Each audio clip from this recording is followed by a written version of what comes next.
Welcome to Eastern Romance Tales, where every story is a journey of the heart. Let's dive into today's tale. Volume 3, Chapter 151. Xie Lian said, "Is that so? Can it be seen?" Hua Chang was about to open his mouth, when Bui Tusi stretched out his trembling finger and began to write a few words on the ground. Everyone admired Bui Tusi for having found this footprint, so they all gathered around him, only to see him write out 4 shaky, crooked words: combat form. After he finished writing, it was as if he had expended every last bit of strength remaining, his hand clenched into a fist, his entire body motionless. Hua Chang raised his head, saying, "It is exactly so. Yusher's guardian mount is the golden beast guarding the gate at the royal training ground of Yusher Kingdom, transforming into a black ox. On ordinary days it walks without leaving any traces, but when it enters combat, it will change its form.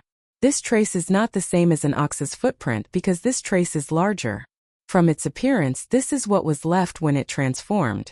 Bui Ming said, "His Excellency Ghost King's information is truly startling." Hua Cheng pointed at the imprint on the ground, continuing to look at Xie Lian as he said, "Brother, take a look." Xie Lian leaned his head over to look, saying, Indeed. This imprint appeared abruptly. It can be imagined that the enemy also launched a sudden attack." Hua Cheng said, "That's right. Moreover, this imprint is very deep. It can be seen that this enemy is very formidable. It must be that when Yusher's mount was fighting him, it was forced deep into the GR. Owned by him. The two mimicked the scene of combat at that time." Bui Ming, unwilling to show weakness, said, "But in the end, both sides were still evenly matched." Xie Lian said, "That's right. In all directions there were no bloodstains, nor any demonic energy. Looking at it this way, it can be seen that both sides unleashed their moves very quickly, very ruthlessly, and only then, upon discovering the opponent was a tough bone to chew, did they give up." The group continued along the path ahead. Because Hua Chang had told them that the white-clad youth in the east had changed direction, their speed slowed down a bit. Not long after, a tall, grand edifice appeared before their eyes. From afar, upon first sight, compared to the houses along the road, it looked much more imposing. Although it had endured 1,000 years of vicissitudes, with its walls and eaves already crumbled, it still made people look up in awe. Xie Lian had no choice but to stop, saying, "Where is this place?" Hua Cheng merely glanced at it, saying, "The divine temple of the Wu Yong people." Bui Ming supported Bui Tuk's arm, pulling him along, and said, "Lord Hua Cheng, how do you know this is a divine temple?" Hua Cheng raised an eyebrow, saying, "Because it's written up there." Hearing this, everyone raised their heads to look, only to see that the stone lintel at the main entrance indeed had a series of characters carved upon it. Although it had endured the erosion of years, leaving many scratches, it could still be seen quite clearly. But then, Xie Lian mused, "It's written like that above, but this type of script fundamentally they couldn't understand. Never would they have thought that this script also wouldn't stump Hua Cheng." Hua Cheng looked at Xie Lian, saying, "The general meaning of this line of script is His Royal Highness the Crown Prince brings eternal light, always caring for the land of Wu Yong. That's just a meaningless line praising his merits." "Brother, look, count back a few characters. Aren't their characters very similar to Wu and Yong?" After Xie Lian heard the words His Royal Highness the Crown Prince, his expression twitched slightly. He then looked closely again and indeed saw that although this line of script was like a child's scribbles and contained many strange symbols, the shape of the two characters Wu Yong and their strokes, compared to the type of script Xie Lian knew, were somewhat similar, appearing like a mutated form of script.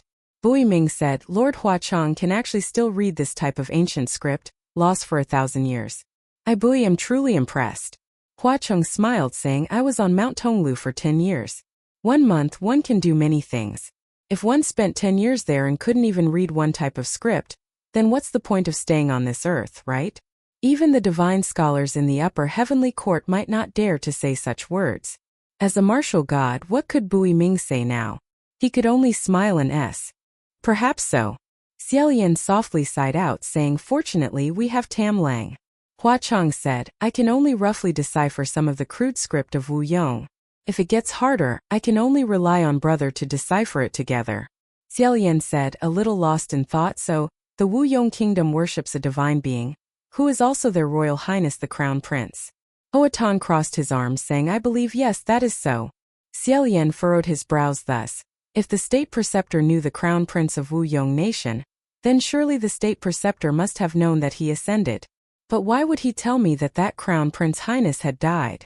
Hoatan said there are three kinds of possibilities. First, the state preceptor truly did not know. Second, the state preceptor lied. Third, the state preceptor did not lie. The crown prince of Wuyong nation had died, but it was not an ordinary death.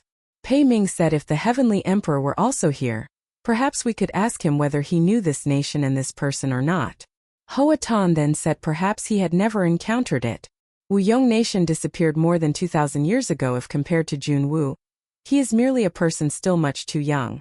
Many generations apart. Jun Wu ascended approximately 1,500 years ago, was indeed a renowned general during times of chaos, afterwards established himself as king, and achieved perfect ascension to immortality. As the foremost martial god who has guarded. For 1,000 years everyone knew clearly where he came from. And as per what Hoatan said many generations apart, it precisely refers to the generations in the heavenly realm. At that time, out of reverence for Jun Wu, hundreds of divine officials formed the upper heavenly court, belonging to one generation, and when this generation was compared to another generation that appeared earlier, that was precisely a generational divide. Just as human dynasties change, the heavenly realm would also change dynasties. Although it requires a very, very long time, its essence is no different. New believers will replace the old believers. New deities will also replace old deities. Sometimes there are divine officials who decline in influence, not because he did something wrong and was demoted or some stronger divine official appeared, but it is because people's lives and dispositions changed, which is why they simply no longer need him. For example, a divine official of horses might now be much favored by the populace, because who among everyone who goes out does not ride a horse or travel by horse carriage? Who would not hope their own horses are always healthy, always safe and sound? Therefore, that divine officials incense and worship always flourish. But if one day mortals discover something newer, that runs even faster than horses, in that way every time they go out they prioritize choosing that thing, and then the incense and offerings for that divine official of or yes will become more and more sparse and forlorn. This type of decline is the cruelest because this situation cannot be changed. Unless that divine official has enough courage to jump down from the heavens, transform himself into a true mortal, change his path by cultivating anew one more time, becoming an entirely new deity, and ascend once more. Otherwise, he can only helplessly watch his own slow decay, until he disappears. Thus, a generation of celestials fell into decline. It can also be said that they encountered great chaos and fought a battle, which is why all of them perished. There is no definitive answer, but that is also not important. Because a few hundred years later, Jun Wu emerged, establishing a new era for the heavenly realm. Moreover, he then elevated many great divine officials, filling the vacancies, gradually forming the current stable order. In other words, unless there is a divine official whose history predates Jun Wu's 1,500 years, otherwise, it is not possible to know how the ancient Wuyong nation, along with the deity whom they worshipped, were destroyed in silence without leaving any trace or sign. The party stepped past the wall, more than half of which had collapsed, and entered that dark and gloomy great hall. Before taking many steps, Xie Lian immediately perceived that something was amiss. Xie Lian had originally thought that the interior of the great hall, which had blackened, was precisely because it had not seen light for years and its doors remained unopened. Who would have thought, as he looked around, the more he observed, the more eerie he felt it to be. Xie Lian walked to the wall's edge, his finger lightly brushed past it, then brought it up for a look and could not help but utter, "This is." Hoatan said, "Indeed. Black."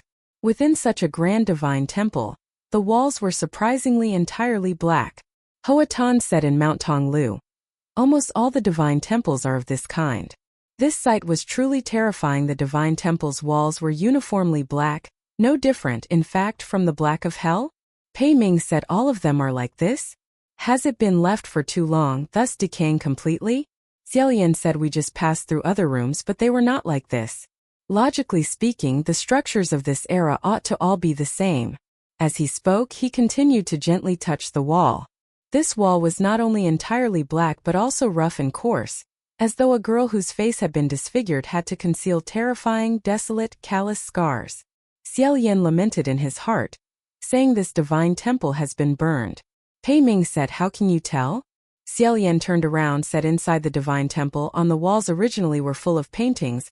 It must be that special pigments were used. After the great fire burned through, they would transform into this kind of black color, moreover only partially melted. Afterwards, when touched, it would leave behind this kind of rough and stiff feeling.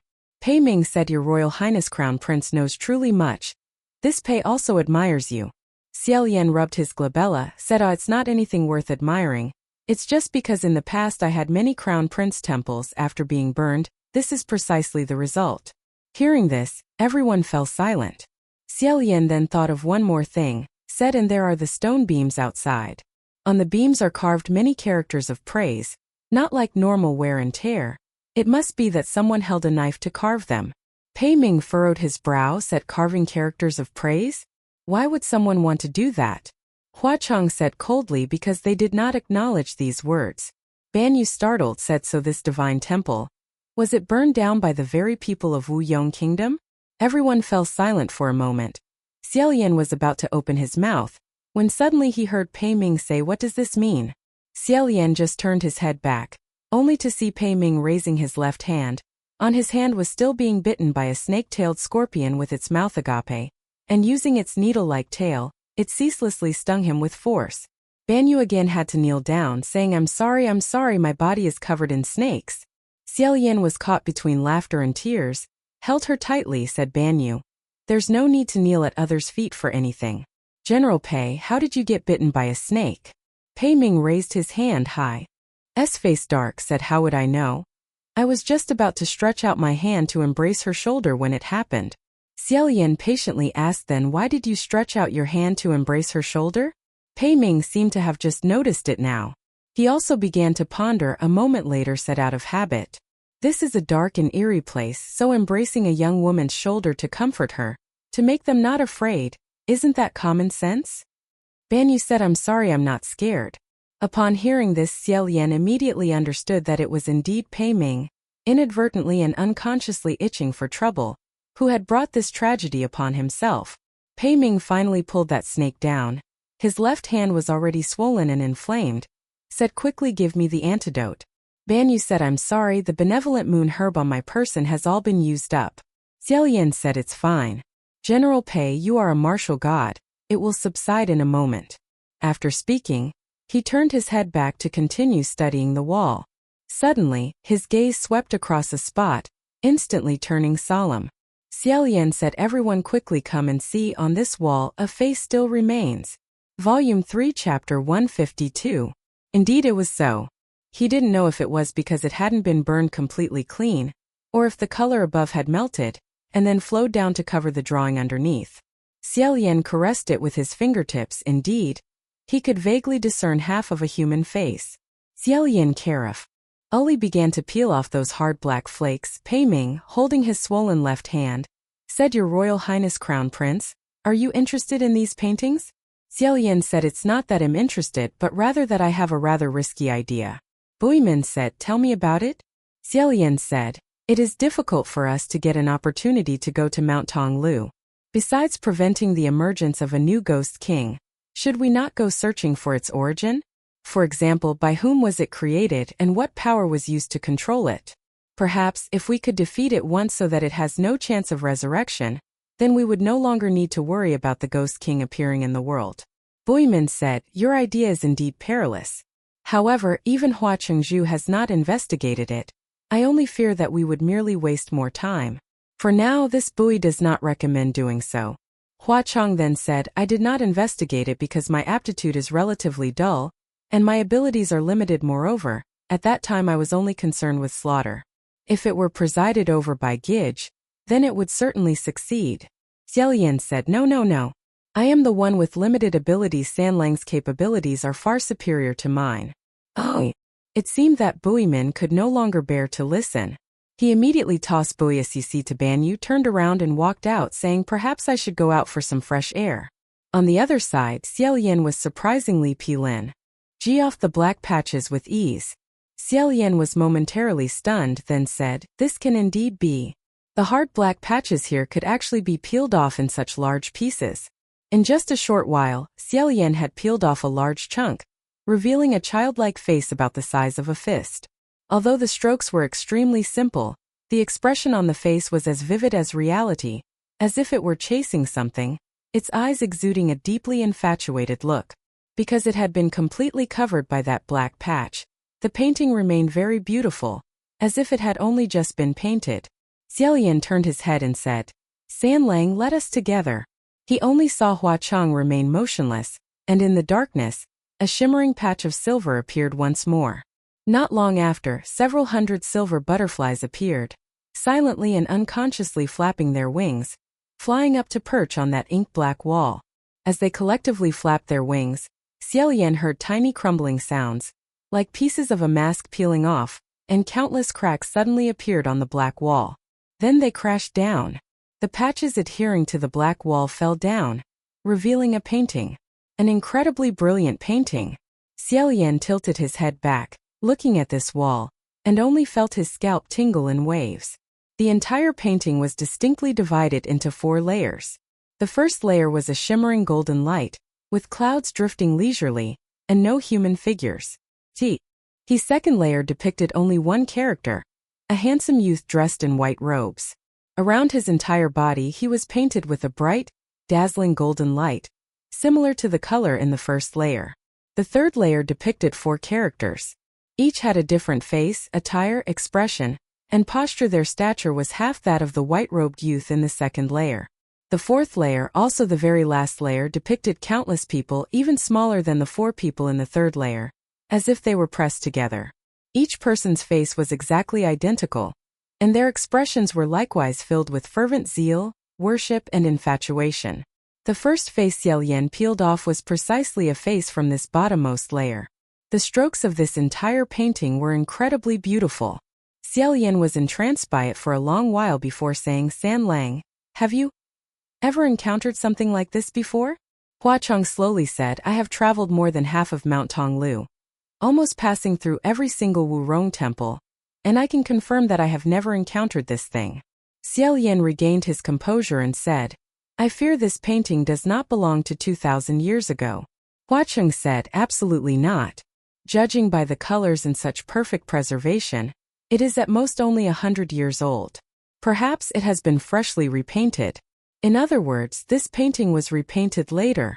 Xie Lian pointed at the uppermost layer and said, "The first layer must depict heaven, because the sky encompasses all living beings and myriad things." Again pointing to the second layer, said, "This layer, it must be depicting Crown Prince Wu Yong. If this divine temple worships Crown Prince Wu Yong, then that painting is indeed depicting him. Therefore, the person in the painting is the largest compared to the others. The light on his body resembles sunlight. Moreover, he stands only beneath the sky." Again pointing to the fourth layer, said, "The lowest layer is the smallest figures with identical faces. They must be the common people of Wu Yong." Finally pointing to the third layer, said, "But who are these 4 people? Their position is above the common people but below the crown prince. It clearly indicates such a status. Are they great ministers? Guards? Or is it?" Hua Chang approached a few steps and said, "Gij, look, on their bodies there is also a layer of spiritual light." Indeed it was true, only because the light of Crown Prince Wu Yong was too dazzling. Therefore, the spiritual light on their bodies almost vanished. Xie Lian understood at once and said, "It is that after the Crown Prince ascended, his generals also ascended to become heavenly officials. That is also the same rank as Feng Xian and Mu Qing." Xie Lian walked around the divine temple once, confirming that only the wall in this great hall concealed a profound secret, while the remaining 3 walls were burned so severely that they could not be and any further. Who, after all, left this painting behind? For whom was it left to see? What message did it wish to convey? With only one such painting, Xie Lian could not discover anything. Pondering for a moment, Xie Lian looked at Hua Chang and said, "Next on our journey we should pay a little attention to the divine temples of Wu Yong. I have a premonition, such a painting it is possible there is more than one." Hua Chang nodded and said, "That makes sense." The 2 of them also helped Pei Su and Ban Yu out of the divine temple. Xie Lian only then remembered someone, and said, "Where is General Pei?" Pei Ming had just said he wanted to breathe some fresh air. They were in the divine temple for a while but did not see him return. Xie Lian called out a few times, but also received no answer, saying, could it be that he went missing at this very moment? The 4 of them searched this desolate town in a circle on Mount Tonglu, There was also no means to use the spiritual communication art. They gained nothing. Xie Lian could not help but feel worried. Hua Cheng said, "Gidge, do not be anxious. I have a way." Hua Cheng extended a hand in his palm. An extremely tiny silver butterfly gently flapped its wings, flying around Xie Lian a few times. Although Xie Lian found it adorable, but he did not know what its purpose was and said, "This is."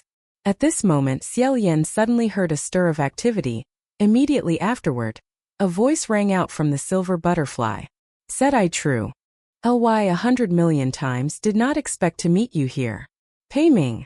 Xie Lian looked towards Hua Cheng. Hua Cheng smiled and said, "Yesterday, I released a silver butterfly on each person." Pei Su reluctantly raised his head and said, "And then you can, through that silver butterfly, monitor, eavesdrop every single movement of the other party, and the other party doesn't feel anything at all. Right?" As expected, of crimson rain sought flower. Hua Cheng said, "If you don't know how to punctuate, then don't speak." Xie Lian released the silver butterfly from his palm, looked at it and said, "General Pei? Where are you? Who are you facing?" Hua Cheng said, "Apologies, Gidge, it can only listen, it cannot speak." Xie Lian thought for a moment and said, "That's true. If it could also transmit voices, wouldn't the other party easily discover it?" Immediately afterward, the sharp voice of a young man rang out, "Old Pei, I'll give you a piece of advice right now. Don't stand there speaking nonsense. You'd better open your eyes wide and watch as I kill you with this single palm strike." Upon hearing this voice, Xie Lian's eyes widened slightly. It was Ling Wen in her male form. Xie Lian said, "So that's how it is." The black-clothed figure who slaughtered everywhere along the way was actually Ling Wen transformed into a man. Pei Su said, "Is it Senior Ling Wen? Who took General Pei away?" Xie Lian said, "Don't know, still listening." On the other side, Pei Ming said, "Jie Qing, why are you so angry?" Ling Wen's true name is Nangong Jia. Ling Wen said, "Shut up. Don't speak anymore. It's not me who's angry, but someone else is. Let me say this first, now I cannot control my body. If by chance I cripple you, don't come looking for me to take responsibility." Pei Ming said, "Now that we are in this situation, we can't even move. Tell me who is afraid of whom." Xie Lian raised his head and said, "It's not Ling Wen who captured General Pei. Currently they are in a dangerous place, controlled by someone." Afterwards he pondered and said, "To be able to control the brocade immortal, what kind of background does the opponent have?" Pei Ming said again, "Now what you are wearing on your body is?" Pei Ming didn't have time to say it, but everyone knew what it was. "Brocade immortal." Ling Wen said, "Right. Truly doesn't like you. You'd best speak a little more carefully." Pei Ming said, "How do you know what it's thinking? I truly admire you, you caused such an uproar. Boldly dared to enter the martial god temple to steal things, kicked over your own rice bowl, and now you've even run into Mount Tonglu. Did it make you run here?" Ling Wen said, "It didn't make me come here, it's because I myself wanted to come." "Old Pei, don't ask anymore. It's angry now. I can feel it." Pei Ming, "Shut up." After a moment, Ling Wen gently exhaled. It seemed the brocade immortal had finally calmed down. Therefore, Ling Wen said, "Old Pei, what is your situation? While you were perfectly fine, why did you run to Mount Tonglu? How did your left hand get stung by hundreds of thousands of bees and get injured to this extent?" Pei Ming's voice was choked with frustration, utterly vexed. He said, "The expedition was not smooth. It's a long story. It's all because of little Pei, who constantly causes me worry. Originally it wouldn't have been so difficult. Who knew that as soon as I arrived I'd run into an enemy? If I hadn't been injured to this extent, how could I have let others drag me to this damned place? In the end I couldn't even see clearly who did it." Xie Lian thought to himself, quickly say directly what damned place it is, quickly. Locked in a mountain cave is fine, locked in a room is fine, at least he'll know where to look. However, contact was not actually completely cut off. Inside Mount Tonglu, there was no way to use the 1,000-mile earth evasion technique. Therefore, Pei Ming must also not be far from here. Listening to them talk, there was an echoing sound as they spoke. It must be in an empty space. Moreover, Xie Lian could also hear the small sound of flowing water. Just now upon arriving here, no rivers or lakes were seen, nor any empty Wurong divine temples along the way. Therefore, the place they are in now, there is only one possibility. Secret passage. But this town is also not small. Where exactly is the secret passage? Pei Ming said, "In you? I heard that along the way you killed over 1,000 demons and monsters, causing them to be terrified, truly surprising." "You Can't be the number one civil god, or rather, you should change professions and become a martial god. What's so fun about this place that it managed to tie your feet down? Lingwen smiled bitterly and said, I don't know either. I accidentally fought with Senior Rainmaster in a battle, and after the fight I was in a daze, most likely ambushed by someone hiding behind. No need to ask, when he appears just remember not to expose your identity and it'll be fine.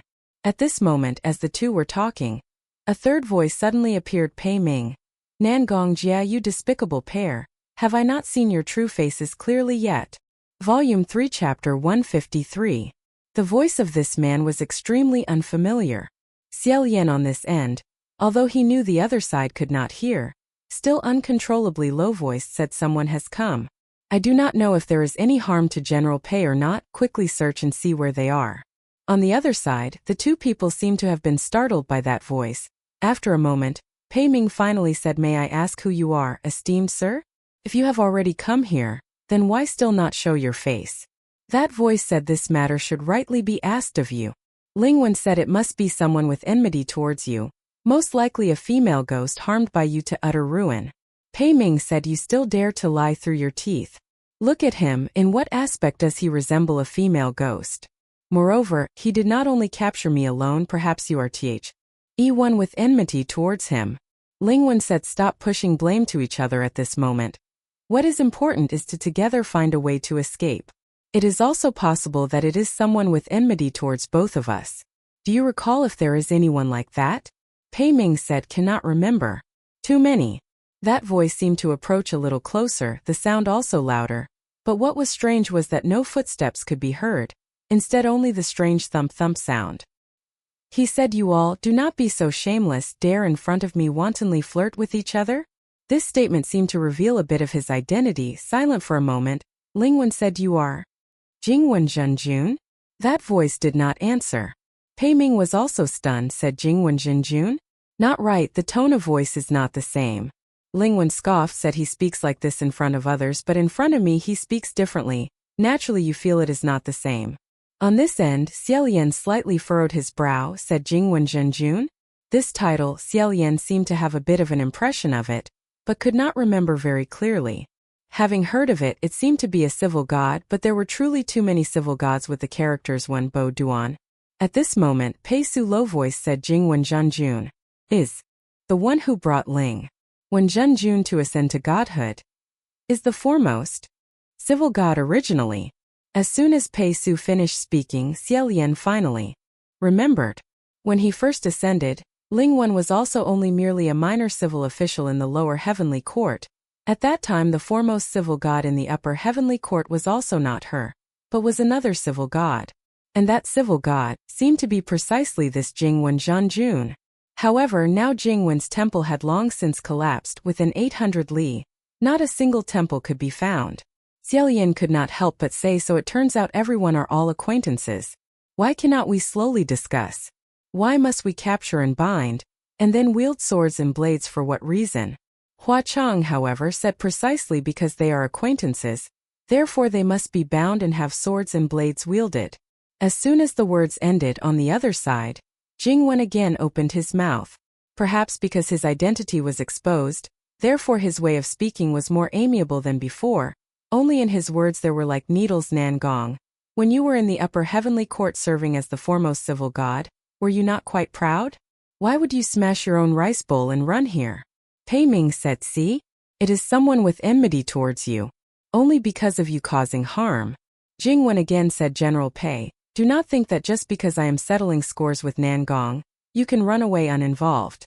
This vile creature insulted and disdained my flourishing and declining incense and offerings, secretly ordered people to smash my palace. Do you think I do not know who those who abetted her are? Oh. Jingwen continued to say, Nangong, you also do not stand there and laugh. My efforts before were in vain. Because of your talent and wisdom I promoted you. Yet you repay me like this, truly an ungrateful and disloyal person. I have waited for this day. I have waited for a very long time. Xie Lian covered his forehead, thought to himself, the three poisons truly live up to being the three poisons. Whatever they do, it also all has no blessings. Who would have thought? Lingwen, however, calmly said, Jingwen Zhenjun, For now there are no others here, you have already cursed, now why must you keep up appearances anymore? You promoted me, was it truly because of my talent and wisdom? Ultimately, why did you promote me, and then how did you treat me, others may not know, but is it not clearest in your own heart? Xie Lian, the more he listened the stranger it felt, said Jingwen Zhenjun and Lingwen. Ultimately, how did it come to this? Young General Pei, do you know the inside story? Pei Su was also seriously listening, then said to Xie Lian, forgive me, that time I had not yet ascended, so that I do not know very clearly. Ta Lin thought to himself that if he wanted him to punctuate properly, it would certainly not be possible. Hua Chong at his side said, Gij, no need to ask others, just ask me. Ta Lin said in surprise, old stories in Upper Heaven Court, Sanlang. You also know? It turned out, Ta Lin had not thought wrong. For the black and white history of Upper Heaven Court, Hua Chong could grasp it all in the palm of his hand. Hua Chong nodded once, then recounted to Ta Lin. Qin Van and Lin Van, both were civil officials originating from Tulu Nation. Qin Van was older than Lin Van by 100 years, already famous in Tulu Nation. These two people also did not appear at the same time. There was a year Tulu Nation worshipped civil officials. During the worshipping process there was a small competition. Young scholars wrote an essay about Tulu Nation, no topic limit, no names allowed to be written, then pasted it inside the largest divine temple at that time. It was the Qin Van Hall. Afterwards, everyone would evaluate and then choose one top scholar. At that time, just as Qin Van Zhenjun descended to the mortal realm for a tour, for a moment his passion surged. He transformed into a scholar, participated in the competition, with a flourish, wrote out a series of beautiful phrases and words, praising the mighty power of Tulu Nation.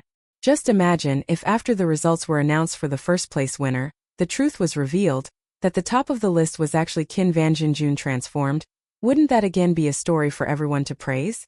If the matter had developed according to that, originally there would have been a very harmonious and satisfactory outcome. Who would have thought? An extremely embarrassing unforeseen incident took place instead. After the worshipping concluded, the list of those at the top was announced. The first place winner was not Qin Van's, but a treatise ranking called. Such a result made others feel very interested. Ta Lin asked Sanlang, have you seen that one? Hua Chong said, seen it, Gij, if you wish to see it.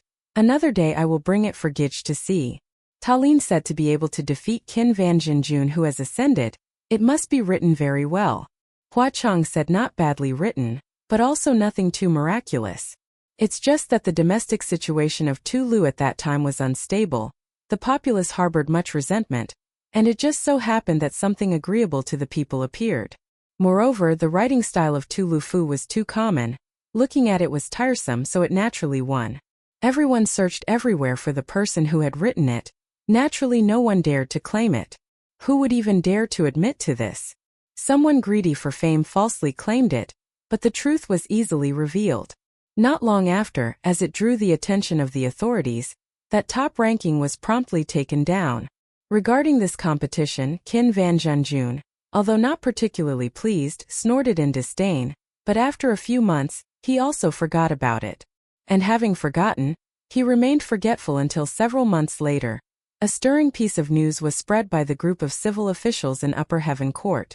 Tulu Nation sent people to investigate and found the person who had written the first place winning piece, and imprisoned that person in the dungeon. And this person was actually a woman selling shoes by the roadside. Truly unexpected. Ta Lin said, selling shoes. Hua Chong said, that's right.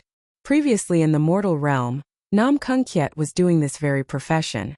No wonder in the past he had heard someone secretly call Lin Van Hall Rag Shoe Hall, not just once or twice, but Ta Lin also wasn't curious enough to inquire further, so he never knew the origin of why. Originally, no matter what, no one would have thought it involved a woman, but that young woman would also occasionally copy books, or write love letters for others to earn a little money. One day, she was discovered by a customer whose handwriting was extremely similar to the handwriting in that treatise ranking, so they immediately reported it to the officials, and only then was she arrested. After learning of this matter, Qin Van Zhenjun took up his brush, and immediately promoted this young woman called Nam Kung Kiet. One must know that female divine officials were originally always in short supply. Not that there were none, but more than half were concerned with tending to flowers and watering plants, embroidery and handicrafts, singing, dancing, and artistic talents. And female civil officials were even rarer. Even if they ascended to godhood, people did not want women to be lower-ranking divine officials. At most they would be beautiful women grinding ink, burning incense merely for viewing. Qin Van Zhenjun's recommendation caused even the civil officials to exclaim in admiration. Everyone said this little woman's luck was truly too good. Qin Van Zhenjun's insightful gaze was like seeing a noble person. Not only did she escape imprisonment, but she also soared to become a phoenix, effortlessly becoming a legend. However, at this moment, Qin Van, on the other side, slowly said as expected of one who bites the hand that feeds them, "I held you in myriad regard. But when spoken from your mouth, it conversely turns into ill intent." Lin Van said, "You also shouldn't go around all day saying you regard me highly.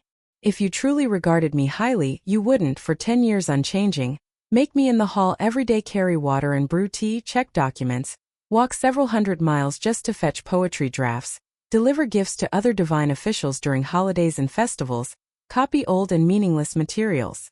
Initially, as a mortal, I could leisurely read and write. Even when imprisoned in a dungeon, at least I had peace and quiet, but after ascending to godhood, I am disturbed all day by these meaningless things, fundamentally having no opportunity for cultivation. I truly feel what it means to be regarded highly by you." Xie Lian pondered. Indeed, it was so when he first ascended. Each time he saw Ling Wan, he seemed to always be preoccupied with offering gifts. Regarding this matter, Jing Wan, however, said, "If why? Oh, you don't even sweep your house. How will you conquer the world? Ah, Nangong, your ambitions are too grand. If even the most trivial matters you cannot complete, then how could you possibly accomplish great things? It is precisely to temper your character that I gave you so many opportunities for cultivation as such. Your abilities are insufficient, yet you turn around and blame me?" Hearing both sides' words become increasingly like daggers, the resentment in their speech also grew heavier and heavier.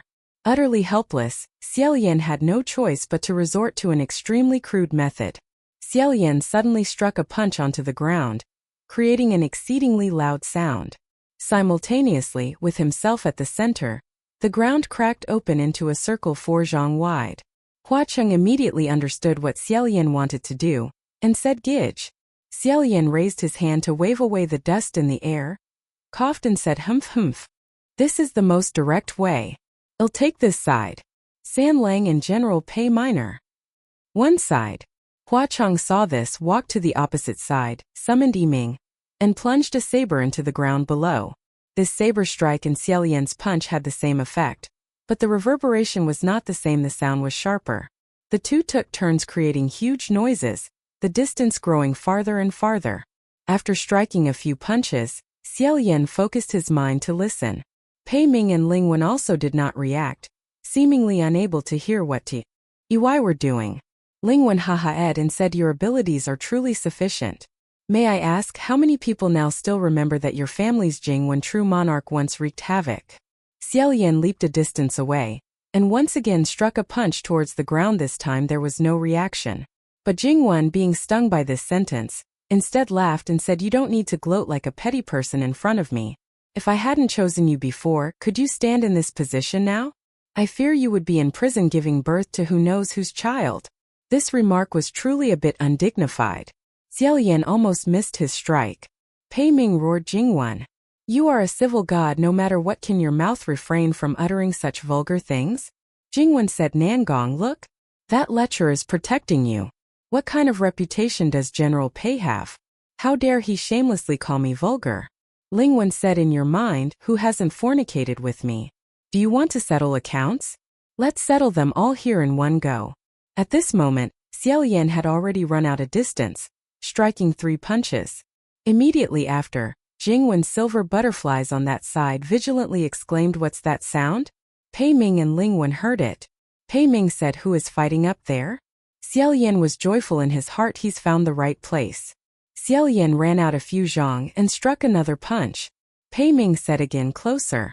The destructive force is stronger. Could it be? This is the place." Xie Lian drew out Fong Xine and suddenly chopped a sword strike downwards. The ground rumbled and collapsed, and Xie Lian fell into a cold, dark cave. In his heart, he prayed not to step on Pei Ming and Ling Wen. Waving away the dust in the air, Xie Lian stood up. holding his sword, turned around and said Jing.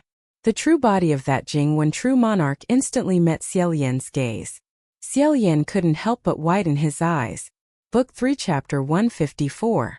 Suddenly seeing an uninvited guest burst in. Jing Wen vigilantly said, "Who are you?" But the person who was questioning Xie Lian was not a person, but an extremely crude stone male statue, naked, its entire body only wrapped in cloth. No wonder he walked without making footsteps, but a strange thump-thump sound. No wonder when Pei Ming and Ling Wen saw him.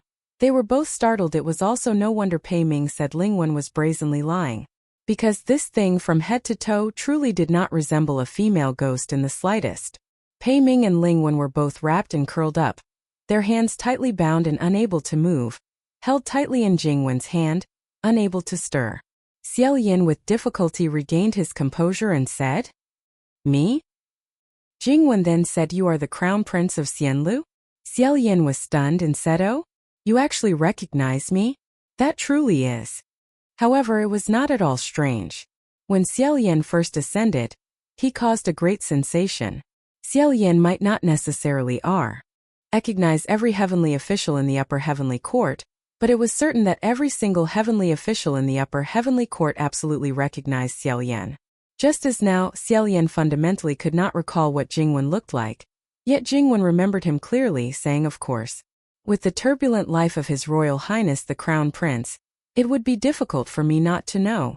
Xie Lian felt a touch of emotion in his heart, instinctively saying, "An honor, a great honor indeed. It's just, how did you end up in this state?" Jing Wen replied, "How did I end up in this state?" Xie Lian coughed lightly, nodded, and felt that asking such a question was a bit impolite of himself. Jing Wen, however, seized the opportunity to vent his frustrations, declaring, "Is it not all thanks to that vile woman, Nan Gongjie? After Jing Wen Palace collapsed, my spiritual power grew weaker and weaker. That woman even kicked me while I was down, chasing and trying to kill me everywhere. It was only out of utter desperation that I clung to this stone statue, and thus was able to survive until today." Ling Wen retorted, "And isn't what I did nothing more egregious than what you'd already done? You yourself previously ordered me to stay in Jing Wen Palace until the third watch. Then in the blink of an eye, you went out and slandered me, claiming I was shameless, lingering with you late at night. Words can kill invisibly. I merely returned your own knife and sword tea. Oh, and even then I was being quite polite." Having said this, Ling Wen suddenly delivered a kick, striking Jing Wen's lower body. To Xie Lian, this move truly held no power whatsoever, and a stone statue was not a human body at most. It could only send flying a few pieces of fabric clinging there. Who would have thought? Jing Wen let out a tragic ear-splitting shriek, as if he had truly been kicked in his manhood, immediately bringing his hand to cover his lower half. But it was too late. The fabric covering that private part was sent flying by Ling Wen's kick. Xie Lian ran over to look, and lo and behold, there was absolutely nothing underneath. Absolutely nothing meant precisely that the thing that absolutely should have been there simply wasn't. This stone statue, it was actually carved as a eunuch. Xie Lian thought to himself, so he was castrated. This type of stone statue was commonly found in the tombs of nobles and high officials, serving as a funerary object imbued with heavy yin energy, making it a perfect choice for a parasitic attachment. However, for Jing Wen to be defeated by a petty and sinister woman, and ultimately forced to inhabit the stone statue of a eunuch was truly an utterly excessive mockery. Ling Wen burst out laughing, saying, "As expected. I wondered why you were so utterly furious. So that's why. Am I not that skilled? Now let's see, with that thing cut off, we'll see if you can still be so skilled. I'll be watching with bated breath. Ha ha ha. Ha ha ha." Jing Wen's undergarment, which had come loose, was trampled underfoot. He flew into a furious rage, grabbing Ling Wen's hair and yelling, "Shut your mouth. Who knows how many heavenly officials you had to sleep with just to crawl your way up to your position today? And you dare to be so smug? Apologize to me at once." Ling Wen, whose hair was being pulled out in clumps, gritted her teeth and endured the pain, refusing to beg for mercy, much less apologize. Pei Ming remarked, "Are you truly a civil god? Why do your words lack any trace of spirit or grace? Even a sharp-tongued shrew of a woman would be better than you." Xie Lian sighed inwardly, fearing that Jing Wen might get agitated and crush the two people in his hands to death. He couldn't help but interject with a "Hey, extending a hand and saying, "Calm down. True monarch Jing 1. Actually, whether you have that thing or not, it makes no difference. Truly." Jing 1, one hand gripping Ling 1 and the other covering his private parts, shrieked, "You lie. There's no difference whether one has it or not. You try not having it and see." Xie Lian said earnestly, "It's true. Believe me. Although I have that thing, it's no different from not having it. Because I am that." Xie Lian offered himself as an example, hoping to calm Jing 1 down. Hearing this, Jing 1 seemed to settle a little, saying, "What do you mean you are that?" Xie Lian explained, "It's precisely that, isn't it? You understand. Even if I have it, I've never used it. In truth, whether one is a male heavenly official, or a female heavenly official, or any other type of heavenly official, that thing is merely an external possession. There's no need to be so fixated on it." Jing 1 interrupted, "If you truly feel there's no difference, then cut it off and show me." Xie Lian? Jing 1 immediately retorted, "Liar.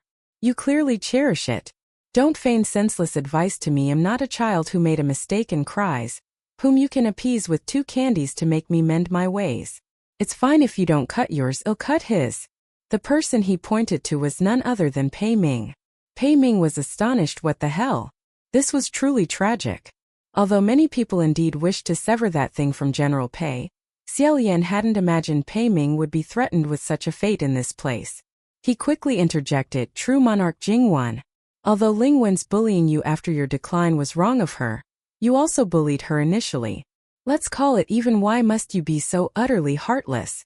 As he spoke, diverting attention, he quietly tossed out a snake, letting it crawl behind Jing 1. Jing 1 retorted, "Even? It's not that simple. In fact, you just reminded me I have something I must properly ask this vile woman. Nangong, was the destruction of the kingdom of Tulu due to your meddling?" Jing 1 was a civil god of the kingdom of Tulu, and Tulu was his origin. If his origin was lost, it was clearly a devastating blow that caused his downfall. Thus, Jing 1's suspicion of Ling 1 was exceedingly reasonable. After he finished asking, Ling 1 again kept her mouth shut, offering no reply. Jing 1 roared, "Speak quickly. Did you play wicked tricks?" "I knew it. It must have been you. Absolutely you, otherwise there's no way the kingdom could have been destroyed so swiftly. It's all thanks to that vile, sinister woman. That idiotic general must have been harmed by you." Xie Lian secretly thought Ling 1 still has not replied. "Yet you just made up a show for yourself." On that side, Ling 1 suddenly let out a low laugh. If not for on Jing 1's body was that eunuch statue, he would have long since been grinding his teeth in rage, saying, "What are you laughing at?" Ling 1 slightly raised her head, softly said, "Do you know, to call him stupid in front of him, what consequences you will face?" Jing 1 had not yet understood. Then immediately after, the thing that was tying Ling 1 then cracked open. A pitch-black arm protruded out from amidst the fragments, grabbed onto the top of Jing 1's head. Jing 1 had not even managed to utter a single word. His whole body already stiffened. On the rough ground appeared 1 crack, then was 2 cracks, 3 cracks. In an instant, his entire body was shattered to pieces. As for Ling 1, freed from the bindings, stood on the spot. A layer of black aura enveloped her, while on the other side was a pile of stone fragments. It turns out the legendary Brocad, immortal, belonged to Tulu country, and Bai Jin was a person of Tulu country. Xie Lian had just reorganized his thoughts, then heard Pei Ming, still tied up, say, "Ling 1? You stopped for a moment." Only saw Ling 1 turn around, walking step by step towards Pei Ming. Thinking of just now, Ling 1 said to Pei Ming, "He truly does not like you." Xie Lian secretly thought, this is bad. Could it be wanting to kill him to silence him? As Ling 1 walked, she used a calming voice and said, "Bai Jin, he is dead already. Everything just now was nonsense. It is not like that." However, the effects seemed also not good. Ling 1 again said, "Old Pei, I can't help it." In his mind, after hearing Jing 1 say you were committing adultery with me, he is determined to kill you. "Your Royal Highness, help me a little." No need for her to remind, Xie Lian had already slashed his sword to untie Pei Ming. Pei Ming jumped up. The 2 people leapt and escaped this secret passage, returned to the surface and looked down below. Only saw Ling 1 slammed a punch into Pei Ming's former spot, sending stones flying everywhere. The terrifying force, compared to Xie Lian's several probing moves just now, it was far more vicious. Xie Lian recalled Ruyi, coiling it around his wrist. Pei Ming was tied for so long. His left hand was also completely swollen. But roughly, the feeling had only decreased from being stung by 1,000,000 bees to 500,000 bees. He said, "Damn it, I'm so wronged." His words had not yet finished. Ling Wen's figure had already appeared before his eyes. The two people together launched a palm strike, retreating backwards several zhang. Xie Lian and Pei Ming glanced at each other, secretly thinking this was difficult to handle. Fleeing was the best course of action. As Xie Lian ran, he turned his head and yelled, "Ling Wen, you advised General Bai Jin once more, try it." Ling Wen behind them chased frantically, saying, "I advised him already. But he does not believe me." Pei Ming said, "Definitely, because you deceived him, he's hurt." Xie Lian said, "Ling Wen, can you transform back into a woman? Your appearance, the destructive power would decrease a bit." Ling Wen replied, "No." Xie Lian, "Why not?" Ling Wen, "He does not allow me to transform back." Pei Ming, "I understand already. This brat does not dare to possess a woman's body. Coward." Boom, boom, boom.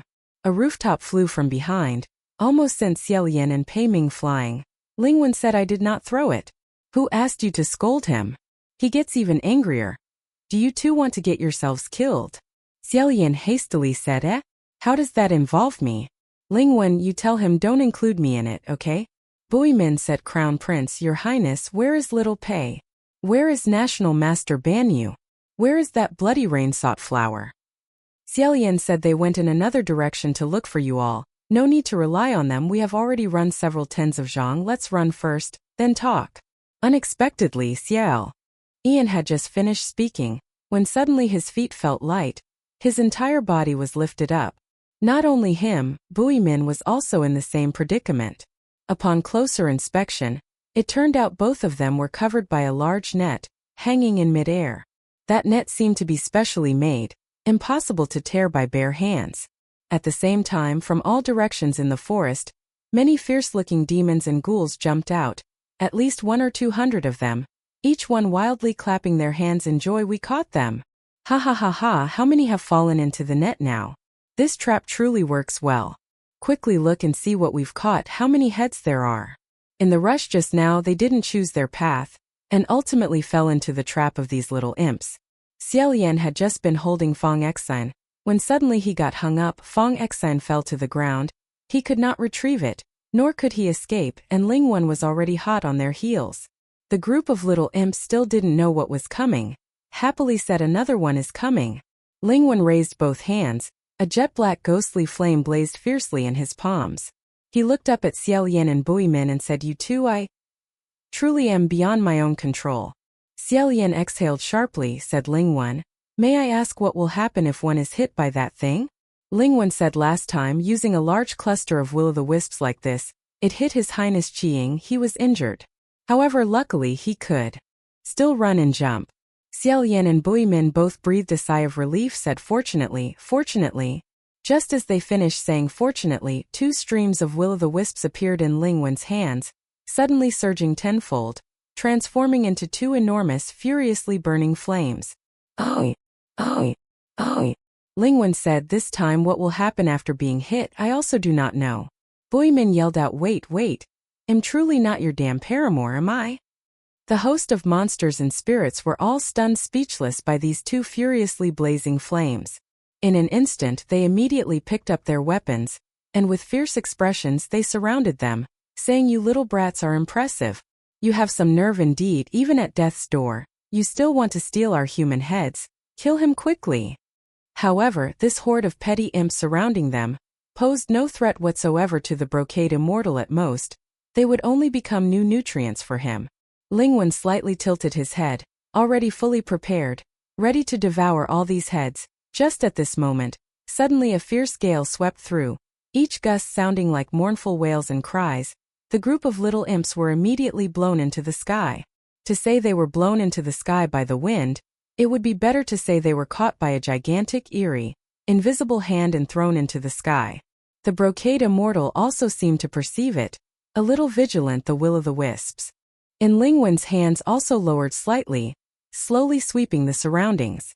Xie Lian strained to look upwards, but his vision was obscured by dense branches and leaves, and the mournful cries had also long since fallen silent. Therefore, he fundamentally did not know what had ultimately happened above. After a moment of looking, Xie Lian suddenly said, "Don't you smell it?" Buimin said, "What?" Xie Lian said, "The scent of flowers." Buimin said, "What flower scent?" "There isn't any." Xie Lian closed his eyes a moment later, confirmed and said, "There is. It's the scent of flowers. Gloomy, eerie, a light scent of flowers." Buimin said, "I don't smell a flower scent, but I actually hear it." Just finished asking. He then felt something falling in drops on his face, casually swiping a hand across, his pupils slightly constricted. It was blood. The ghost fire in Ling Wen's hand also got 2 drops of blood on it. The flame instantly weakened slightly. His expression grew even more vigilant, suddenly looking up. In an instant, a shower of blood fell from the sky. Pei Ming was hung higher than Xie Lian, and was instantly turned by this sudden shower of blood into a chicken about to be taken to make soup. Only his 2 eyes remained wide open, the black starkly black, the white starkly white. The ghost fire in Ling Wen's hand had long since extinguished. He darted to hide beneath the tree branches, avoiding the same fate as Pei Ming. As for Xie Lian, he suddenly felt his body lighten. The T-net was cut and then fell down. Xie Lian spun in midair, landing steadily on the ground. Just at that moment, the shower of blood also stopped. Before he could even raise his sleeve to shield himself, in the darkness, Xie Lian heard a soft chuckle. The air inside suddenly filled with a mysterious floral scent. Xie Lian slightly raised his face, not feeling any wind blowing past, but instead felt something extremely soft and light brushing against his face. He stretched out his hand to catch it, then lowered his head to look, and a feather-light petal drifted down into his palm. It was a deep red petal. Xie Lian looked up again, unable to believe his eyes. He only saw that the sky full of blood rain had now turned into a shower of flowers scattering everywhere. There was basically no need to guess who the newcomer was. Xie Lian held that petal, exclaiming, "San Lang." Turning around, Xie Lian then saw Ling Wen silently and unconsciously fall down. And the person standing alone over there, a tall and slender black-haired youth dressed in red. A slight smile on his lips. If not Hua Cheng, then who else could it be? Flowers falling like blood, blood like flying flowers. His handsome and vivid face was still as it was the first time they met, his brilliant eyes sparkling. Hua Cheng slowly slid the slender silver scimitar into its sheath, saying in a deep voice, "Your Highness, I have returned." Book 3 Chapter 155. Xie Lian lightly stepped onto the carpet of flowers on the grow. Yuendi slowly walking towards Hua Cheng. He saw a few petals on Hua Cheng's shoulder, originally intending to help brush them off, but then felt this action was too intimate, so he forced himself to hold back. Smiling, said, "I also didn't know. You not only could create a rain of blood but also could transform them into flying flowers like this. How interesting, how interesting." Hua Cheng walked to Xie Lian's side, casually brushing the petals from his shoulder. Also smiling, said, "It was just created on a whim. I just thought of this trick today. Originally, I intended to create a shower of blood, but suddenly thought of Gage also being here. If you got stained, wouldn't it be very dirty, right? Therefore, I then turned them into flowers. I didn't expect it to be so interesting." However, Xie Lian was not wet. Only Pei Ming was soaked like a drowned rat. He, in midair, said, "Would the 2 of you bother to let me down first?" A few silver butterflies flapped their wings and flew up, flashing with silver light, cutting off that net. Pei Ming only then was able to free himself, steadily falling to the ground. Xie Lian lowered his head to look on Ling Wen's back. There was still a silver butterfly remaining. Then said San Lang, "Ling Wen and Genie Xian won't hinder us anymore, will they?" Hua Cheng said, "They won't. I have made them temporarily unconscious." Xie Lian said in surprise, "Genie Xian is so deranged, yet you subdued it so quickly." Hua Cheng crossed his arms, said it was Aki. Table. I don't know why it seemed unwilling to take action, and also had no defenses against me at all. Xie Lian mused, saying, "You have a point. Last time you wore it on your person, it also couldn't control you, and even revealed its true form." At this moment, Pei Ming had walked over, said, "You two, let's chat later. Shouldn't we first take off this set of clothes?" Xie Lian said this. "It seems not very convenient." Pei Ming said, "Now he is transformed into a man. What's not convenient about that?" Having said that, he stretched out his hand. However, Pei Ming had just reached for Ling Wen's collar, then was stung by something. Pei Ming's expression stiffened. He suddenly withdrew his hand, his palm full of blood, saying, "This set of clothes. It even knows how to bite people." Hua Chong only then slowly said, Xie Lian refuses to let go of Ling Wan. It cannot be taken off. Pei Ming looked at his hand, soaked in fresh blood, and said, why didn't Your Excellency Ghost King mention this a little sooner? Xie Lian gently said, General Pei, it's not that he didn't say it sooner, but rather that you acted too quickly. Hua Chong said, indeed that is how it is. Oh. Though disheveled, the three of them still wanted to return to their original path. And one person still had to carry Ling Wan, who was still transformed into a man. Pei Ming ultimately took the initiative to shoulder this grand task. Pei Suc and Ban Yu were still in the small town from before, and the group met near the Wu Rong Divine Temple. As soon as he saw them return, Pei Suc quickly came out to greet them, saying, General, Crown Prince, Your Highness. The painting in that divine temple. It's gone. Pei Ming wiped his blood-soaked hair and ears, saying, what painting? Seeing Pei Ming's entire body covered in purplish red, Ban Yu's eyes widened. Xie Lian simply spoke a few words to Pei Ming, then followed Pei Suc, who was still recovering his senses, and stepped in to examine the divine temple. Sure enough, the original wall, along with the 3 remaining charred walls, had all become exactly alike, as if the painting had never existed. Hua Chong ran his hand over the wall and said, that painting was made by magic. Xie Lian nodded and said, perhaps so. The one who left this painting must have been worried, so they didn't dare to leave it for long. On the other side, Ban Yu hesitated for a long while, still looking at Pei Ming's purplish-red body, and said, are you all right? Pei Ming glanced at her, then startled her by saying, go ask your snakes. They bit me into this state and you're still asking if I'm all right? Pei Suc slightly parted his lips, unsure whether he should speak a few words of fairness or not.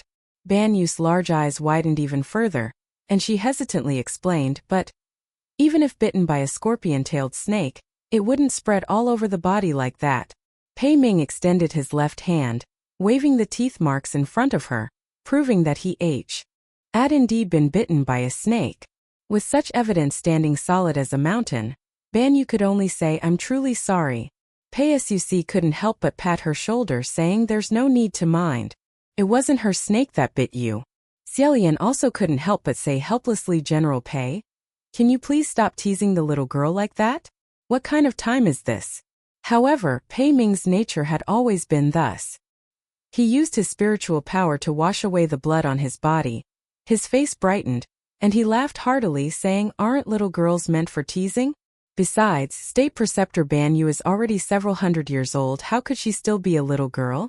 The brocade immortal couldn't be taken off, and there was no way to put it into a bottle, so Ling Wan could only continue to wear it, and he had to be carried along. Although Pei Suc spoke without proper pauses, he very naturally took responsibility for carrying Ling Wan. The group passed through the small town, continuing towards the next layer of Mount Tonglu. One day later, everyone arrived at a ravine.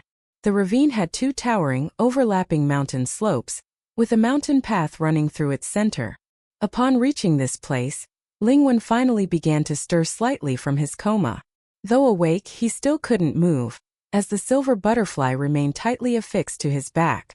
Ling Wan discovered himself being carried, yet his expression remained unchanged. He only spoke dazedly. Why? Are there so many people? What are you all doing here? Isn't this Mount Tonglu? Pei Ming said, you call this many? Let me tell you, just wait and see, there will be even more people later. When you see that crowd, you could even set up a few mahjong tables. Xie Lian also found it very sympathetic and amusing, saying, that's right, Ling Wan, earlier at Puqi Shrine, Qiying was chasing after you. Where is he now? Ling Wan shook his head and said, I don't know. After entering Mount Tonglu, either humans or ghosts kept appearing, and I lost track of His Highness Qiying. Present, I also don't know where he is. Pei Ming looked at Ling Wan and sighed. Why didn't you tell me that the one who threw me a strand of straw, my life-saving benefactor in Shili country, was you? You're truly not virtuous at all. Xie Lian only then remembered. Bui Ming was also a person of Tulu Nation. However, he seemed to no longer harbor any feelings for Tulu Nation after all. He was merely a general, not the nation's lord, and furthermore, before his ascension, he had been deceived by the nation's lord. Therefore, in his words there was no sorrowful indignation, but only mocking intent.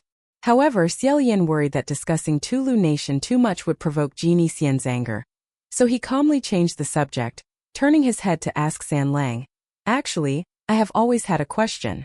After stepping into the gorge, Hua Chang had always been in a state of focused observation, watching the two high mountain slopes. He said, "Gij, just ask." Xie Lian said, "Tonglu Mountain, Tonglu, what exactly is it? Or is it truly just a super large furnace?" Hua Chang smiled, withdrawing his gaze. He said, "Of course not. However, Gij, your question is perfectly timed." Hua Chang raised a hand to point, saying, "Just coincidentally, we can see it right before our eyes." Everyone looked in the direction Hua Chang pointed. In that moment, they all involuntarily stopped in their tracks. Xie Lian said, "Is that truly Tonglu?" Hua Chang said, "That's right." The direction Hua Chang pointed was towards a massive mountain truly far away. Far at the edge of the horizon, soaring to the blue sky, it overwhelmed the mountain ranges above. It was covered in a deep, quiet blue, its peak crowned by a sea of swirling wind and clouds, faintly revealing a layer of white snow that seemed to remain unmelted all year round. Hua Chang said Tonglu is an active volcano, and also the entire center of Tonglu Mountain. The Ghost King's emergence into the world was when it awakened. Xie Lian said, "A volcanic eruption?" Hua Chang said, "That's right. The Ghost King of Utmost, that was precisely the combination of searing fire, lava, and the emergence of world-destroying calamities." Imagining the image of those crazed, blazing red eyes, Xie Lian was slightly dazed. Buiming said, "Too far. Traveling at this speed, not even counting the time spent battling ghosts along the way, will still take a very long time." Xie Lian nodded, saying, "So the periods of slaughter during the mountain's opening were like a difficult birthing process." Hua Chang chuckled, saying, "Gij, that's a truly wonderful comparison." Having said that, he suddenly stopped, saying, "We've arrived." Xie Lian said, "That fast?" Hua Chang said, "We've arrived. But not at Tonglu, but at Wu Rong's divine temple." Indeed, right in the middle of the gorge ahead, a tall, leaning, swaying divine temple appeared. This was the second time they had seen Wu Rong's divine temple. Xie Lian almost couldn't help but rub his eyes, saying suspiciously, "Is this divine temple real?" Xie Lian could not be blamed for asking so. In fact, everyone doubted whether the divine temple was real or not, because its appearance was truly too sudden. It fundamentally should not have appeared here. Has anyone ever seen a divine temple appear in such a profound and deeply hidden place as this? What kind of damn geomancy is this? They couldn't even think of why it was here. It should have at least been off to one side, shouldn't it? But it seemed this divine temple intentionally lay precisely in the middle here, like a stubborn, foolish person who liked to directly block the road. Bui Ming said in a deep voice, "Where there is strangeness, there are always monsters. Everyone be careful." Ling Wen, perched on Pei Su's shoulder, said, "Gentlemen, if you do not wish to enter inside it, you could actually just fly past the cliff and continue on your way." Xie Lian again said, "No. Let us go in to see the painting inside." Hua Chang said, "Gij, set your heart at ease. If you wish to see it, then see it. There is nothing to worry about." As soon as Hua Chang finished speaking, everyone felt an indescribable sense of ease. The group slowly drew near, and before that divine temple, nothing unusual had yet appeared. Stepping through the door and entering the great hall, sure enough, the walls of this divine temple had also been completely burned black by fire. Gently scraping a piece of the wall, just like last time, small hard black flakes indeed fell off. Xie Lian had been extremely vigilant from the very beginning. A moment later, feeling that there was nothing to ambush them, he felt a slight ease and therefore said, "Let's begin." Not long after, the protected burned black wall was peeled away, revealing a painting. Xie Lian and Hua Chang looked at each other. Then together they studied it meticulously. The content of the painting within this divine temple was completely unlike the previous one. They began to examine the first layer. A handsome and refined young man wearing white robes sat upon a jade bed. Judging by his posture, it seemed he was in meditation, his eyes tightly shut. However, he was not at peace.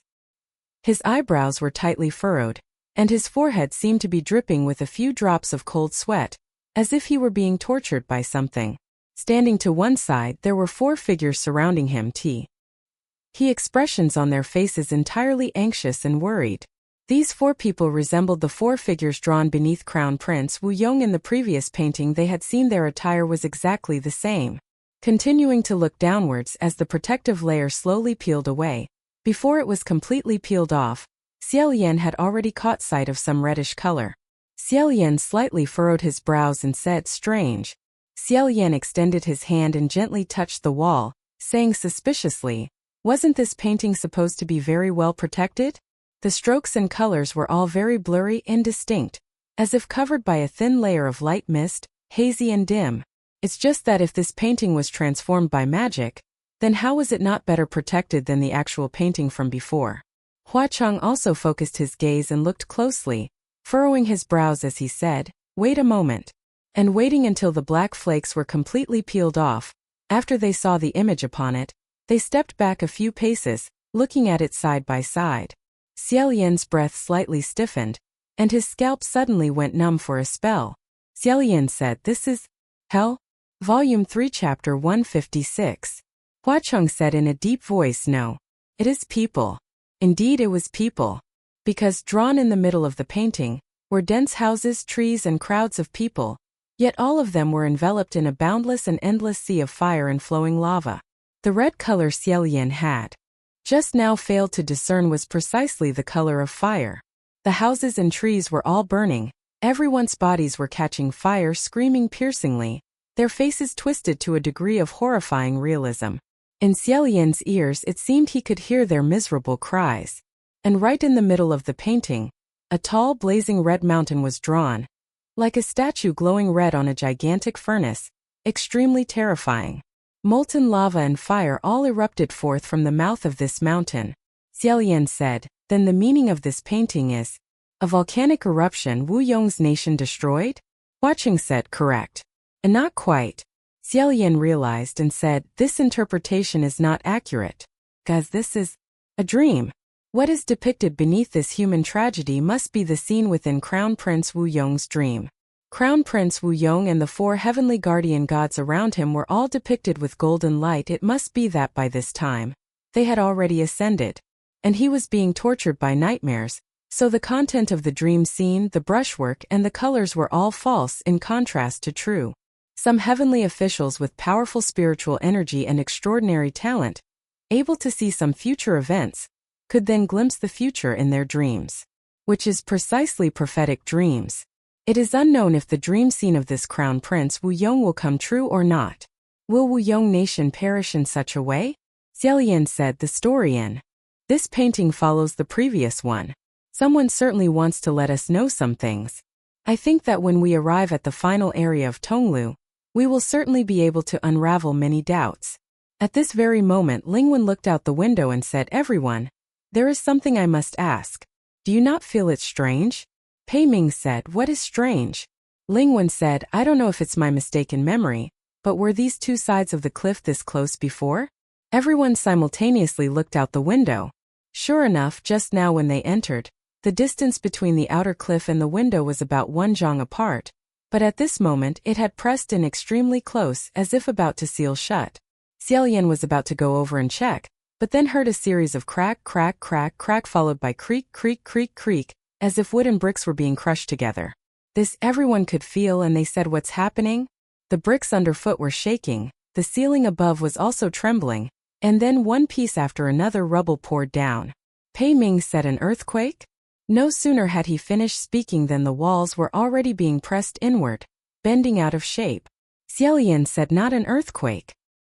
No, it was the cliffs on both sides, squeezing this Wurong temple in the middle." No time to explain, he shouted, "Run!" Without him needing to say it, Pei Ming had already kicked down a wall, opening up a path. Everyone broke through the walls and ran forward, but they were still running within the Wu Rong Divine Temple. This divine temple was too vast. Besides a great hall, there were also many side halls, smaller halls, incense rooms, Taoist rooms and so on behind it. Therefore everyone had to run without stopping, continuously smashing through walls and kicking open doors along the way. At this moment, the method of breaking out of a martial god's residence once again proved useful. But just as they passed through 2 small halls, a huge boulder about half a person's height suddenly smashed into one of Xie Lian's legs. The roof was being smashed apart. It was due to earth and rocks continuously falling from the 2 cliffs above. With a rumbling crash, even more large rocks were falling. Cascading like a river, they directly brought down the entire ceiling.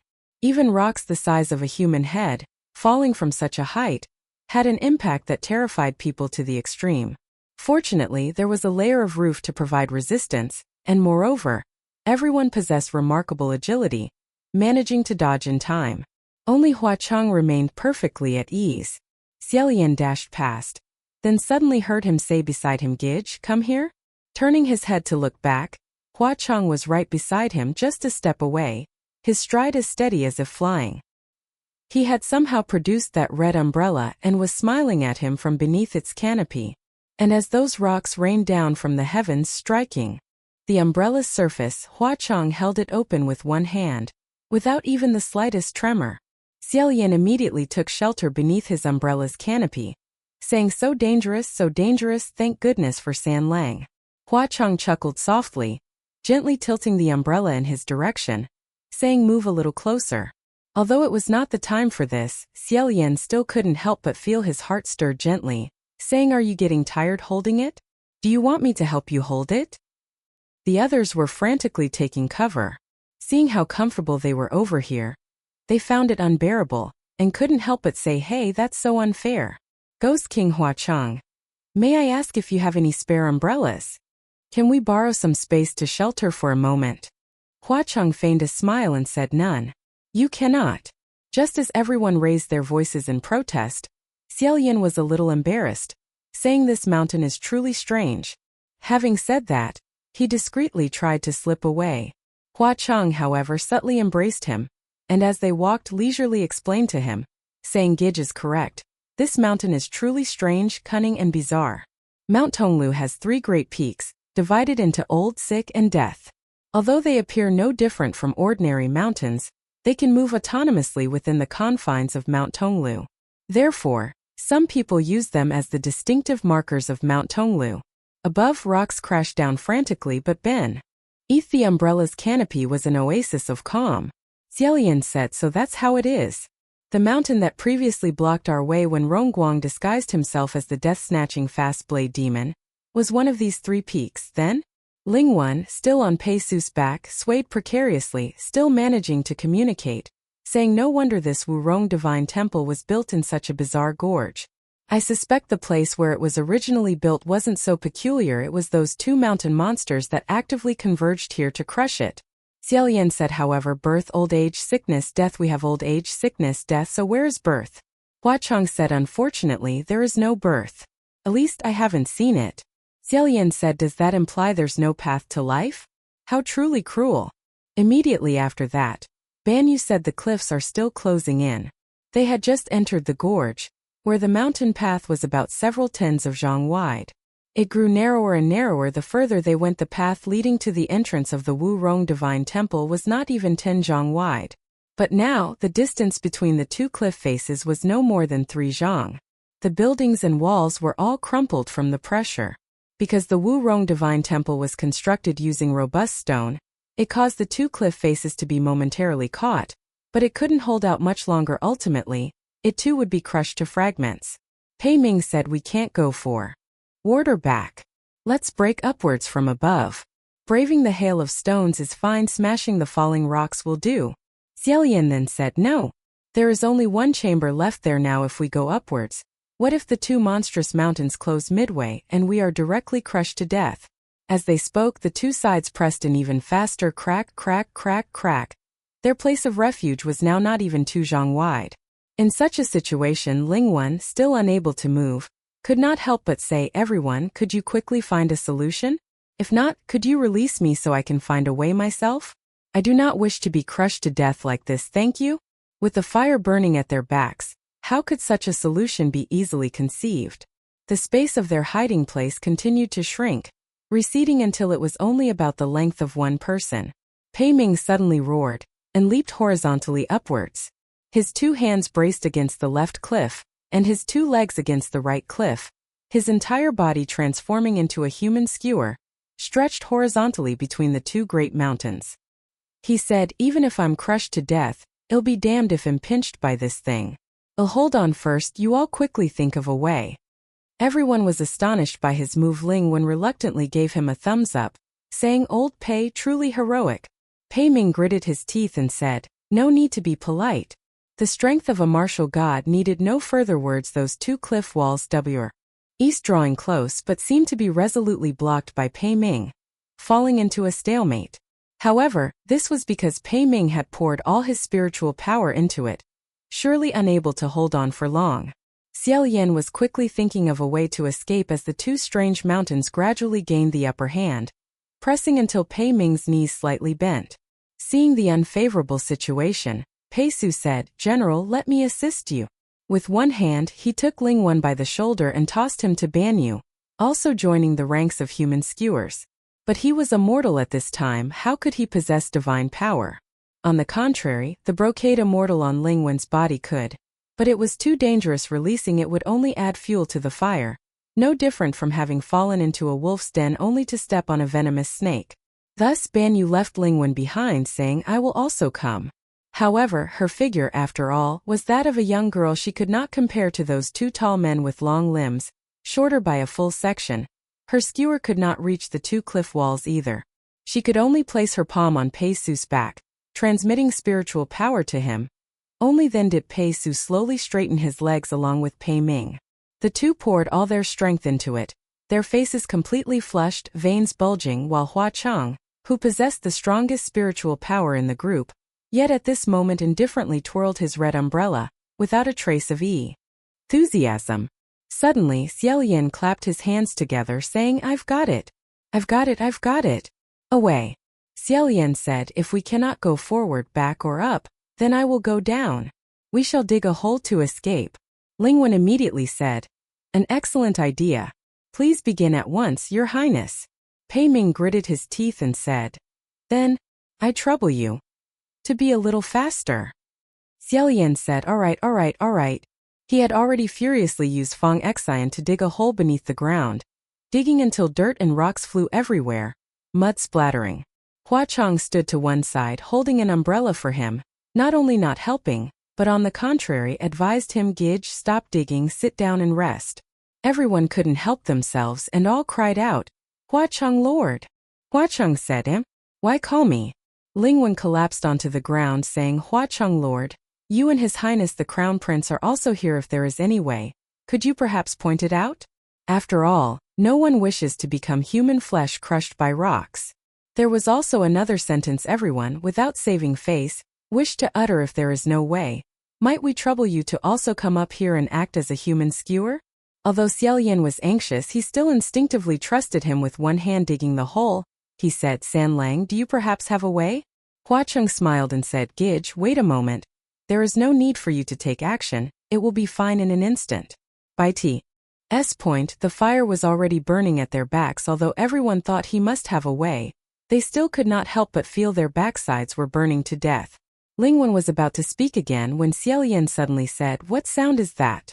Amidst the rumbling dirt and rocks falling from above, a strange sound emerged, approaching very quickly. Crack! Crack, crack, crack. Extremely fast, it seemed he had heard it somewhere before. Xie Lian ceased his frantic digging, saying, This could it be?" As soon as the words left his lips, a section by his feet suddenly collapsed, revealing a dark hole beneath, large enough for two people to crawl into. From within the hole, the sound of a shovel rang out, emitting a snow-white light. The Earthmaster's divine shovel. That shining shovel quickly retreated into the cave. Huaqing said, "A little late, but we caught up. Let's go." Xie Lian had not even had time to utter a single word, when Ling Wan went down first, vanishing into the hole, followed by Banyu, along with Pei Su and Pei Ming. With the two skewers in between gone, the two monstrous mountains suddenly and quickly closed in. Hua Cheng embraced Xie Lian's waist, saying, "Go quickly," then embraced him and leaped into the tunnel. Xie Lian only saw a stretch of darkness immediately. From above, a resounding creak sound echoed. The two great mountains had finally collided. If they were still up there now, they would certainly have been crushed flat. Steadying their spirits, two small flames blazed in the darkness. Xie Lian looked at the tunnel where they stood for a moment. It was neither wide nor narrow, orderly and neat, truly worthy of being a passage dug by the Earthmaster's divine shovel. A few of them all prostrated on the ground, bowing their heads, catching their breath for a moment. Hua Chang released his waist. Xie Lian also lowered the hand he had inadvertently placed on Hua Chang's shoulder, looking towards the black-clothed figure holding that shovel. The black-clothed man was taking a break, setting his shovel down, and wiping away cold sweat. Xie Lian approached a few steps, observing him intently. This person at a glance was a neat and clean young man. Also somewhat refined, his appearance could be said to be 7 out of 10 parts. However, he utterly lacked any personality. In that case, he was definitely the type of person who was exceedingly unremarkable. Xie Lian walked to stand in front of him. The black-clothed man raised his head and said, "Crown Prince D." Without waiting for him to finish, Xie Lian immediately seized his meridians and said, "Where is Lord Windmaster?" The black-clothed man was startled and said, "Huh? I don't know either." Xie Lian let out a sharp breath, saying sternly, "Blackwater, Your Excellency, why the need to play act? Your revenge is your own affair. I am not in a position to speak of it, nor will I, but Lord Windmaster and you, for better or worse als. Share a past connection. I hope that." At this moment, Lingwen interrupted him. "Blackwater? Crown Prince, Your Highness, why do you assume he is Blackwater? His face doesn't resemble him at all." Xie Lian turned his head, saying with doubt, "Because he holds Earthmaster's divine shovel. Moreover, have none of you studied the art of transformation? This face looks so ordinary and unremarkable that if he were thrown into a crowd, he would immediately become untraceable. Of course, it's a fake face." First, regarding the art of transformation, the current face of this black-clothed young man perfectly matched the most excellent skill of creating a fake face, ordinary and utterly unremarkable. Even if one were to gaze upon his face for a full 2 hours, then sleep and wake up the next day, they would forget what he looked like entirely, not a single detail remaining. If that isn't a fake face, then what is it? However, a moment later the black-clothed young man said, "Excuse me, Crown Prince, Your Highness, but I truly did grow up looking exactly like this." "Oh," Hua Chang said, "this is indeed his exact appearance." It turned out this was truly a naturally born passerby face. Xie Lian covered his forehead. After a moment he changed to cupping his hands before his chest, bowing slightly to admit his fault and saying, "I am truly sorry." He had suddenly, right in front of another person, bluntly stated that their face was so ordinary and unremarkable that if they were to own into a crowd they would be untraceable. What was he to do? Because this face truly was too much of a perfect template for the art of transformation. The black-clothed young man was also exceedingly embarrassed, waving his hand and saying, it's all right, I've long since grown accustomed to it." Lingwen then said, "Inu, Your Highness, this time it was fortunate thanks to you." Book 3 Chapter 157. Hearing this address, Xie Lian was stunned. Only now did he notice that this young man's voice was somewhat familiar. He must have heard it a few times. He looked down slightly and then saw the man's wrist. Although the wrist was fully covered by the sleeve, Xie Lian could be certain that beneath it, a small binding chain was definitely concealed. Pei Ming also stood up, taking a step forward to confirm the identity of this black-clothed young man. "Inu, Your Highness? It truly is you. I didn't expect to encounter you here. What are you?"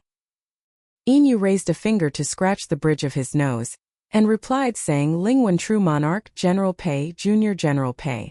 Suddenly a voice snorted, "Inu?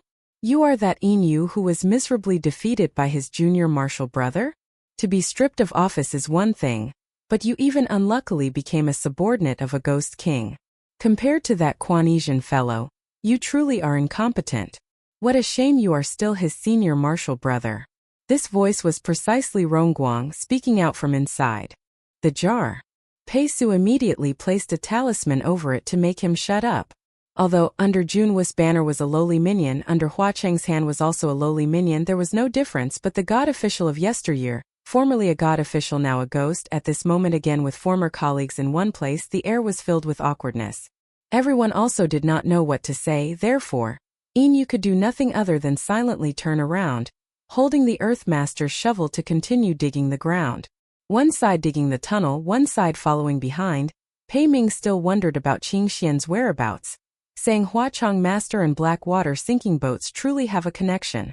Remember when I first asked His Royal Highness the Crown Prince? His Royal Highness the Crown Prince even on your behalf denied responsibility, saying your esteemed self and Blackwater Xiangui were not acquainted, certainly did not know his whereabouts. Now that the Earthmaster's shovel has been found, would it be troublesome to inform him? If he did not kill Shi Qingxian, could he return the person? Hua Cheng again said, you are wrong. I do not know Blackwater's whereabouts at all. Then how is this shovel here? Hua Cheng said, I picked it up. He, like a straight tree not fearing standing death, did not admit it. No one could apprehend him, let alone the current situation where everyone still had to rely on him. Pei Ming could do nothing other than Alright. Hua Cheng's luck is quite good.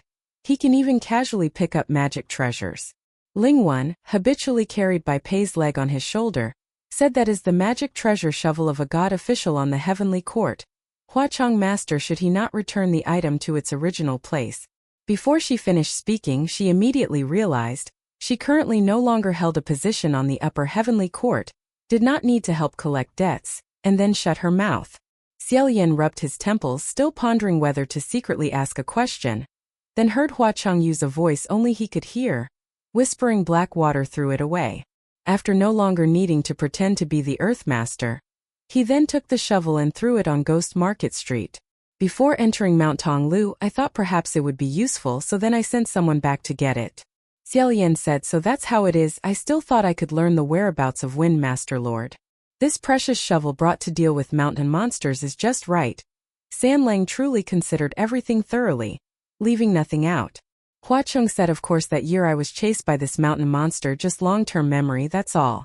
Xie Lian could not help but think a little about the appearance of novice soldier Hua Cheng when he first entered Tonglu. At this moment, in the darkness, a few small silver lights shone again. It was the purple spirit butterflies emitting light, servant Ji as illuminators. Xie Lian gently raised a small silver butterfly, looked upwards, saying, what exactly is this mountain monster? Why must it attack us? Hua Cheng said, it's hard to say what it is. When I came they had already existed for a long time. However, they conversely are not attacking us. Towards those who want to enter Mount Tonglu they will obstruct. If they cannot obstruct, then they attack. Xie Lian said, is that not different from attacking? Thinking like that, it conversely aligns with our objective. Now Rainmaster Lord and His Highness Qiying are both on Mount Tonglu. I hope they will not encounter danger.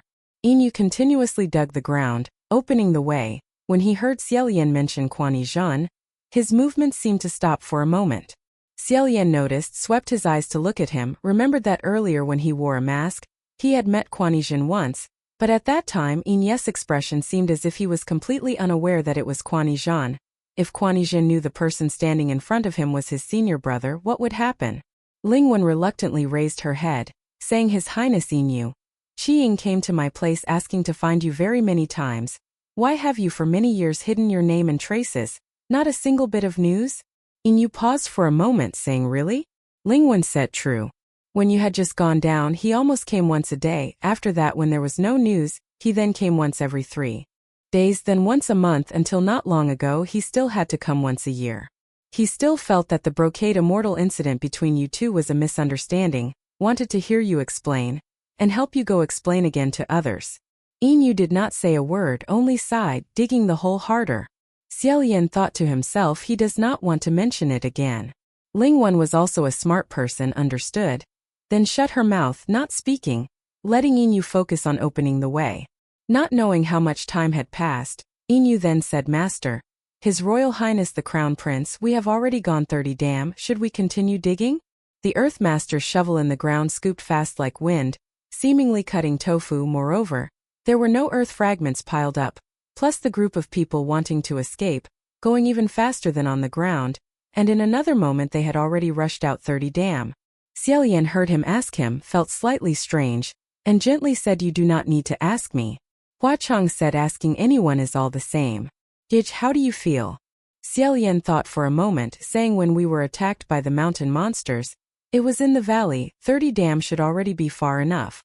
The air underground does not circulate, going further I fear we will become dizzy, let's dig upwards.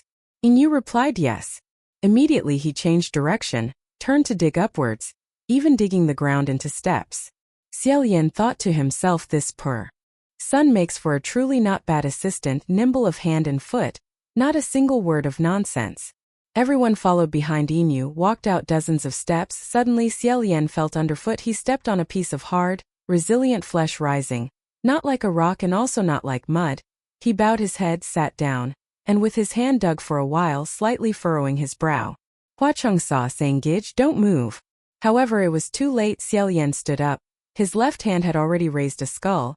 His right hand also raised a skull, saying, "Everyone, there is a problem. We seem to have dug up a corner of a mass grave." And Bui Min also pulled out a thigh bone from within the earth, sighed and said, "That's right. Looking at this bone when it was alive, it surely had two slender, long legs, a peerless beauty. Yet to bury its bones here, it truly makes people feel sorrow." Huacheng said, "What a pity. It truly has long legs, but this is the bone of a man."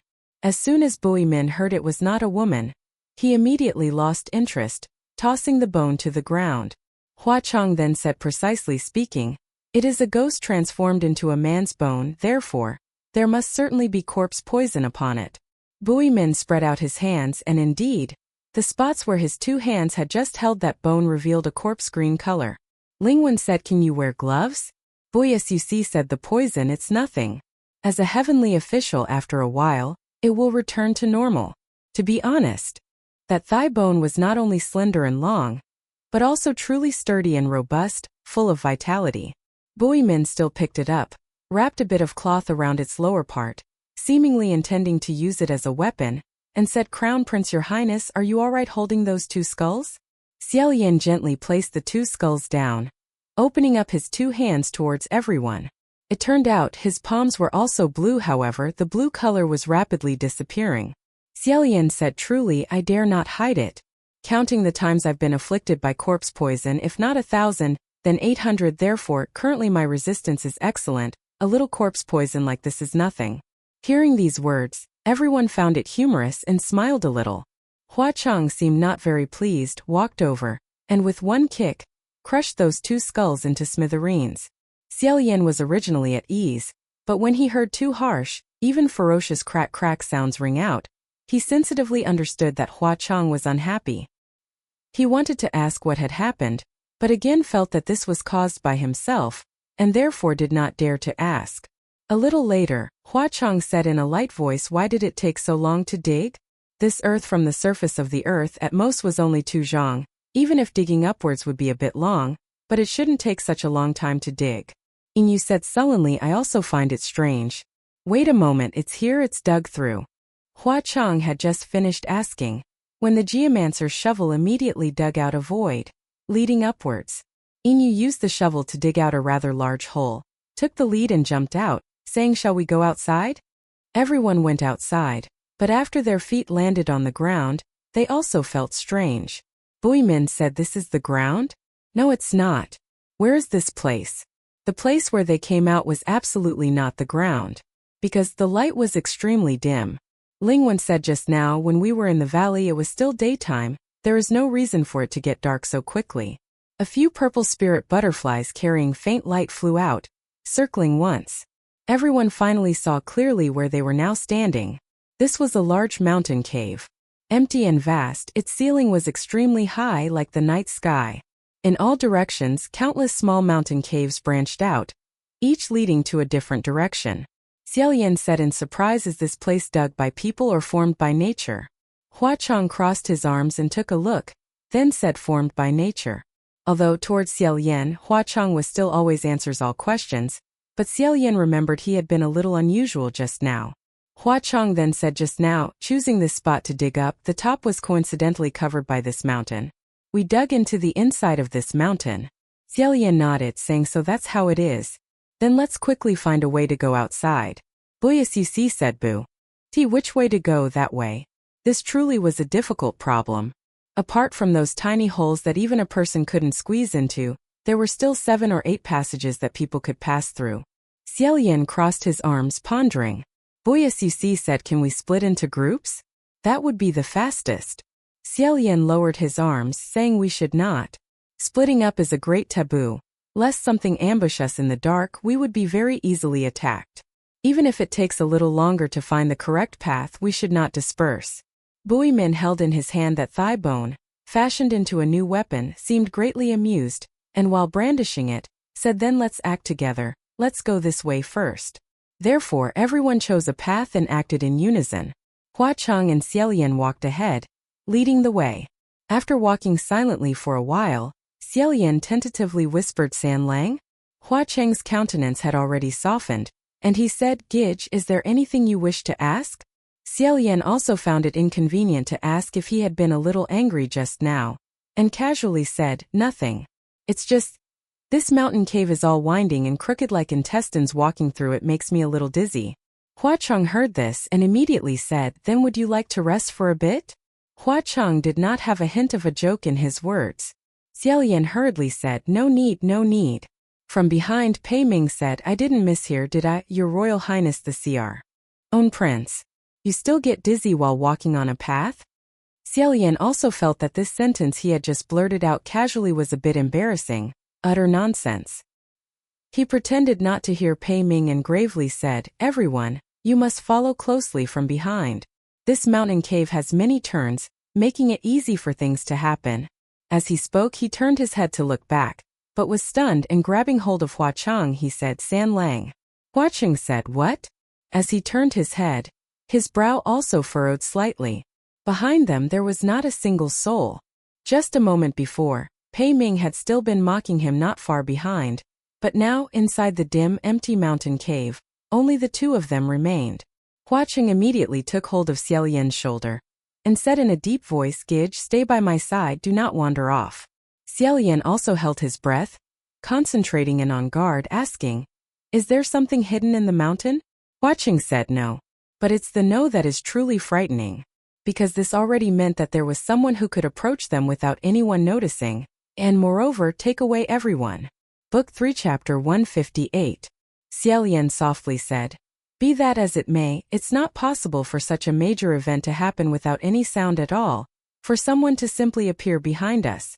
Even if Xie Lian didn't trust that he saw clearly, he absolutely trusted Hua Cheng. What's more, to tell the truth, when facing danger he completely trusted his own intuition. Hua Cheng said, let's go back and take a look." The two of them, shoulder to shoulder, returned along the old path, walking a section until they reached the old turn again, where they stopped. It was not that they wanted to stop, but rather that there was no path to go, and they were forced to stop. They arrived at that cave which, although winding in all directions, had only one path. Yet now, inexplicably, an additional piece of rock wall, cold as ice, blocked their way. The two of them, their expressions unchanged, Xie Lian asked, "Is this an illusion or is it real?" A silver butterfly gracefully flew forward, bumped against the jagged rock face, not showing any excessive abnormality, and was bounced back. Hua Cheng said, "It's real." Xie Lian nodded once and said, "Then it will be very difficult to resolve. Wall-building ghosts are extremely common, and there are two frequently encountered types. The first type is to cause people to see illusions. That is to say, you think there is a rock wall blocking the way here, but in reality there is nothing at all, it's just an illusion. This type of ghost is also very easy to dispel. Directly walk up and touch it, or otherwise slap yourself across the face, splash yourself with a basin of cold water, and after calming down a little, then go and try to touch it again. The second type is to use your memories, emotions, and all sorts of chaotic feelings within you. This type is a little more formidable. For example, at a turn you choose to turn left, but in reality it's because your mind is in a panic and the correct path is to the right. There is also the so-called ghost turning loop, but that is also just the name of a petty trick. You step with your left foot, then your right, your steps becoming extremely uneven, uncontrollably moving towards the object that is bewitching your mind, adding to the abnormality. Unbeknownst to yourself, like this, you think you have walked a straight path, but in reality you have walked a large circle, circling back only to discover, oh, why have I returned here? For the two of them, both these types of methods were merely petty tricks. So this rock wall, cold as ice, was unexpectedly the third type. It truly existed. Xie Lian was pondering whether or not to violently smash through this rock wall to take a look at what exactly was happening behind it, then heard Hua Cheng say, "Gidge, give your hand to me." Xie Lian? Although there was a little doubt, Xie Lian still complied, giving his hand to Hua Cheng. Hua Cheng gently took his hand, placed it in his own palm, and with the other hand placed on top, seemed to put something on him. Xie Lian's breathing also stopped for a moment, then he raised his hand and surprised said, "This is?" On the third finger of his left hand, A meticulously tied red thread was added, which Hua Chang himself had tied onto him. Moreover, this red thread continuously extended, connecting with the thread on Hua Chang's middle finger. Hua Chang raised his own hand, showing him that on both their hands, identical butterfly-shaped red knots were tied with thread, and smiling, he said bound together. Hearing these words, Xie Lian's face felt a little hot, not knowing if he was too sensitive or not. He hurriedly and forcefully rubbed his cheeks, as if fearing Hua Chang would sense his heart was beating much faster than usual, and laughing, he said, "Is this some kind of magic spell?" Hua Chang's face faintly reddened. He lowered his hand and said, "Although we will not actively separate, but to guard against unforeseen circumstances, this thread will not break, will not shorten, unless one person is no longer there, otherwise one can definitely follow this red thread to find the person at the other end." Xie Lian said, "What if it's lost?" Hua Chang said, "Dead, or vanished into thin air. If this thread does not break, it indicates something has happened to the other party." Xie Lian was about to speak, when suddenly he heard from afar. It seemed a rumbling sound was coming. He focused and listened for a moment and said, "Is someone fighting?" This strength and speed, it seemed someone was continuously hitting the mountainside, punch after punch. Xie Lian said, "Such strength is certainly not from an ordinary person. It must be a martial deity. Could it be General Pei?" Hua Chang said, "It's coming from the front." This front naturally referred to the direction they had originally intended to go, but because Pei Ming and his group had gone missing halfway, they had to take a detour and could not proceed. But Pei Ming and his group had vanished behind them. How could they have ended up in the front? And if that wasn't Pei Ming, then who was it? The two exchanged a glance, walking side by side, precisely to see the outcome. Having walked halfway, the sound of hitting the mountain suddenly disappeared, not knowing if it was intentional, or if they were exhausted. But since they had already come so far, why turn back halfway? Therefore, Xie Lian and Hua Chang continued to walk quickly towards where that sound had been coming from. Several silver butterflies gently fluttered in the dark cave ahead, which they had to circle back to, lighting up the path ahead for them. Suddenly, Xie Lian's sharp eyes caught sight of something unusual on a rock wall, and said, "What is that?" "A red thread?" Looking from afar, he truly did not know what kind of object it was, but it looked very bizarre, like a red thread, but much larger than the red thread on their fingers, and there it was continuously wriggling, even more like a red snake. Xie Lian slowly walked to the side of the rock wall, looked closely and said, "Isn't this a half-moon scorpion-tailed snake?"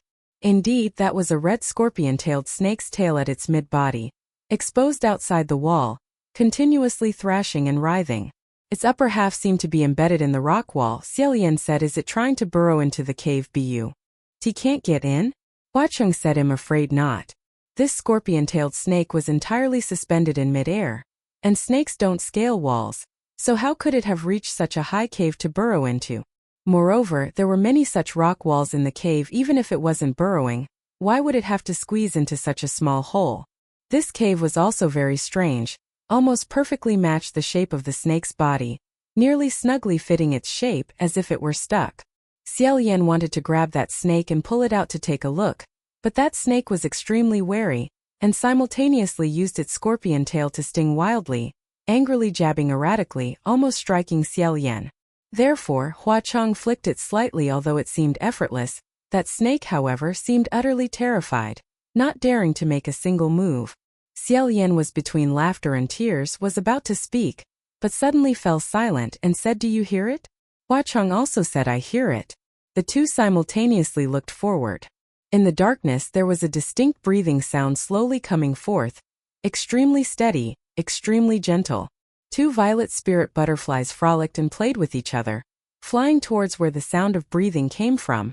The higher they flew, that silver light also rose higher, gradually illuminated a pair of hands. These were a pair of human hands. They were a man's hands.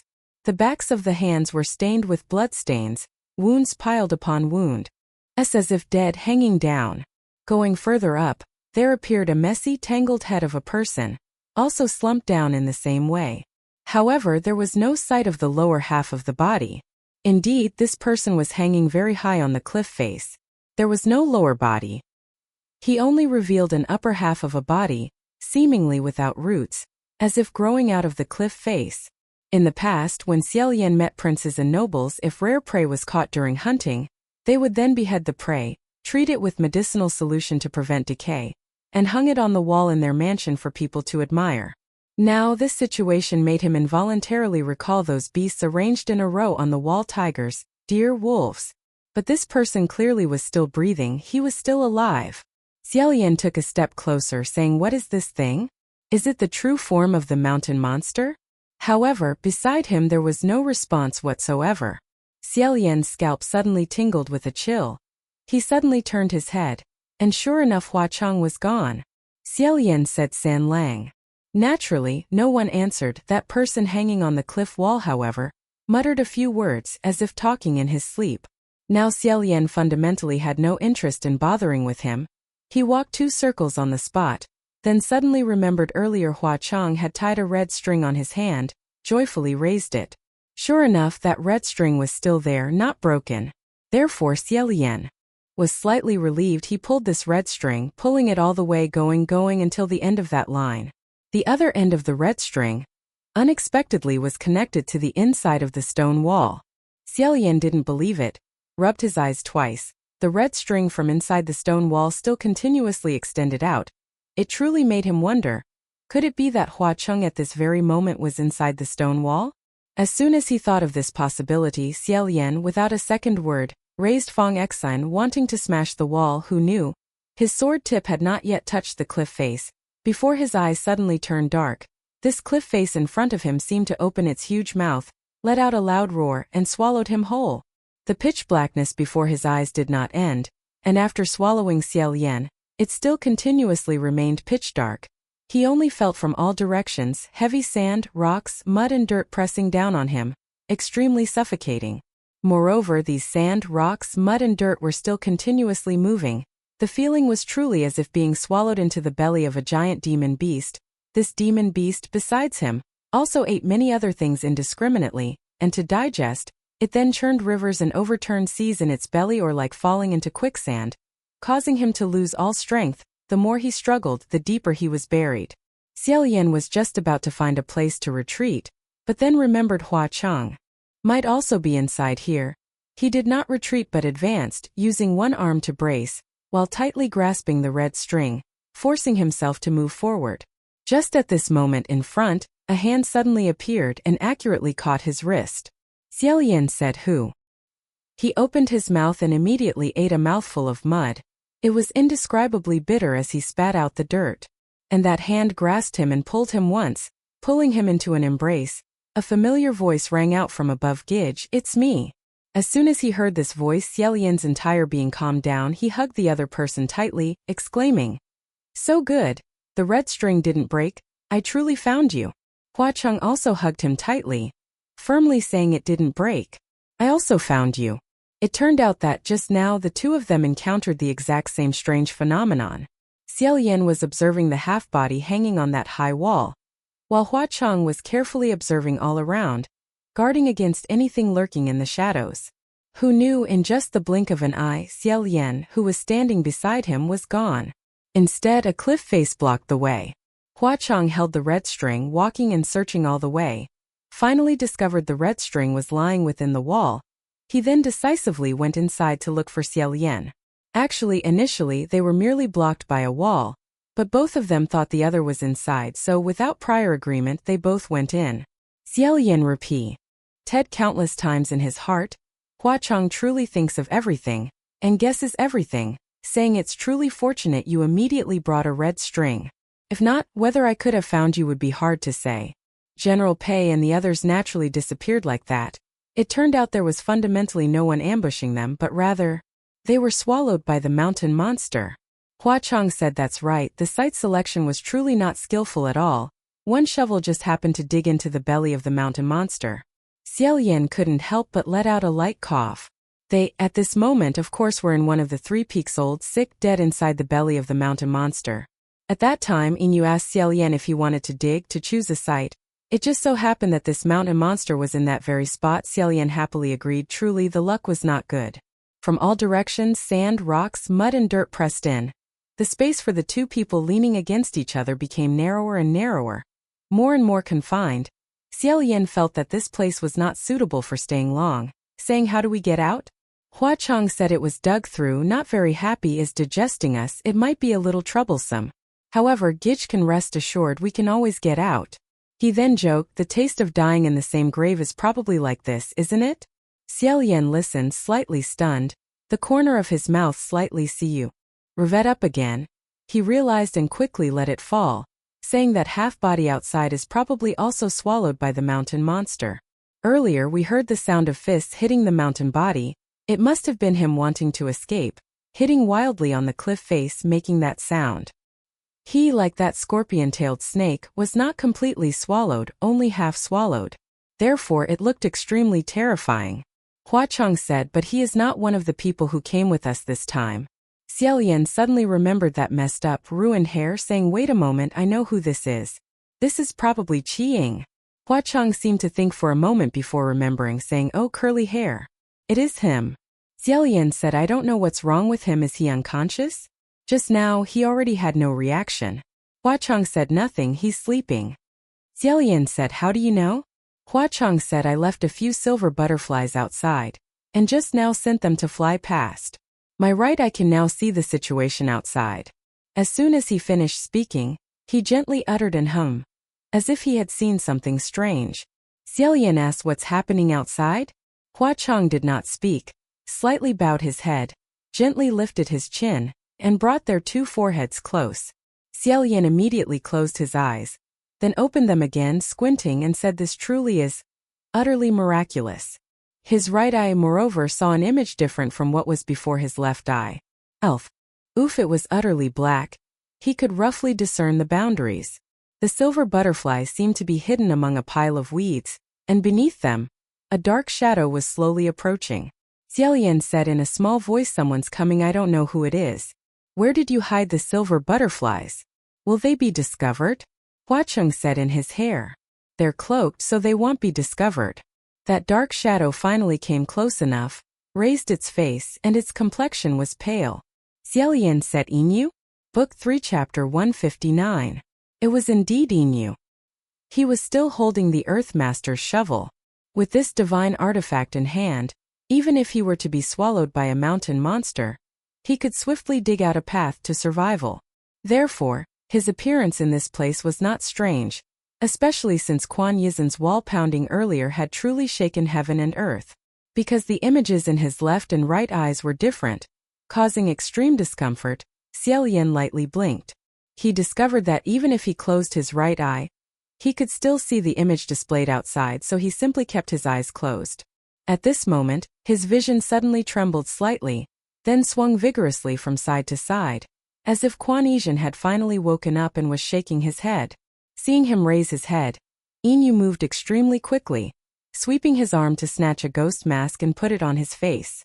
However, Kuan Yizhen fundamentally had no time to pay attention to him back. As soon as he woke up, his entire body from behind fiercely contracted. That mountain monster once more sucked a large portion of Kuan Yizhen's body into itself. Seizing the chance while his two hands were still outside, Kuan Yizhen continued to clatter against the wall, simultaneously trying to pull himself free.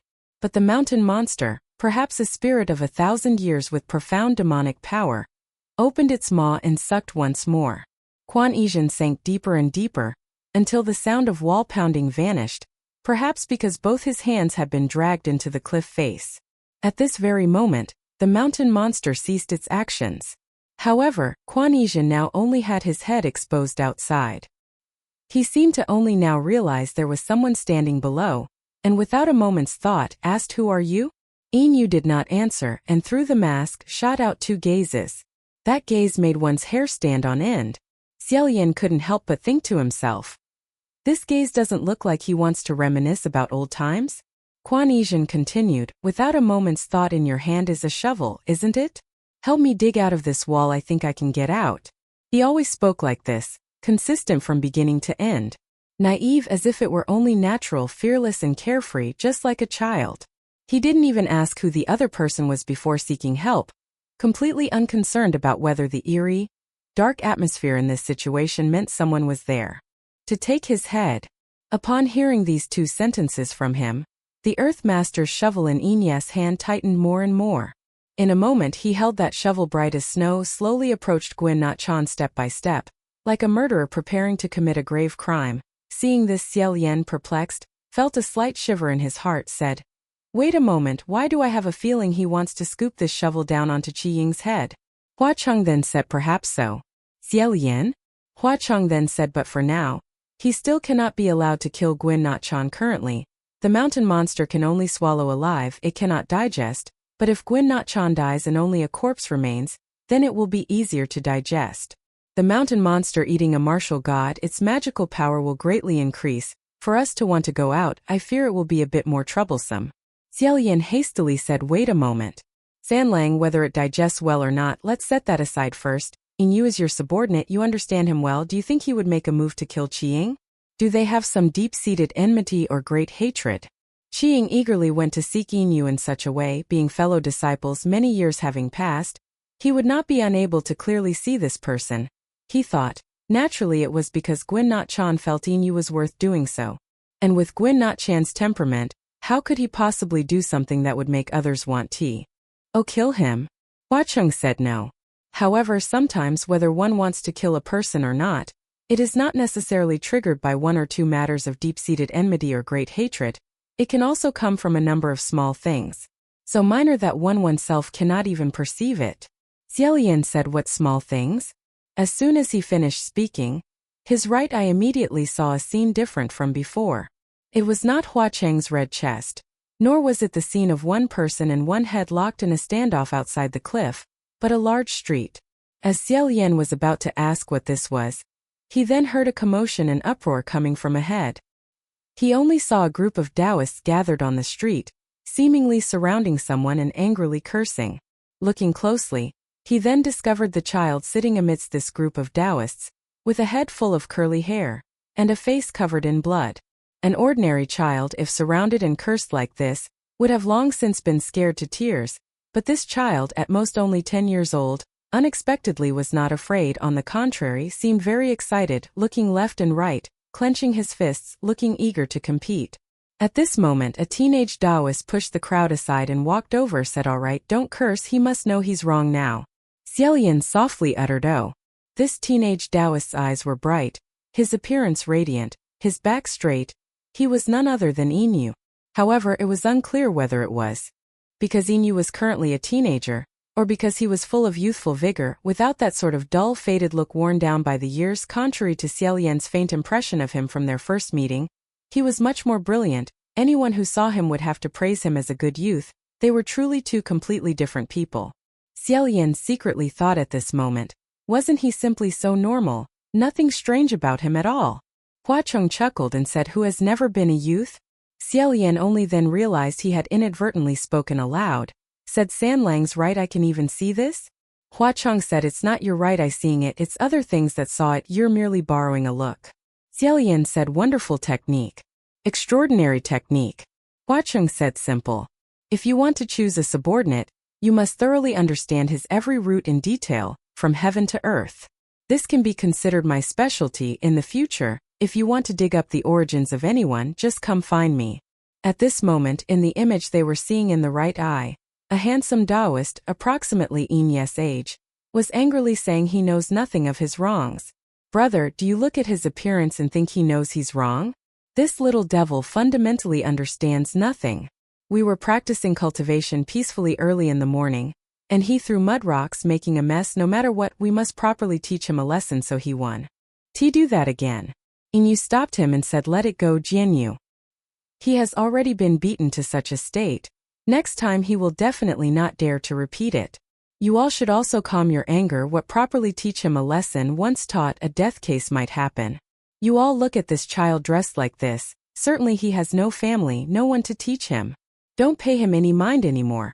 All go back and calm your anger." Jianyu, turning around, angrily said, "Let me tell you. This brat has something wrong with his head, he's not normal. Brother, look, he's being beaten and still laughing heartily. He even wants another fight." Yu, while pushing them away, said, "Oh, you also said he has something wrong with his head, why contend with him?" It could be seen at this moment, Yin's words carried considerable weight with his fellow disciples. Although everyone was unwilling, they still turned back. Yin looked at the child sitting on the ground for a moment, then sat down.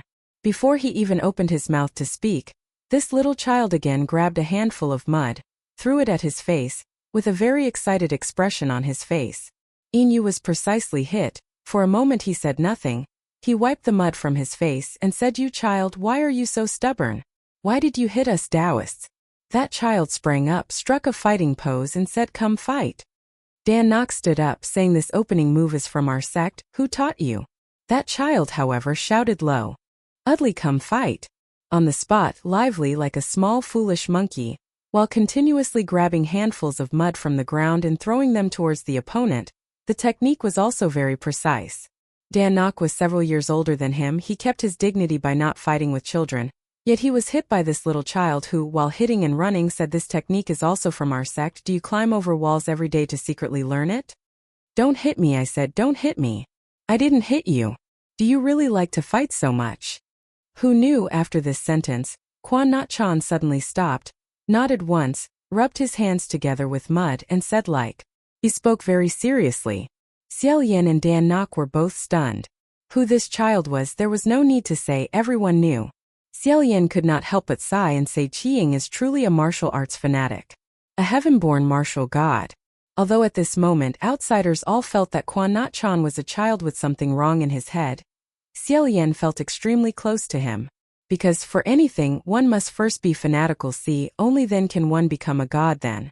As for this situation, those who can somewhat understand this spirit of obsession will be considered to have some potential, some significance, while those who cannot understand will only ridicule them as sick idiots, and right from the very beginning, it can be judged that on this path there is no hope. Dan Nok was stunned. Hen laughed. However, he had not laughed for long when a moment later, a splash of mud was thrown at his face for the second time, and he hurriedly said, "Hey, I told you not to hit me.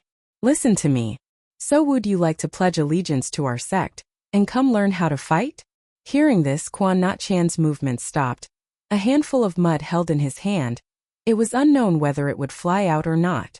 But Xie Lian did not have time to see if he threw it or not, because immediately after, at this moment by the cliff outside, Dan Nok then made a clang sound, sticking the Earthmaster's shovel into the wall. Although he did not strike Quan Not Chan's head with the shovel, the sharp metal flew past Quan Not Chan's face. Extremely dangerous. The silver butterfly hidden in Quan Not Chan's hair was very steady, although it was not startled into flying up by this sudden strike. But Xie Lian's right eye, seeing this scene, was alarmed, and he could not help but blurt out, "Don't." Hua Cheng, however, seemed to have known this would happen, saying, "Look, indeed there is this intention.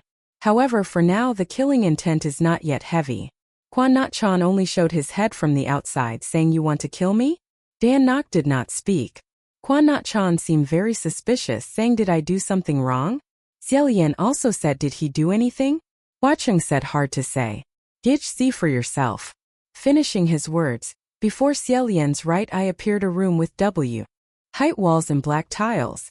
Looking, Dan Nok was several years older than before, leaning against a writing desk, writing fluently. Beside him gathered a group of fellow disciples who were lodging complaints, filled with indignation. Dan Nok Xixiang, Quan Not Chan's eating style is too unsightly. Every time he eats he spills food everywhere. And the amount of rice he eats is 3 times more than others. Just like a hungry ghost, he occupies the entire rice bucket by himself, making it impossible for others to eat. Dan Nok Xixiang, I have no way to live together with him. I want to change rooms. He wakes up so loudly. Every day I worry he will kick me and break my ribs. He cannot be provoked. He cannot be provoked. Dan Nok Xixiang, I don't want to be in the same group as him. This kid has never cooperated with others nor paid attention to others. He just kept punching and kicking by himself for a while, causing a commotion. I would rather be on the same team as the most incompetent shitty than be on the same path with him. Dan Nok listened, feeling dizzy, and said, all right, well then, how about this? First I will reinvestigate. After investigating I will think more about how to handle it. You all go back first. The one who slammed the table and complained most fiercely was, of course, Jian Yu. He was clearly not satisfied with this outcome, saying, Dan Nok, you really should not have let Shifu take that kid as a disciple in the first place. It's truly bring trouble into the house. You see, he has been here for so long. Which day hasn't he been a source of vexation? Which day hasn't he caused destruction? Everyone aggressively intimidated people, but Dan Nok once again offered a few words of conciliation, saying, actually, these things aren't really a big deal. Not a small matter at all. Our tranquility has all been disturbed. Ascetic cultivation. How are we supposed to cultivate? Indeed, why weren't there so many problems before? Dan Nok could only say, Chan doesn't mean any harm, it's just that he doesn't understand the ways of human relations, nor does he quite understand how to live with others. Jiam Nok said, not understanding the principles of human relations is not a golden exemption pass. If you don't understand, don't you learn? If one lives in this world full of people, one must learn how to coexist with them. He's already in his teens yet still acts like a child. Can't he learn? Some people in their teens are already fathers. We're not saying Master is biased, but this brat has only been here a few years. He gets to monopolize all the best things, the best training room, every batch of the best elixirs. He can even skip classes morning and night, and doesn't even need to memorize scriptures. If caught by Master, he just gets a casual word or two, and isn't even scolded. On what grounds is this? Senior brother Dan Nok, you are the senior disciple. If it were you like that, everyone wouldn't mind, and wouldn't object. But what exactly is his standing? He's neither educated nor virtuoso. What if he has good aptitude? Do we grown-ups all have to submit to him?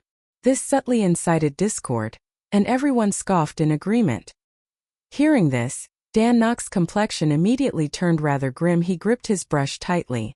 Xie Lian couldn't help but secretly think, this isn't good. The patience of ordinary people is very easily stung by such taunts, and if by chance it's a narrow-minded person, they don't even need to bite the bait, they themselves will leap up.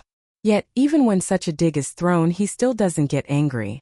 However, unexpectedly, after a moment of thought, Dan Nok put down his brush, knitted his brows solemnly, and said, fellow junior brothers, I feel that what you said is incorrect. Everyone was startled for a moment. Dan Nok said, I'll speak plainly. No matter what path of cultivation, good aptitude truly is very formidable. What's more, he has good aptitude and still trains diligently. If you truly feel Master is biased, we should put in a little effort, catch up to him, surpass him. Then training rooms and excellent elixir rooms, these things will naturally also be widely open to everyone. If everyone has spare time to be angry at him, isn't it more important to diligently cultivate? Isn't that right? The moment he spoke thus, everyone felt embarrassed, having nothing more to say, but still said, Senior brother is magnanimous, not to contend with him.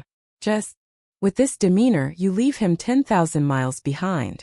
Jiam Nok then said, Dan Nok, you spoke up for him today. Be careful in the future that he doesn't come to resent you. In short, neither side was pleased with this accusation session. After a group of fellow disciples left, Dan Nok went to the window.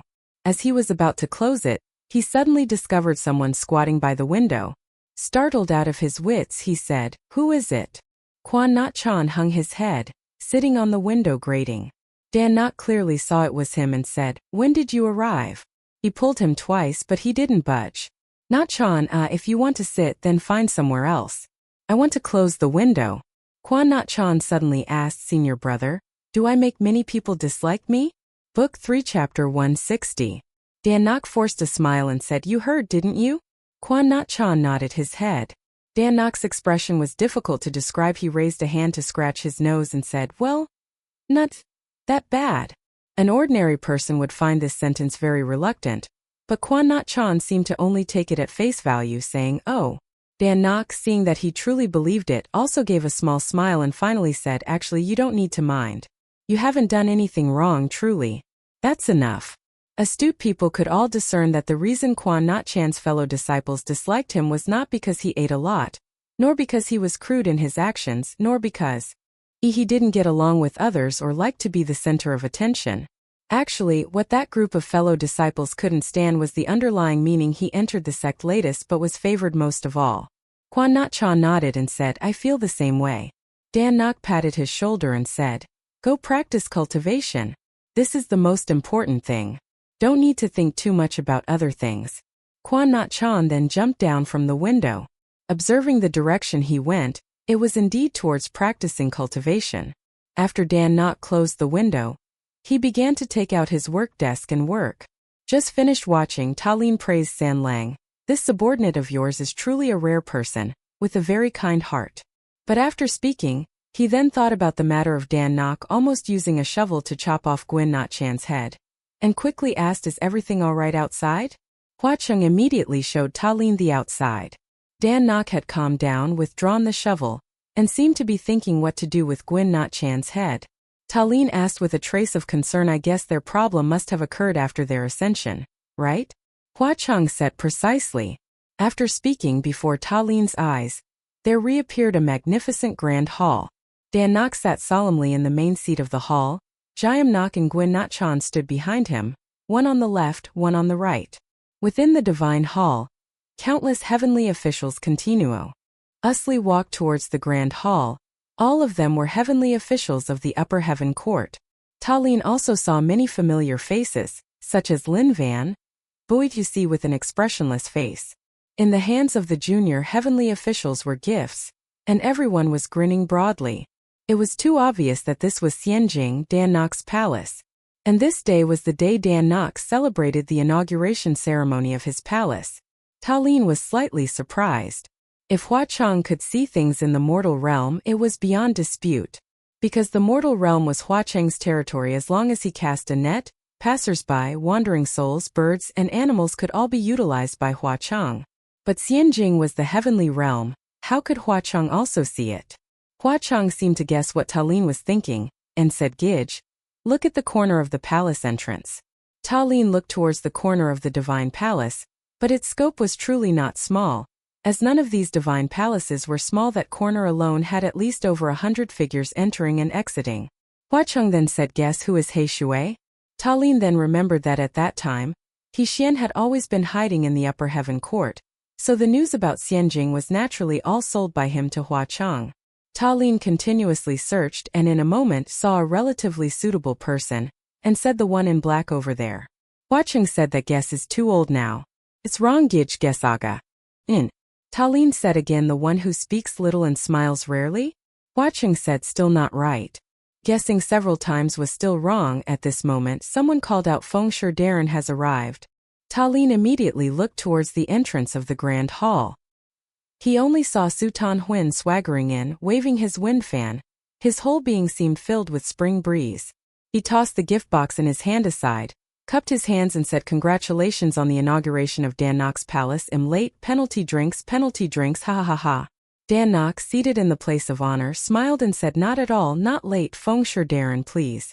Hua Cheng finally revealed the answer, saying, "It's him." "Ta Lin? Feng Shui Darren is He Shui?" If that were the case, it would be truly unbelievable. Hua Cheng laughed and said, "Gidge has misunderstood. It's not him, but the one behind him." Only then did Ta Lin focus his gaze on the figure behind Su Tan Huin. It was merely a low-ranking junior heavenly official, with an ugly appearance, but his face was beaming with extreme enthusiasm.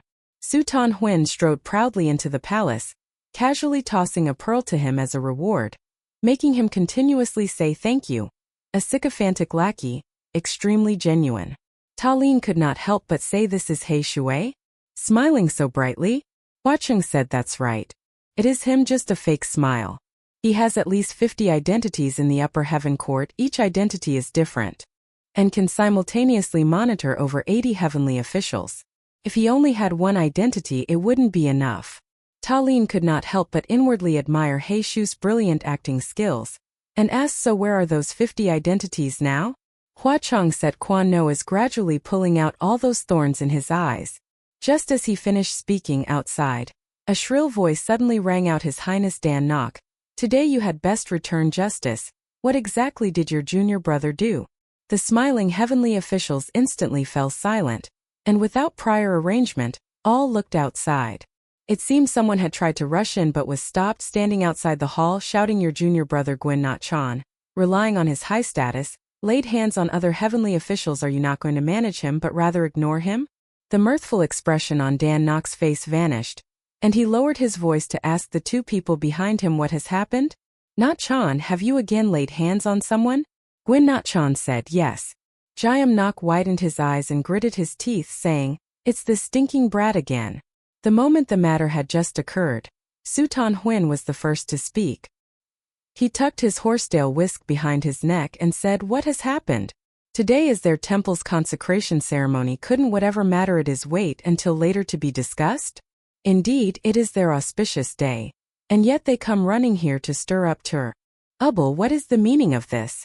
Do they have eyes and yet choose not to see? The person outside the palace then said, "Oh, really? So today is indeed a day of great celebration? We truly did not know this. But he struck us without choosing a day. Must we then choose a day to settle scores with him? Gwyn Not Chan is a person of your Dan Nok Palace. He was personally chosen by His Highness Dan Nok to ascend to godhood. If not him, then who should we seek?" These words were utterly unpalatable to hear. Ling Wen subtly furrowed her brow and said, "Is there truly a need for this?" Dan Nok had no choice but to stand up and said, "I acknowledge this. However, it is not very convenient at the moment. We shall discuss this matter again later. How does that sound?" The person outside said, "We only hope His Highness Dan Nok does not show favoritism. That would be proper." It was unknown how the matter had unfolded, but to be so readily accused with the two words showing favoritism was truly infuriating. Sutan Huin seemed about to say something when Gwyn Not Chan suddenly leaped down from behind Dan Nok and said, "Are you leaving or not?" The person outside the palace clearly had not anticipated Gwyn Not Chan would dare to cause a commotion here again, and fearlessly said, "If I don't leave, do you dare strike me? So many immortal officials are watching." Who would have thought Gwyn Not Chan was a person who could not be described by common reason? He did not utter another word and immediately flew out. The man outside the palace let out a cry, while all the heavenly officials inside the palace were struck dumb with fright. After the fight was over, only then did Ling Wen say, "Someone quickly restrain him. He's going to kill someone." Dan Nok was also momentarily stunned, then quickly ran outside saying, "Stop fighting." Meanwhile, the person outside the palace was still loudly saying, "Your Dan Nok Palace is truly something else.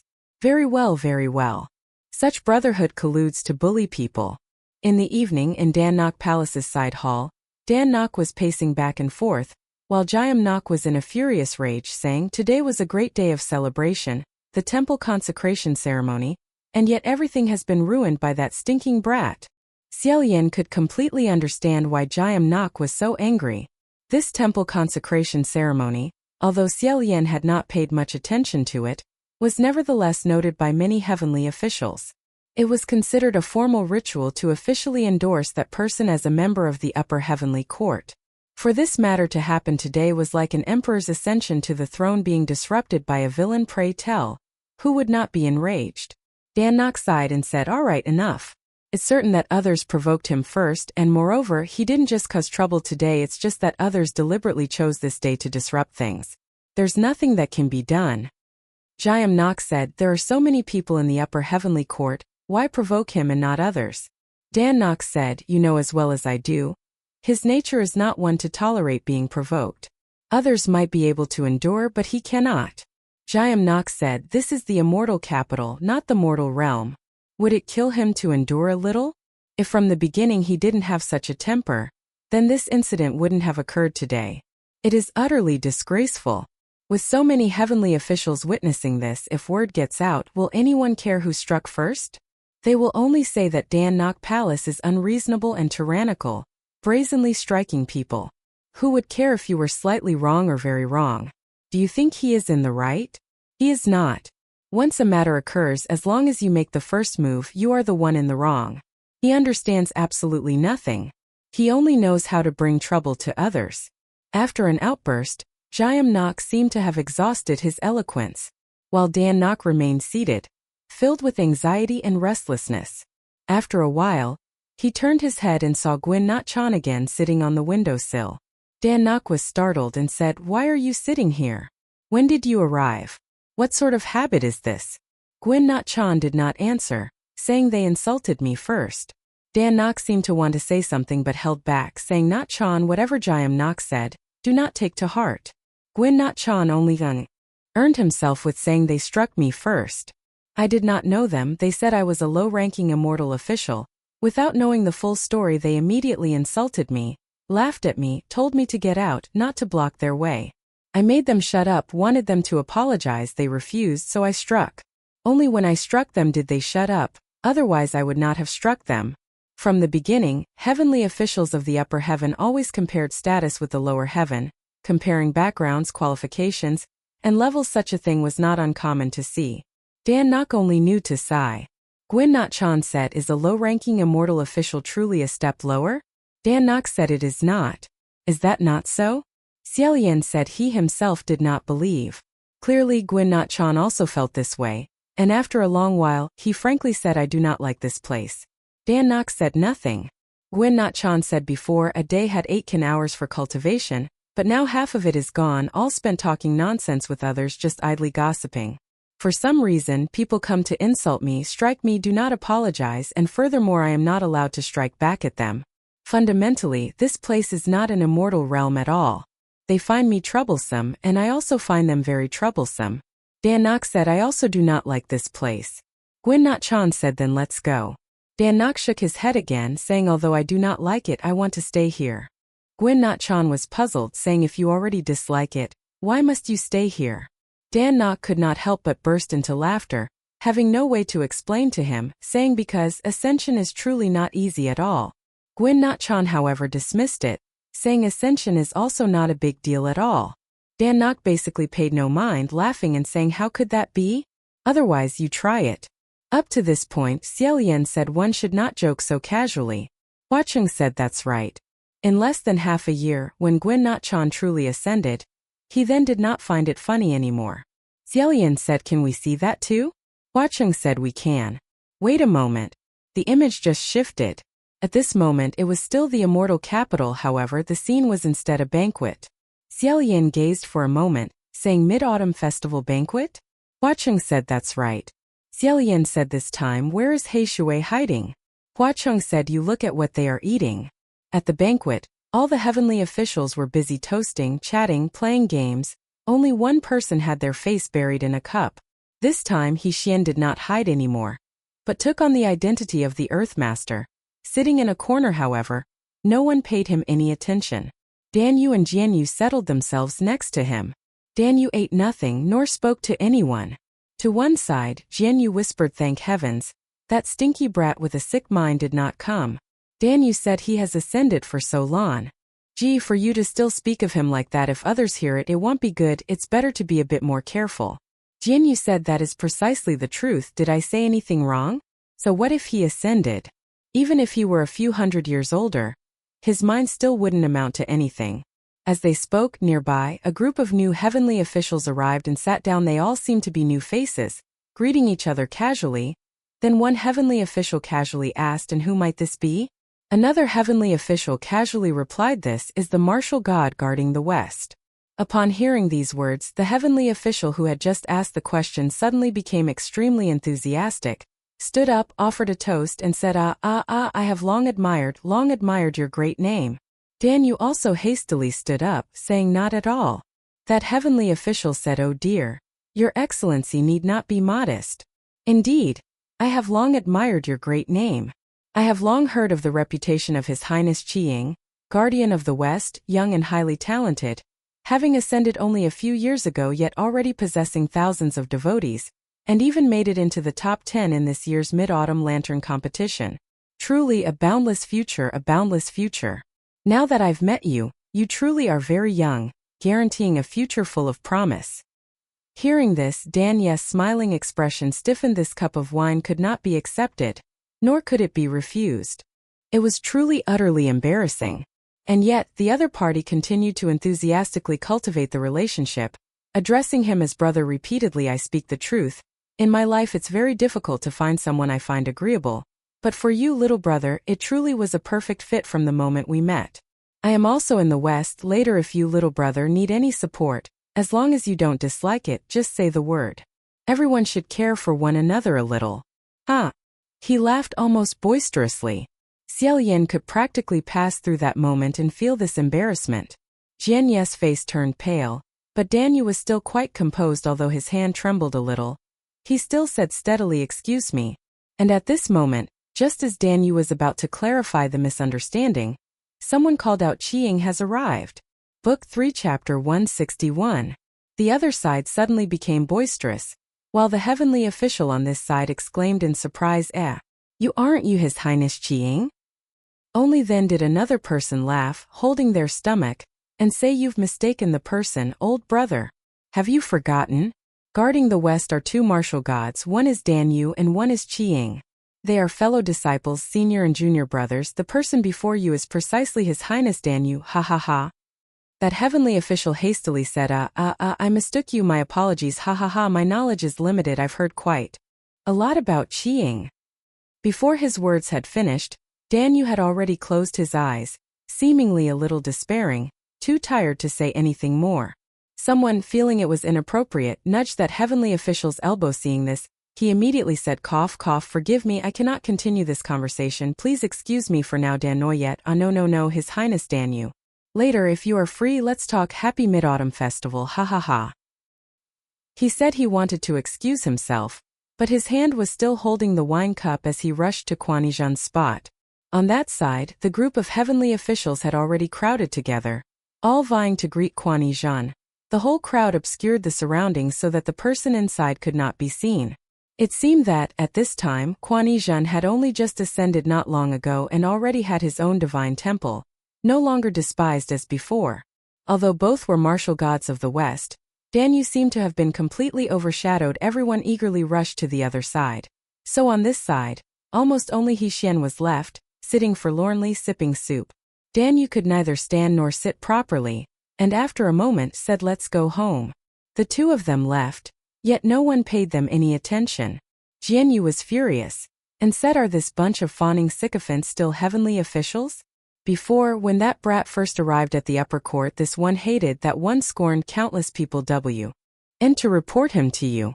In the blink of an eye, this brat ascended, gained many devotees, and they all swarmed to flatter and inflate him to this extent. They turned their faces faster than turning a page in a book? What unshakable status, what promising youth. I see his devotees have flaws exactly like him. Only those with sick minds would revere someone with a sick mind. Just then Shi Xian walked over holding a cup of wine. Dan Yu said in a low voice, don't speak anymore. Let's go quickly. Seeing someone approach, Jian Yu finally shut his mouth. Shi Xian said, Dan Yu, are you leaving? Didn't Qiying just arrive? Last time I heard him say that you two haven't met for a long time, and he even asked me what you've been doing lately. Aren't you going to speak with him? Dan Yu forced a smile and said, no, I'm feeling a bit unwell. I'll excuse myself first. Shi Xian didn't think much of it, looking at the Earthmaster behind him, and laughed heartily, saying, then you go rest and get well, let's gather again next time. Mingxiong, I told you not to sit here. Come over there with me. Waiting until Shi Xian had left and was no longer paying attention to this side, Jian Yu then lowered his voice and continued to talk nonsense. That brat won't be arrogant for long, sooner or later. Hell fall from grace. I'm eagerly waiting to see. He continued to ramble. Dan Yu also felt very annoyed and said, enough, you don't need to be so angry. Jiam Nakas. I'd forget it, but you keep saying it, yet can you really stop? When he first ascended, if it wasn't for you yourself shielding him, wiping his backside for him, he would have surely been kicked down long ago. I truly cannot bear it. You do not deserve to be treated like this. The two quickly returned to Dan Nok's palace. Compared to how lively and grand the establishment of the temple was last time, now, even if the doors were wide open, only a sparse few low-ranking heavenly officials came. Closing the door, Dan Nok's voice grew several magnitudes, saying, a heavenly official ascending and establishing their own temple is a very normal matter. He also did nothing wrong. No need to speak further. I do not wish to hear it. If you yourself also feel troubled in your heart, then why must you always actively bring him up? Jiam Nok said, do not blame me for being garrulous. These words are merely to remind you. Dan Nok, the entire West, such a large territory, with so many believers, he alone occupies so many believers, and last time that demon wolf was also snatched away by him. Look at it now, your territory is shrinking more and more. How much is left? If you continue like this, where will you find a place to belong? Dan Nok said, how can you call it snatching? He did not wield a sword to force people to believe in and worship him. Everything was by everyone's free will. Moreover, the matter of that demon wolf. He sighed, saying calmly, I truly could not deal w. If that matter finding me was also useless, so finding him was exactly what they wished for. Jiam Nok said with immense grief, I merely fear that if you continue like this, You will not be able to contend with anyone at all, and there will come a day when you have no way to turn yourself around. Damn it, these low-ranking heavenly officials only know how to covet fame and fortune. A bunch of them secretly find excuses to leave for other heavenly temples. Not a single one of them is any good. Dan Nok said, what is this about contending or not contending? Why bother caring about those things? If they wish to leave, let them leave. If they wish to stay, let them stay. I ascended not to come up here to contend for power and status, to snatch away others' fortune. Why do you keep tormenting yourself and thinking so unclearly like this? As the saying goes, one mountain cannot hold two tigers, and there is already an example in the south. There are Fong Tin and Mu Tin, who have been battling each other to the death for so many years.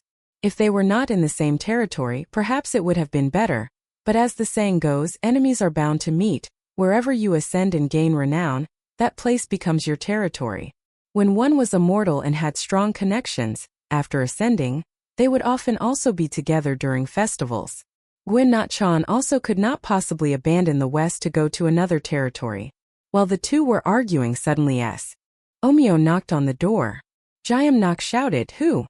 Outside the door someone said, "Me." Jayam Nok, also not daring to direct his anger at Dan Nok, said, "Hey you stinky brat, how dare you still come here?" Dan Nok clasped his hands behind his back, his expression momentarily regaining its calm, and stepped forward to open the door. Sure enough, it was Gwyn Not Chan compared to last time. His appearance had grown quite a bit taller compared to when Ta Lin first knew him. It was not much different either. Dan Nok opened his mouth, his voice also calm. "Oh, it's not Chan. Are you not attending the Mid-Autumn Festival banquet? Why have you come here?" Gwyn Not Chan stepped into the hall, opening his mouth to speak only one sentence. "My birthday has arrived." Oh. The Mid-Autumn Festival, it turned out, was precisely Gwyn Not Chan's birthday, and he had come here also to ask for a birthday gift. Ta Lin had also heard that for Gwyn Not Chan's birthday last year, his senior brother Dan Nok would always give gifts. This year, probably because of all the embarrassing matters, he did not give one.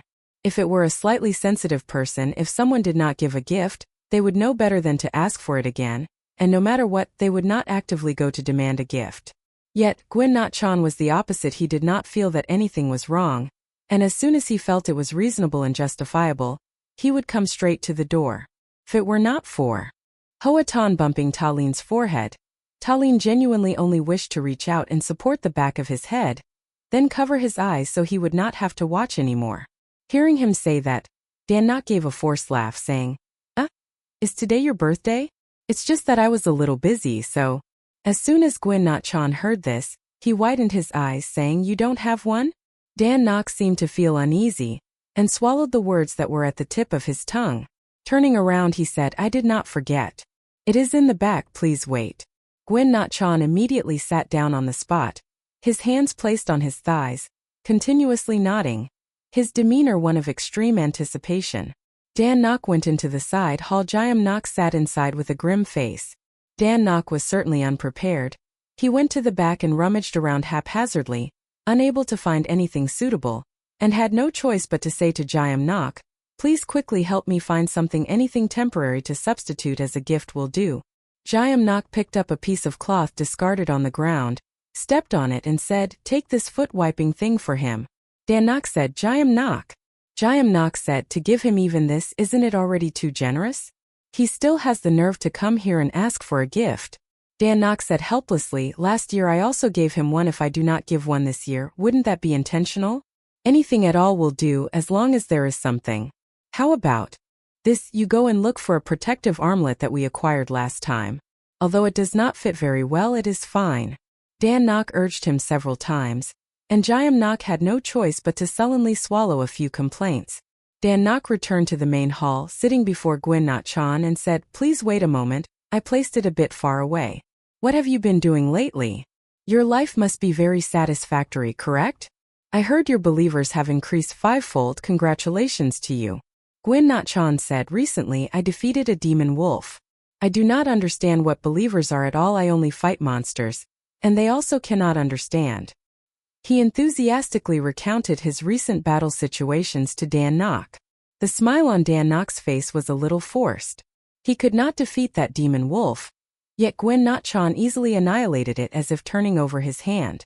This was truly like when you arduously pursue a woman, but she disdains you, and you yourself even tearfully present yourself at her doorstep, while she is too lazy to even acknowledge you. It truly was not a pleasant feeling. Gwyn Not Chan spoke continuously, then suddenly said, just now at the Mid-Autumn Festival banquet, I also saw you and wanted to speak, but I did not expect you to return so quickly. Dan Nok gently breathed out, saying, I have a little business, so I must leave first. Kuan Yizhen nodded, saying some people even told me because they recognized the wrong person. Eerie. Ing that. Dan Nok's expression immediately subtly changed. Kuan Yizhen innocently curled his lips, saying truly funny, so stupid. Xie Lian truly could not bear to watch further, saying hey. This truly is a tragedy too awful to behold. Xie Lian naturally believed Kuan Yizhen truly felt that others mistaking someone was a very funny matter. Kuan Yizhen also completely failed to notice that Dan Nok, regarding this funny matter, truly had nothing to be amused by at all. He felt that if the two of them kept talking, the atmosphere would become even more stifling. Just at this moment, Jian Yu took out the gift box. He took the gift box and gave it to Dan Nok, without saying a word, then went back in. Dan Nok took the gift box and gave it to Kuan Yizhen. He looked truly overjoyed, even nearly jumped up. Dan Nok's smile already showed weariness, saying, you take it. Then examine it at your leisure. Kuan Yizhen had also stayed for a long time, nodded and said all right. I'll leave first. Next month I'm going on an inspection tour, senior brother, if you're free, come along. Dan Nok casually replied as a formality. The moment he left, Jian Yu immediately kicked the door and loudly cursed. What does he mean by this? I think when he was just born, damn it, his head was waterlogged. Otherwise, he is simply deliberately coming here to despise you. What do you mean he doesn't know what a believer is? What do you mean going on an inspection tour? Is he intentionally showing off? You darky, rude scoundrel, overly contemptuous of others. This time he cursed loudly. Dan Nok also did not stop him. He himself then walked towards the back of the hall. Xie Lian's intuition sensed that Kuan Yizhen taking that gift box was problematic, saying inside there, is it not the brocade immortal? Hua Cheng said, you guessed correctly. Xie Lian said, in that case, the brocade immortal was not given by Dan Nok. The one to blame should rightfully be Jian Yu. Why was he punished so severely? Hua Cheng said, 3 days later Gij will know. Dan Nok entered the side hall, seemed to be looking for something. He rummaged everything. Suddenly from the desk flashed a golden light of a Dharma protector's bracelet. He did not pay attention. A moment later suddenly picked it up, saying, Jian Yu? Jian Yu from outside stepped in, saying, what is it? Dan Nok, holding the Dharma protector's bracelet, asked this Dharma protector's bracelet, why is it here? Didn't you give it to him? Didn't I tell you to take it and give it to him already? Jian Yu said, me give it to him? He doesn't even deserve to have a mouthful of my spit. Dan Nok, both amused and angry, said, you truly didn't take that piece of foot-wiping cloth and give it to him, did you? Why must you offend others? Jian Yu retracted his fake smile, saying, no. I gave him something better. His voice was a little strange. Dan Nok slightly furrowed his brows, saying, what exactly did you give? Jian Yu said, last time you obtained that set of clothes. Dan Nok's expression changed, saying, what? No wonder I couldn't find it. That set of clothes can control people's minds, moreover it even sucks blood. After saying this he immediately walked out. Jian Yu grabbed him, saying, hey, what are you hurrying for? That set of clothes can control minds, but it has already been given to him. Others cannot control him. As for that blood-sucking matter, I don't believe what kind of god official he is. You see, it's already been 3 days. Has anything happened to him? This young man, isn't he very capable? So young and promising at this moment. Let's see how much skill he has. Dan Nok pondered repeatedly, paced back and forth in the side hall, finally still waved his hand and said, no. This thing is too dangerous. If something happens, it will be disastrous. How can you not know the severity of things like this? After speaking he immediately rushed out. On the way he knocked over many god officials, pursued to Qiying Hall, but he was not there. When Dan Nok didn't see him, he immediately seized someone and asked, I have urgent business to find Qiying. Where is he?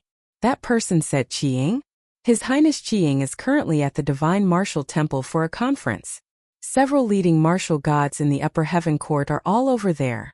Dan Nok had not finished listening when he immediately ran off. Arriving at the martial god hall, sure enough Xie Lian and several dozen familiar faces were all inside the hall, listening very attentively. However, he had arrived but also could not enter. because this conference of the leading martial gods did not summon him. For a second-rank martial god to enter would simply be a laughingstock for everyone, so he could only wait outside the hall.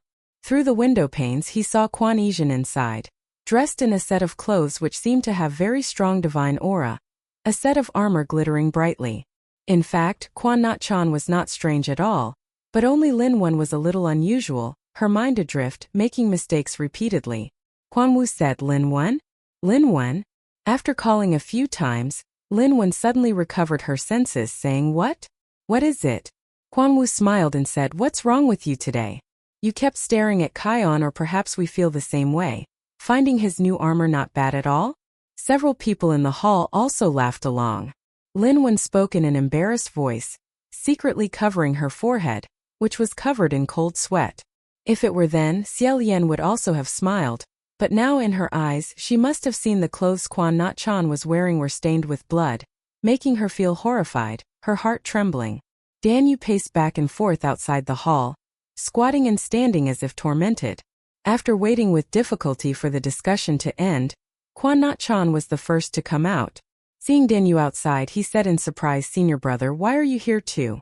Dan Yu quickly ran over, saying, "This armor of yours." Quan Not Chan immediately said, "It's really not bad. Just now, Emperor Jun and Lin Wan both praised it highly." "Thank you." Dan Yu said, it's fine, but the person who made this armor said it has a slight problem and wants me to return it to him to fix it a little. If he were to directly order Quan Not Chan to take off this armor, then he himself could control it, so Dan Yu had no choice but to speak so gently. But Quan Not Chan found it strange and said, "What problem? I don't feel there's any problem at all." Anyway, he himself had given the item to someone, and now asking for it back was extremely embarrassing. As Dan Yu was painfully contemplating, Quan Not Chan spoke again, "Oh right, senior brother, next month you can go on patrol." Dan Yu said, "What?" Dan Yu's expression was a little confused. He seemed to have immediately forgotten about the brocade immortal, saying, "The patrol list doesn't have my name." Quan Not Chan seemed very happy as he said, "It does. I recommended your name, and Emperor Jun said it can be considered." In an instant, Xie Lian felt a rush of blood rise to her face, directly searing Dan Yu. Those fits of anger, those repressed grievances stifled for so long, finally exploded at this very moment. Dan Yu directly swore aloud, questioning him, "Are you insane?" Quan Not Chan had never seen Dan Yu so angry before, his face full of bewilderment. Just then, several other divine officials also passed by, listening in on the conversation. Dan Yu spoke again, "Did I ever say I wanted to go? What do martial god patrols have to do with me? I didn't ask you. What right do you have to recommend me to Emperor Jun?" Others perhaps did not know why Dan Yu had lost his composure like that, but Xie Lian could understand, because for a person with self-esteem this was truly a great humiliation. Martial god patrols are a ritual in which only elite martial gods in the upper heavenly court can participate. The chosen groups of martial gods during their patrol will use their might to scare away demons and monsters. Not only can they promote their own reputation and gather more believers, but they also have the opportunity to discuss with other martial gods and increase their strength. In summary, it is an extremely important matter, but the requirements for these martial gods are also very high. Considering Dan Yu's current situation, he definitely lacked the necessary qualifications and ability. Even if he could go and gain benefits, who could guarantee that those above and below in the heavenly court would not gossip and spread rumors? Thick-skinned people would not care, and more or less every minor divine official would want to go. But Dan Yu knew clearly in his heart that he himself lacked the qualifications and ability, so how could he rely on connections to find a spot on that list? Quan Not Chan, however, completely failed to understand. He probably just felt this was a go-OD thing, and so wanted to recommend Dan Yu. He opened his mouth to speak, but hesitated, and after a long while, he said in bewilderment, "Senior brother, why are you angry? Did I do something wrong?" Xie Lian truly only wished he would not say another word. And Dan Yu's forehead was covered in bulging veins. Standing beside him, mad with rage, he roared, "Enough! Enough! I'm going crazy. I'm utterly driven insane by you. Don't say anything more to me. Please immediately withdraw that recommendation. Don't bring any more trouble to me. And now, hurry up." Quan Not Chan suddenly said nothing, immediately turned and ran back to the martial hall. Dan Nok was startled. only then remembering that he was still wearing the brocade immortal robe, then immediately knew he had made a mistake and wanted to remedy it. Gwyn Not Chan had already had his mind controlled by the brocade immortal robe. Those people looked at Gwyn Not Chan in a strange way. Dan Nok's 2 hands trembled slightly, and he again shouted stop. When Gwyn Not Chan ran to stand before Quan Ngo, he suddenly got close and indeed stopped after a long while. He then said in surprise, what was wrong with me just now? Quan Ngo also furrowed his brow, saying, Kion, come here for me to see. Just now your 2 eyes were unfocused, full of evil aura, as if you had just been possessed by evil. Gwyn Not Chan scratched his hair, unable to understand, saying all right. Wanting to go to Quan No's side, he helplessly heard Dan Nok again shout, turn back here. Go. As soon as Dan Nok gave the order, Gwyn Not Chan immediately turned and ran like mad out of the hall, heading towards Dan Nok. Perhaps Dan Nok's mind was a bit muddled, so he had made the wrong move. He confusedly ran forward. Quan Ngo stood up, saying, seize him. Martial gods everywhere replied in unison, yes. Dan Nok almost wanted to despair, covered his face and shouted, run fast. Run fast. Take off your clothes. Gwyn Not Chan's 2 eyes were fixed while hurriedly running. He also took off his clothes. Who knew that halfway, a crowd of martial gods ran towards him, surrounding him. Someone dared to block him from executing his order. His 2 eyes immediately revealed a cruel glint. He launched random moves, causing the bodies of over a dozen martial gods to be pierced. Murder in the upper heavenly court. Waves of ear-piercing shouts rang out. Dan Nok's complexion turned blank, his face pale. Over there, a face even paler than his, was probably only Lin Van's. 100 million times he had not thought this brocade immortal robe would be so strong, extremely evil. The situation had lost control. Volume 3 Chapter 162. The group of low-ranking martial god officials who came to block Gwyn Not Chan could not withstand him. They lost their lives on the spot. Seeing the serious situation, Fong Tin, Boidizi, Lang Thi and Thursday all leaped to stand before Gwyn Not Chan, as if wanting to attack. Dan Nok said, don't mind him. Don't touch him. He won't kill anyone again. As long as Gwyn Not Chan was not prevented from completing the order, he would not harm people. But Gwyn Not Chan had already taken action to kill over a dozen martial god officials.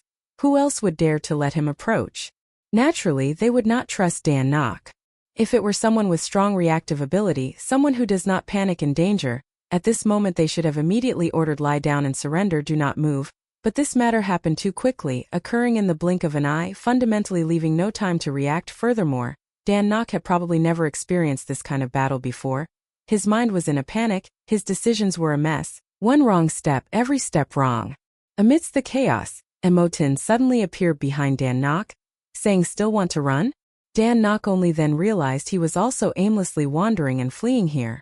He hurriedly stopped in his tracks, explaining, I am not. But Emotin without a word restrained his hand. Ta Lin heard a crisp snap sound. Dan Nok's face twitched slightly. As a martial god, to be restrained by a martial god of superior ability, truly both body and spirit were simultaneously struck. Meanwhile, Boimin, watching the battle from behind without joining, said from afar, how is it that his strength seems to have suddenly increased?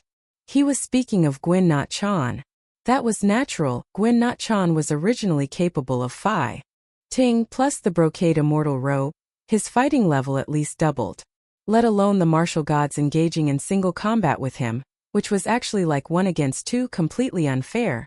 But because they did not know the mystery within it, everyone was apologetic about joining forces to besiege him. If not, wouldn't they lose face? In the prolonged fight, Gwyn Not Chan, his entire body covered in blood, quickly ran towards the main street of Xianjing, suddenly saw a detached palace by the roadside, and immediately plunged into it. Everyone shouted he entered Dan Nok Palace. Dan Nok's order was for him to go, but it did not say where he had to go, therefore he just went casually. Several martial gods also followed him inside. Because the other people were clear-minded, they held back a few parts of sentiment when striking Gwyn Not Chan. Gwyn Not Chan, however, desperately wanted to fight to the death with those who blocked him, thus the several martial gods also became angry. Fong Tin shouted, this fellow is truly evil, let's beat him first and talk later. Everyone had long had that intention. As soon as he shouted, they no longer held back. They went up and immediately launched a beating and siege. Sword chi, palm winds, fist and foot blows flew wildly. Dan Nok Palace, which originally appeared old and dilapidated, immediately collapsed by half with a thunderous roar. Dan Nok, restrained by Mo Tin, saw with his own eyes his palace collapse with a thunder. Rouse roar amidst the chaotic battle. He immediately widened his two eyes, shouting, "Don't hit." As soon as he shouted like that, the other martial gods would not stop their hands. Gwyn Not Chan, however, listened to his order, and suddenly withdrew his hands. This was very good. Sabers, swords, fists and feet, all bang bang bang struck his body. It was again a tragic affair. Lang Thien Thursday had not yet had time to withdraw his heavy sword, and immediately slashed at Gwyn Not Chan's shoulder. Fortunately, his sword was originally blunt. Moreover, he immediately stopped his attack. Only then did he not cleave Gwyn Not Chan into two pieces, saying, "Don't hit. He seems unable to move." Fong Tin wiped the bloodstain from his face, saying, "Damn it, they finally stopped." Gwyn Not Chan lay stiffly on the ground, as if bound tightly. Meanwhile, Mo Tin, who had used the immortal binding rope to tie Dan Nok's hands, then released him. Dan Nok inadvertently sat down on the ground. He dazedly looked at Dan Nok Palace, a chaotic mess. He looked around, his gaze falling upon Gwyn Not Chan's body in front of him. Gwyn Not Chan's vitality was ultimately very stubborn. Just now he had been continuously beaten by several martial gods, almost beaten beyond recognition, but after only lying for a while, he suddenly sat up stiffly, saying in confusion, "What's wrong?" Several martial gods were all provoked by him to the point of exasperation. In unison they said, "Unlucky wretch, fall." Anduan had consistently followed and observed, finally letting out a breath with great difficulty, her face deathly pale, yet she could still barely manage to allocate manpower. Two fingers joined together, placed on her temple, she spoke into the spiritual communication array. "Medical official, come for emergency aid." Gwyn Not Chan was still very suspicious as he turned his head. He saw Dan Nok sitting on the ground. He then got up, seemingly wanting to go help him. Beholding this visage, utterly blank and lost, with his own divine temple as the shattered backdrop, Dan Nok remained silent, his face slightly twisted. Gwyn Not Chan fundamentally did not know what had happened, and asked, "Senior brother, what are you doing?" Dan Nok seemed to suddenly lose his sanity, abruptly let out a slight laugh, then with reddened eyes said, "Gwyn Not Chan, why don't you just go die? Would you just go die?" Hearing this sentence, Xie Lian, like many other heavenly officials present, instantly widened his eyes. As for Gwyn Not Chan, having received the command without a moment's thought, he immediately carried it out. He picked up a sword from the ground, with one hand grasped his own hair, with the other hand turned and held the sword, aiming directly at his own throat. Seeing this action of his, several martial gods who reacted first all thought he intended a sneak attack in an instant. They retreated several tens of zhang. Yet they did not expect him to ultimately intend suicide at this point. To go forward and snatch the sword was also too late, and they roared out in a flurry. Dan Nok was also startled, but still could not react in time, tilting his head. Just as it seemed blood was about to be spilled on the spot, Jun Wu's figure suddenly appeared behind him. Crack, crack, crack. In an instant, Gwyn Not Chan's four limbs all went slack. Jun Wu then, at the back of his neck, delivered a measured strike. Gwyn Not Chan only then completely lost consciousness, falling back onto the ground, his entire body no longer retaining human form, transformed into a mangled, bloody mess. At this point everyone, including Xie Lian, finally breathed a sigh of relief. However, Jun Wu did not. He turned around, his expression neither pleased nor angered, extremely serious, and said to Dan Nok, "Matters having reached this stage, I think you should also explain." Just now, Dan Nok had buried his head deeply in his hands. Hearing this, he instinctively raised his head and said, "I don't know. It wasn't me. It was." Speaking to this point, he was again startled, as if only now realizing what he had just said. He had, right before so many pairs of eyes, told Gwyn Not Chan to go die. And Gwyn Not Chan had truly done as told. It was impossible that no one could discern the clue. Mu Qing said, "Heavenly Emperor, Qi Ying's reaction just now was absolutely due to being struck by a dark spell on his person. There must be something that could make him obey the directives Dan Nok issued. It's just that we don't know what it is." On one side, Ling Wen naturally knew clearly what it was, but how could she dare say more than a word? Even allocating manpower at the scene was already her limit. Lang Qianqiu could not believe it, and said such a thing exists in this world? At this moment, a figure pushed through the crowd and rushed in. It was Jianyu. He had evidently gone out to search around before returning, still unaware of what exactly had happened, and said, "What are you all doing? What happened to our Dannock palace? How did it become like this? Who smashed it?" Junwu slowly walked over to Dannock's side and said, "What did you use to control him?" Although his voice was not stern, it vaguely carried a wave of oppressive power, making people unable to breathe. Looking down from above like that, it made people even more fearful. Xie Lian had never been through great calamities, but had never seen Junwu like this. Seen this way, Junwu had initially truly been extraordinarily lenient and exceptionally merciful towards him. Dannock's mind was utterly distraught as Xie Lian saw it. His mental resolve was not firm enough, and his ability to react to the situation was also not strong. At this moment he was again speechless in defense. Seeing that he did not answer, Junwu said, "Enough. If you don't speak, I also know. It's that piece of armor, isn't it? It's over. It's over. It's completely over." Dannock sat on the ground, NC again clutching his head. All around were surging waves of human voices. It truly leaves one utterly bewildered for several hundred years. I, in the upper heavenly court, have never seen such an inconceivable thing. A martial god controlled the mind of another martial god, making him go on a killing spree, killing more than 10 martial gods, and even letting him go die. What truly malicious intent. Among the crowd, Jiamnak heard that such a great matter had occurred, and his face also turned pale. But he gritted his teeth, still rushed out, knelt to the ground and said, "Your Majesty, that piece of armor was given by me to Guin Chan. The matter is not related to Dannock." Dannock only now faintly recovered his senses, and said in a hoarse voice, "Jiamnak." Jiamnak closed his eyes and said loudly, "Originally, I just wanted to teach that boy a little lesson. Never thought it would cause such a great incident." On one side, Guin Chan lay deeply unconscious in a large pool of blood, as pharmacists and martial gods who had rushed over had already completely surrounded him. Jiamnak said, "I have always greatly disliked that boy, but Dannock has always treated him very courteously. Many people can testify to this. This matter of the armor, he fundamentally did not know. However, by this point it was too late. Fundamentally, no one else would believe this matter was not related to Dannock." At this moment someone immediately said, "You are a lower-ranked martial god of Dannock's palace. You harbor such hatred towards Guin Chan that you would harm him. It can be imagined. How could the chief martial god you serve be any better?" There was also someone who scoffed and said, "He doesn't know about this matter? If he didn't know about this matter, why would he tell someone to go die? Don't you say he was merely joking?" If it were said that Dannock's previous reactions were all forgivable emotions, flustered and clumsy, then the last sentence he said, "Go die regardless," could not allow him to deny responsibility. Xie Lian recalled that at that time, Ling Wen had told him it was Dannock joking, which could be considered helping Dannock conceal a little. Jiamnak, however, could not believe it and said, "What? You all stop spouting nonsense. How could Dannock say such words? He has always been courteous to that boy. How could he tell him to go die? Dannock, you didn't say that, did you? You didn't say those kinds of words, did you? You would not say that."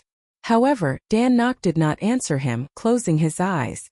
Seeing Jiamnak desperately deny it, the others all felt there was nothing more to say, and said, "We all heard it with our own ears. How can this still be argued against?" Jiamnak cried out anxiously, "There must be a misunderstanding here. Many things you all do not know. Regardless of what misunderstanding there is, whether we know or not, even a huge misunderstanding still cannot justify wanting to kill one's own junior brother, can it?" Hearing this, Dannock and Jiamnak were both speechless and unable to reply. Thus, the martial gods nearby continued their discussions. It is said that ever since Guin Chan independently went out to establish his own palace, the people of Dannock's palace also ignored him. Every time Guin Chan came to the door, they always said he was not there.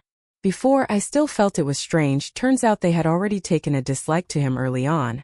Speaking of which, wasn't there someone who made a mistake at the Mid-Autumn Festival banquet a few days ago? At that time I saw these two people had truly unsightly expressions. All these things were facts, there was no way to refute them, but the conclusion also was not. I also know about that matter, it was very embarrassing, but it's not so bad as to harm someone. Indeed, such a narrow heart. Jiamnok's eyes were red as blood, and he said loudly, this matter is not related to our highness, it was purely my sole doing. I admit it all, what more do you have to say? However, by now, no amount of explanation could clear their names. In the eyes of others, this at most could only prove that Dan Nok had a subordinate who was both vicious and loyal. Moreover, just one sentence could block all explanations. It wasn't someone else who told Gwyn Not Chan to go die.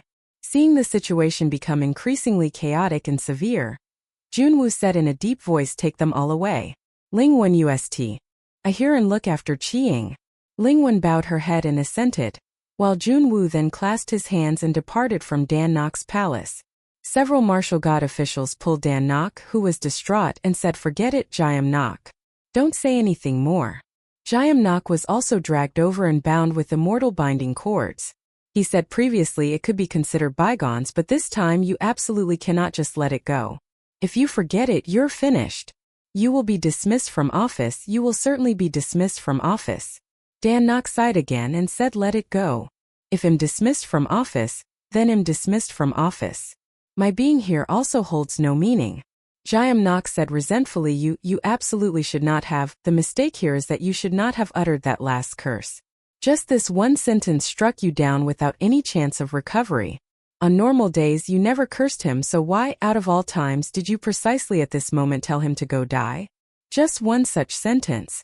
Dan Nok seemed as if he had aged more than 10 years in a short period of time. His eyes had all turned ashen.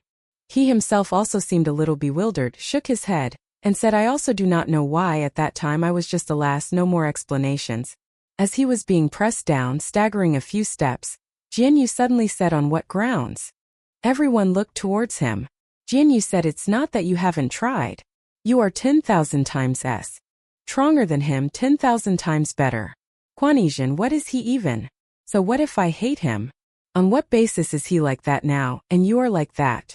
Why wasn't it him who was demoted? He hated, grinding his teeth, with such true and genuine emotion that tears fell. Yet, in this world, many matters were not simply resolved by earnest effort. Perhaps in his heart he knew, but he was simply unreconciled, and no matter what, he could not swallow this indignity. Hearing him call out, Inu did not move. He buried his face in his hands, immediately sinking into a paralyzed crouch before Inye's palace, and shrieked, enough. I told you not to speak. Spare me. He covered his ears and hoarsely said, do not remind me again and again, don't speak, all right?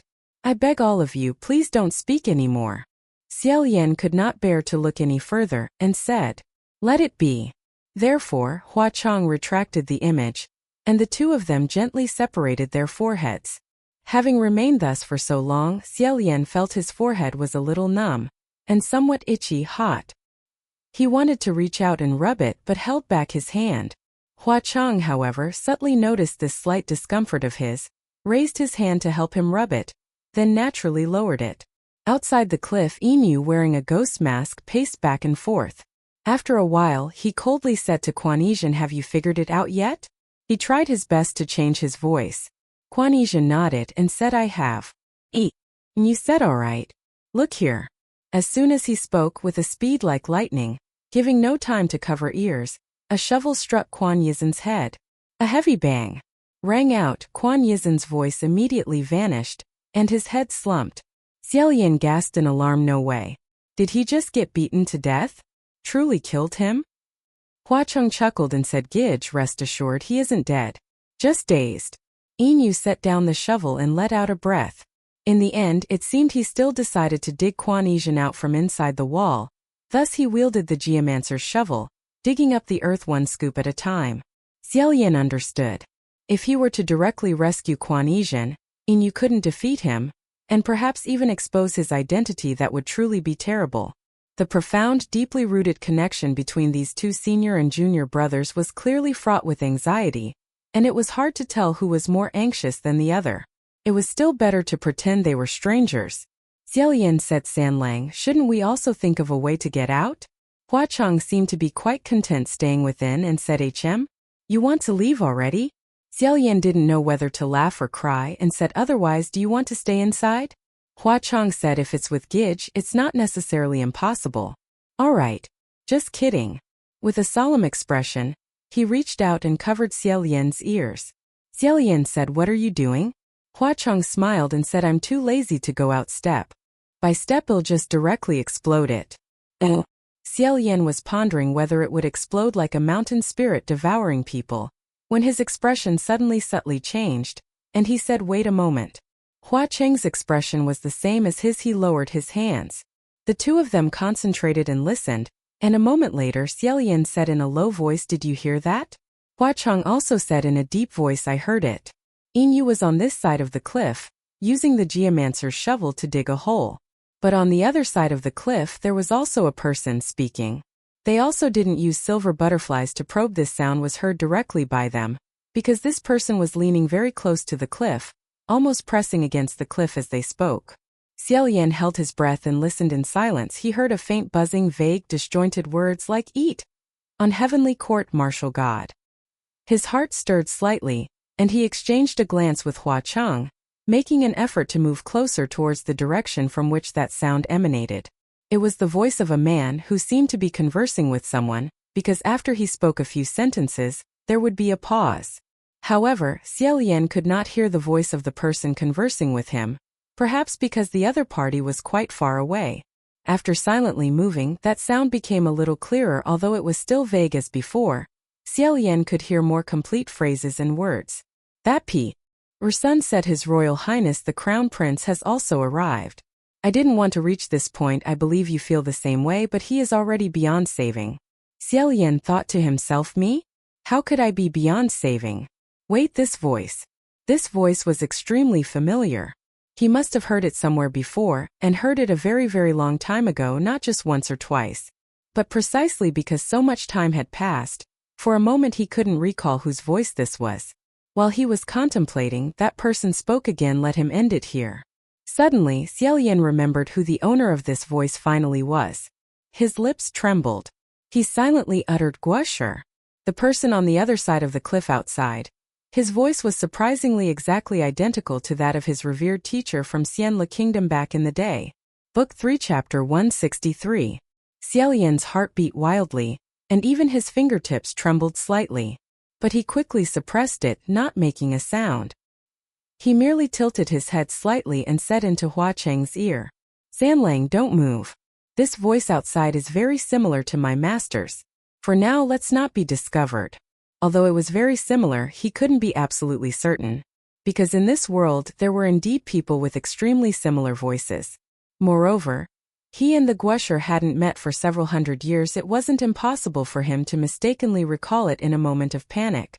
For now there was no need to act rashly. They should Tly observe the strange changes, and perhaps they could secretly learn more secrets. Hua Chang also lowered his head slightly, embracing his waist, and whispered, All right. Gidge, you also don't move. The two of them were pressed tight against each other by the rocks and earth from all directions, their breaths entwined, their ears slightly hot. Although it was not the right time, a thought still flashed quickly through Xie Lian's mind. Dying in the same cave doesn't taste bad either. At this moment that voice spoke again. Where did those two people run off to? Those two people. Xie Lian first instinctively thought it was referring to himself and Hua Chang. A little surprised in his heart, he wanted to listen carefully to hear who the other person conversing with him was. But what was strange was that Guosher, let's temporarily call him Guosher, after he asked the question, there was no reply whatsoever. It was truly very strange. At this distance, Xie Lian and Hua Chang could both hear the Guoshi's question. Logically speaking, his voice wasn't loud. He wasn't yelling forcefully, therefore, the other party should not be far from him. If there was a reply, they should, more or less, be able to hear a little of it from here. However, the truth was they heard nothing at all. The Guosher spoke again. They've toiled hard enough. But there's no need to pay attention to those small weeds. They cannot change heaven and earth. Now we have more important matters to attend to. Only then did Xie Lian understand that those two people, it turned out, did not refer to himself and Hua Chang, but rather to two of the Guoshi's companions. The situation became even more eerie. The guoxi's voice clearly indicated he was receiving replies, but they could only hear him muttering to himself or conversing with thin air. This eerie scene appeared in Xie Lian's mind. He immediately dismissed it, thinking to himself that there was still another possibility, which was that the guosher could hear the other person's voice, but others could not. The doubts in his heart grew deeper and deeper. He held his breath and concentrated even more intently on listening. As soon as the guosher opened his mouth, each sentence was more thought-provoking than the last. He continued, "There are so many people in the mountain again? In short, first you bring them all to some place in Tonglu. By then I will figure out a way to deal with each one. The sooner the better. You must arrive within 2 days. Tonglu." Moreover, it was still within 2 days. Inside Tonglu Mountain, there was no way to use the shrink 1,000 li of land spell, so how could one reach it within 2 days? And also bring an entire group of people. As for deal with, how exactly would he deal with them? After a pause, that voice spoke again. "Call those 2 people to come here. We will go to Tonglu together. To deal with His Royal Highness the Crown Prince. Not a single one can be missing. Currently, His Royal Highness is not yet in a state of complete awakening. If we wait for him to awaken, it's hard to imagine what he will do this time." Xie Lian was dumbfounded. Is this speaking of him? Just at this moment, the mountain rumbled loudly. Xie Lian felt the earth and stones all around here all gently shake. Outside, the state preceptor said, "What's wrong?" He also, from inside the rock crevice, said to Hua Cheng, "What's wrong?" Hua Cheng said in a low voice, "Something has changed over there." The two once again pressed their foreheads close together. Before Xie Lian's eyes, the situation of Yin Yu and Kuan Yizhan on the other side of the mountain cave once again appeared. Moreover, it was likely a scene slightly earlier. Yin Yu finally dug Kuan Yizhan out from the crevice, panting, pulled him down and let out a breath. Unexpectedly, Kuan Yizhan, who had been unconscious, suddenly leaped up on the spot, and with one swift move pulled off the mask on his face. Just now Kuan Yizhan turned out to be feigning unconsciousness. Considering it, he was extremely familiar with Yin Yu's habit of pacing and contemplating, his manner of speaking, and the force of his strikes. It was likely that the moment Yin Yu brought that shovel down, he immediately knew who it was. Never in a million years would one have thought that Kuan Yizhan, with this kind of temperament, would also have a day when he deceived others. Although this was merely a common small trick, placed on Kuan Yizhan, it could be said to be exceptional. For no one was prepared beneath the mask. Yin Yu was clearly utterly astonished by his sudden action, making his already pallid face even paler, obviously startled into a daze. Kuan Yizhan, on the other hand, was extremely agitated, pointing at his head, which was covered in fresh blood. He leaped up, shouting, "Senior brother!" The corners of Yin Yu's mouth twisted for a moment, as if he had seen something utterly terrifying. Suddenly, he covered his head with both hands and said, "I am not." After roaring loudly, he lifted his legs and ran, running and turning back to strike, blocking the person behind him, saying, "Don't come here. Don't follow me." Kuan Yizhan also ran after him at full speed, completely ignoring Yin Yu's attacks, only joyfully shouting, "Senior brother! It's me!" Yin Yu couldn't help but shriek out an expletive, "Damn it! You are the scary one. I told you not to follow me." All the way, clanging and banging, hitting until the mountain body rumbled and vibrated. On this side, the state preceptor said in doubt, "What are they doing over there? Why is it so noisy?" Still no one answered him, but the state preceptor seemed to have received an answer, saying, "So that's how it is, these youngsters nowadays are really so noisy. I'll go first, there's still preparation to be done. After you reach the vicinity of Mount Tonglu, we shall meet again." Finally he left. Upon hearing this, Hua Cheng once again covered Xie Lian's ears. Xie Lian closed his eyes. A moment later a violent tremor shook all around them, and the rock crevice where they had been hidden for a long time finally exploded open. The two simultaneously leaped out, lightly landing on the ground, once again breathing fresh air. However, outside was an empty mountain cave. There was no state preceptor, nor the second mysterious person, who had long since vanished. Xie Lian and Hua Cheng exchanged a look, not rushing to pursue. While they were still not separated, from opposite the mountain cave, a figure in black rushed in. It was Yin Yu. He brandished his Earthmaster shovel, charging madly towards the two of them, saying, "City Lord! Crown Prince Highness!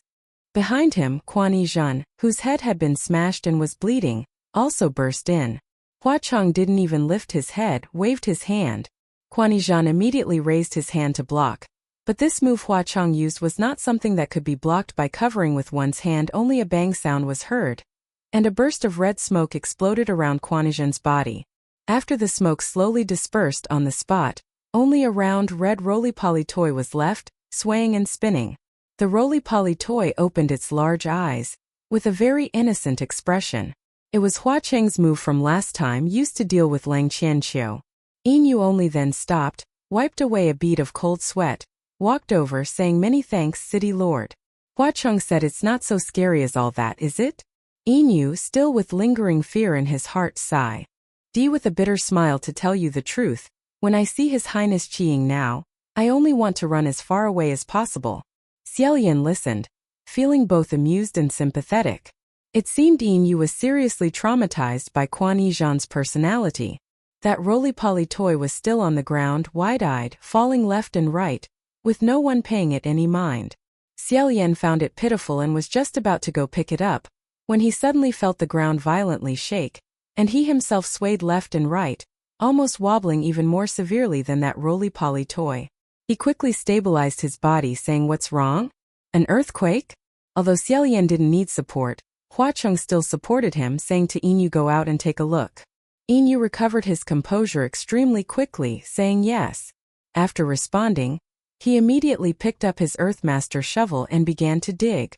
Before long, he quickly dug a hole in the rock face. Outside, sunlight shone in. Yu took a look, his face revealing an expression of fright. Xie Lian said, "Your Highness Yu, is it an earthquake or is this cave about to collapse?" Yu said, "Neither. It's this mountain monster, it's running. It's running." Xie Lian and Huacheng exchanged a look, stepped forward, looked at the mountain monster outside, and couldn't help but be speechless. It truly was running. Outside the mountain's body, the scenery along the path was rapidly receding, almost instantly turning into arcs of every vibra and color. From this, it seemed as if they were seated on a swiftly moving carriage, or upon the shoulder of a giant running madly. Hills, rivers, plains, forests, all were trampled underfoot by this monstrous mountain, crushed beneath it, yielding the way for it. A fierce gale violently surged in from outside the cave entrance, making all three people's hair and clothes flutter wildly. Yu said, "According to this speed, I fear that in just 2 days we will reach Mount Tonglu." 2 days? Xie Lian's heart immediately cleared. So that was it. No wonder he hadn't heard the other person reply. No wonder the Guosher had requested the other party to carry them to Mount Tonglu within 2 days. Because at that time, the Guosher was fundamentally not speaking with a person, but was speaking with this mountain monster. Huacheng naturally also knew and said, "Perfect, let's borrow its speed, there's no need to proceed slowly." He said to meet at Mount Tonglu once we arrive. We'll know what he truly intends to do. Xie Lian's expression turned solemn. Huacheng sensed this and said, "Gij, what's wrong?" Xie Lian said, "What did it mean by not yet fully awakened?" That voice had just said, "Currently His Highness is still not in a fully awakened state. If we wait for him to awaken, it's hard to imagine what he will do this time." Xie Lian furrowed his brow and said, "If that person truly is my master, and by His Royal Highness the Crown Prince he meant me, then what did that sentence mean?" Huacheng said, "Gij, don't overthink things for now. Firstly, that person isn't necessarily your master. Secondly, when he said His Royal Highness the Crown Prince, it doesn't necessarily refer to you. Don't forget, the Wu Rong Crown Prince was also a Crown Prince, His Highness." Xie Lian said, "But what if it truly is so? I have an unfounded speculation. Help me listen and see if it makes any sense." Huacheng said, "All right, Gij, speak your mind." Xie Lian said, "Mount Tonglu has 3 great peaks: old age, sickness, death, but only lacks birth. Suppose if that person just now truly was my master, and the one conversing with him was a mountain monster, and he can communicate with mountain monsters, then his mention of those 2 people could very well be the 2 other mountain monsters." Huacheng said, "I agree with this point. Anything else?" Xie Lian said, "Furthermore, I'm thinking, do these 3 mountain monsters all possess human consciousness? Or perhaps they themselves are humans who transformed? Why is there no birth mountain? Because birth has not yet taken human form. Birth is still a person, and this person is none other than the Guosher." The more he thought, the more logical it felt. his chest pounding wildly and incessantly as he continued. Mount Tonglu was once the territory of the Wu Rong kingdom. Birth, old age, sickness, death. A total of 4 figures. The heavenly official protectors of the Wu Rong crown prince were also 4, and the Xian Leguosher Hu Tog. Me from childhood to adulthood just happened to also be 4 in total. 1 principal, 3 subordinates. Would every kingdom really have so many as 4 guosher? Before, I didn't feel anything was amiss. I even thought it was common practice. Only later did I realize there was no such common practice. Do you think this is a coincidence? Or is there some connection between them? Hua Cheng said again, coincidences aren't strange. Aren't there also the 4 realms? The 4 great calamities weren't even 4, they even dragged in an extra one to make up the number. Xie Lian said, but I don't know why I have a powerful feeling. Birth, old age, sickness, death. The 4 heavenly official protectors of the Wu Rong kingdom, the 4 Xian Leguosher. Perhaps they are all the same 4 people. Continuing his train of thought, he said, if my 4 masters truly are the 4 heavenly official protectors of the Wu Rong crown prince, then why would they come to be the Xian Leguosher? Why would they insist on teaching me? Why would the Guosher tell me the story of the Wu Rong crown prince? Why did he say he wanted me to become like the Wu Rong crown prince? Could there still be something about me that even I myself don't know? What did he mean by I am not yet awakened? Could it be that, in truth, He was thinking himself into a daze when Hua Cheng took his shoulder and said firmly, absolutely not. I can guarantee you are you and not anyone else. Trust me. Don't think such nonsense. Only. Then did Xie Lian awaken from his reverie, saying, you are right. I am indeed thinking such nonsense. Aside from his parents, the Guosher was the person he knew best. Although the Guosher often criticized him for being disobedient, and was often wary of his status, making intimacy inconvenient. Fundamentally, he was a good master. To suddenly discover that he might completely misunderstand someone he thought he knew very well could truly and easily lead one into a maze of confused thoughts. Moreover, there was another point: it was too similar. Now that he recalled what was depicted on the murals in the Wu Rong Divine Temple about what the Wu Rong Crown Prince experienced, though incomplete, had already vaguely recreated a terrifying sense of reincarnation for him. Hua Cheng's voice softened, and he said, however, Gidge, first think carefully for a moment, what exactly is your master's background? Xie Lian thought carefully for a moment, then said, I don't know. Truly. He couldn't recall in the slightest where his master had come from. After a brief moment of contemplation, Xie Lian said, the imperial tutor was already the imperial tutor before I was born. All I know is that he is called my Nianqing, but needless to say, this must be a false name. Before, I also wondered why such a powerful imperial tutor had not ascended, but if that person just now was him, then the time he has lived must certainly be longer than mine. If he truly intends to deal with us, watching it over said indifferently, it's nothing. He's just lived a bit longer, that's all. No matter what he is, if soldiers come, generals will block; if water comes, earth will stem it. Remember that I am here for everything. I will forever stand by your side. Xie Lian was slightly dazed.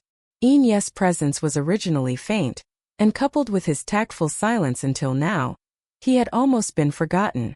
It was only then that he spoke. City Lord, do we need to go search for the others?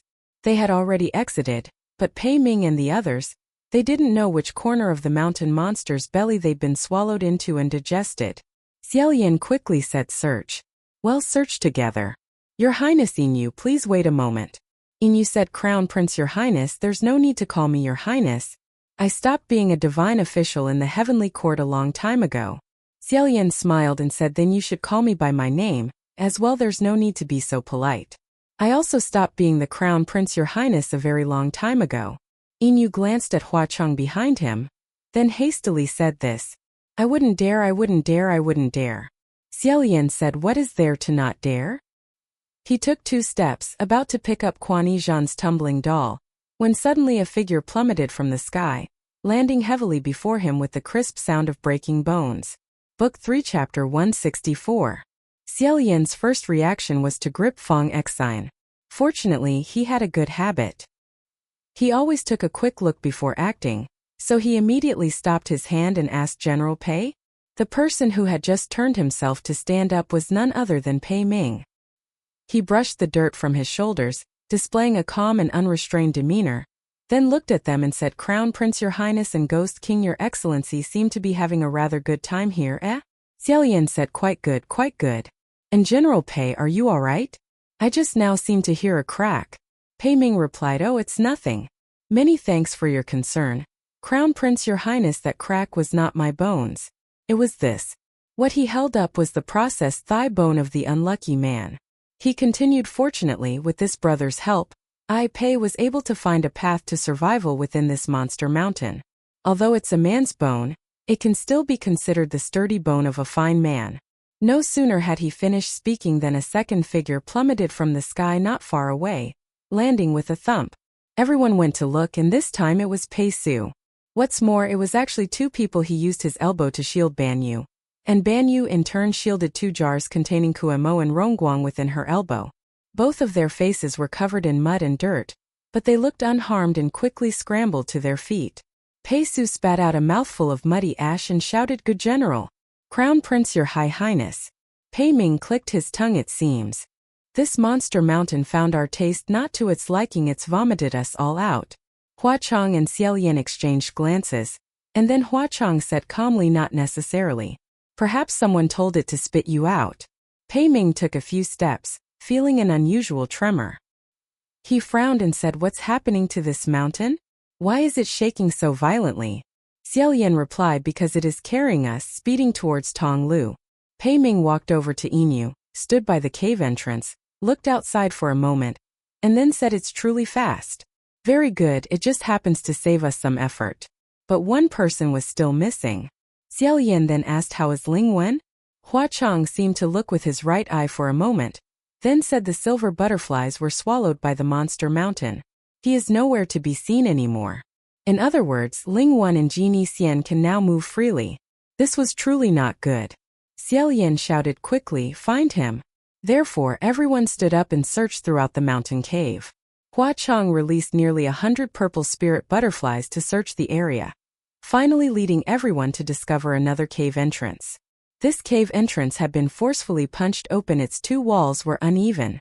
Outside, the scenery rapidly rushed backwards, and strong winds battered against the mountain, emitting sounds like ghosts wailing and wolves howling. It seemed that perhaps after Ling Wen had been spewed out by the mountain monster, he had opened this cave entrance himself and escaped. Xie Lian gazed along the cave entrance from top to bottom, then frowned and said, "What should be done about this? Genie Xian's destructive power is too strong. We cannot simply let him escape like this." Hua Cheng said, "There is no need to worry. After all, he will eventually reach Tonglu. It's just a different path to the same destination." Several people had fully assembled. Xie Lian simply recounted what had just happened, omitting a few details. Once he finished telling, everyone sat on the ground lost in thought. After all, currently there were no demons or evil spirits wanting to challenge them, nor did they need to worry about the path, so they couldn't help but have some free time to sit and chat. Because Inu said he didn't know how to interact with Quan Yizhan, seeing him immediately made his head ache with fear. Xie Lian also felt that letting Quan Yizhan come out now was not a wise choice, so he temporarily let him maintain his roly-poly doll form. Pei Ming boredly sat poking the roly-poly doll to play. Xie Lian watched the roly-poly doll swaying left and right vigorously, like a small friend being bullied, feeling a little pitiful, so he lightly coughed to intervene. "General Pei, stop playing." Pei Ming initially agreed verbally, but when Xie Lian became sleepy and leaned against the cliff to rest for a bit, he started being mischievous again. No one was supervising him. Inu was intently watching over the cave entrance, calculating the approximate distance, and seeing this, he several times wanted to speak but then thought better of it, finally still not opening his mouth. Who knew from joy comes sorrow? Pei Ming was still poking when on one side, Pei Su suddenly groaned, his entire body seizing up. This was his junior. Pei Ming immediately no longer had the heart to play. He lifted Pei Su up and shook him. "Xiao Pei? What's wrong with you?" Inu seized the opportunity to quietly come and pick up the roly-poly doll, walking to where Xie Lian was sound asleep. Hua Cheng frowned unhappily. "What's all this noise? Are you courting death? Can't you see His Highness is sleeping?" Xie Lian was indeed woken up, drowsily discovering that without knowing when, he had leaned on someone's shoulder. Hua Cheng's voice spoke up beside his ear. "Gidge, are you awake?" Xie Lian rubbed his eyes, saw the Quanesian roly-poly doll swaying back and forth nearby and immediately hugged it to his chest, saying, "Did I sleep leaning on you? I'm truly sorry, is it all right?" Hua Cheng's expression remained normal as he replied, "It's nothing. If you're sleepy, just keep sleeping, it won't be long until we arrive." Xie Lian saw Pei Ming opposite him clutching Pei Su's collar and shaking him wildly. Slightly startled, he became half awake, still thinking something had happened again. He hurriedly went forward to check. After checking, he said, "Oh, General Pei, there's no need to worry. Little General Pei merely has abdominal muscle cramp, as he just temporarily couldn't bear it anymore." Pei Su was a mortal body after all, tormented for a long time without food or water, and also did not have as much experience enduring hunger and beatings as Xie Lian. Ultimately, he couldn't hold on and collapsed. Pei Ming felt this glib explanation was very problematic. What does abdominal muscle cramps, temporarily couldn't bear it anymore mean? There was no other way around it. This is not an exaggeration. Xie Lian previously could eat one meal and last for 3 days. Even if beaten by 10 people, he could immediately crawl up to go collect discarded items. How could any other heavenly official have as much experience as him in this regard? Xie Lian coughed once this cough. "Does anyone have any food?" No one responded. Only Ban Yu pulled out a jar, saying, "I'm truly sorry. I only have this." Pei Ming recognized the jar named Yanlong Dao Fuang, and immediately cursed, "Why are you still holding this? Do you want to kill someone with that? Throw it away." On that side it was noisy and chaotic. On this side, Hua Cheng said to Xie Lian, "Look, Gidge, I told you it's nothing. Why not just keep sleeping?" The monstrous mountain carried them for over half a day. Xie Lian politely asked, "How far have we gone? How much longer until we reach Tonglu now?" Yin Yu replied, "We have traveled approximately 800 li. This was much, much faster than their walking speed." Xie Lian also stood up, walking to the mouth of the cave. He had originally only taken a casual glance. Who knew that with a quick sweep of his eyes, he suddenly saw an image that chilled him to the bone, and immediately exclaimed, "What is that?" In the dark night, looking down from the top of the monstrous mountain, on the ground below there was suddenly a giant face. This face's eyes were curved, the corners of its mouth turned up, as if it was giving him a bizarre smile. Xie Lian couldn't help but take a step back. Hua Cheng behind him caught him. His mind slowly settled. Upon closer inspection, it turned out the human face was only a shape formed by the outlines of the mountains. It was merely an optical illusion. But this illusion looked very vivid. A quick glance would inevitably cause one to be startled. Xie Lian asked, "What are those things that look like eyes and a mouth?" Hua Cheng said from behind him, "That is a river named Muhi by the Wuyong people. Originating from high mountains, melted snow and water forming the river. Of course it is now completely dried up. Reaching this place proves that we are very close to Tonglu." Xie Lian asked again, "What about that nose bridge?" Hua Cheng said, "That is a prosperous city on the riverbank. Shall we go down and take a look?" Xie Lian tilted his head and said, "Is there anything beautiful down there?" Hua Cheng replied, "There is also a divine temple in that city. I guess Gidge might want to go see it. Where there is a temple, there will be murals." Xie Lian immediately agreed, "Let's go down." He could not wait to know more things related to the Wu Rong Crown Prince. Pei Ming also said, "Go down. We must find some food and drink for little Pei. But how do we go down? The sword is broken." Hua Cheng waved his hand, and beside each person, several silver butterflies appeared, flashing with silver light and landing on their shoulders, backs, heads, and sleeves. The others, seeing such small silver butterflies, could not help but mutter whether or not they could carry them. Xie Lian did not ask a single question, summoning Ruyi to tie everyone together, so they would not get lost in midair. Yin Yu dug that cave entrance large enough for 5 or 6 people to simultaneously enter and exit. When everything was prepared, everyone walked to near the cave entrance. Xie Lian said, "Everyone prepare." Pei Ming said, "Wait a moment." Xie Lian turned his head and asked, "General Pei, do you still have something?" Pei Ming said, "On the hands of you too. What is this?" Following his gaze, Xie Lian looked down and saw it stopped at his own hand. He only then discovered that the red thread between his hand and Hua Cheng's was still there. Xie Lian lightly coughed once, explaining, This is a spiritual device used for connection." Pei Ming said, "Oh, won't it be inconvenient? After all, it's just a thread. What if it breaks or gets caught somewhere? Something will happen." His reminder was very reasonable. Xie Lian naturally understood clearly that as a martial god, when making a move, The most taboo thing was to have things hindering one's hands and feet. However, for some subtle reason, Xie Lian did not particularly want to take it off. Seeing his expression sink as if he was flustered, not knowing what to do, Hua Chong glanced at him and said with a smile, "It's reasonable in that case. It is indeed inconvenient." Having finished speaking, Xie Lian then saw the red thread tied on their 2 fingers disappear. Hua Chong said, "Now it's much more convenient." Xie Lian stared at the red thread disappearing into the air, feeling a little empty. That red thread existed for a very short time. Although it wasn't a big deal now, it should be said that this matter was fundamentally as tiny as a sesame seed. Still felt a little lost. Afraid of being seen through by others, Xie Lian hurriedly smiled once and said, "Let's go." Prepare jump. That monstrous mountain still rushed powerfully forward, completely unaware that a few tiny people were silently falling from its body. And below, everyone was surrounded by many spiritual butterflies, forming a vast silver cloud descending without any damage. The place they just landed was precisely the bridge of the nose on that colossal face. After standing up, Xie Lian had a very strange feeling, looked around and then said, "San Lang, are the divine temple and the city here?" Hua Cheng nodded here. Xie Lian was doubtful, but there's nothing here? He thought that after landing on the ground, he would immediately encounter a bright little town where one could see streets, shops, people, ancient wells, divine temples, or many other things. But what was before his eyes now was a flat, empty piece of land, devoid of a single object, fundamentally not like a city had ever existed there. Pei Ming, supporting Pei Su, stomped his foot on a large rock. Angrily, "Where is the prosperous city?" Hua Cheng said, "Under your feet." "What?" Everyone looked down at the rock under Pei Ming's feet. Xie Lian wondered, could this be a mechanism? Hua Cheng, with his hand gripping the hilt of his scimitar, calmly walked over and said, "We've arrived, we're standing right on top of it."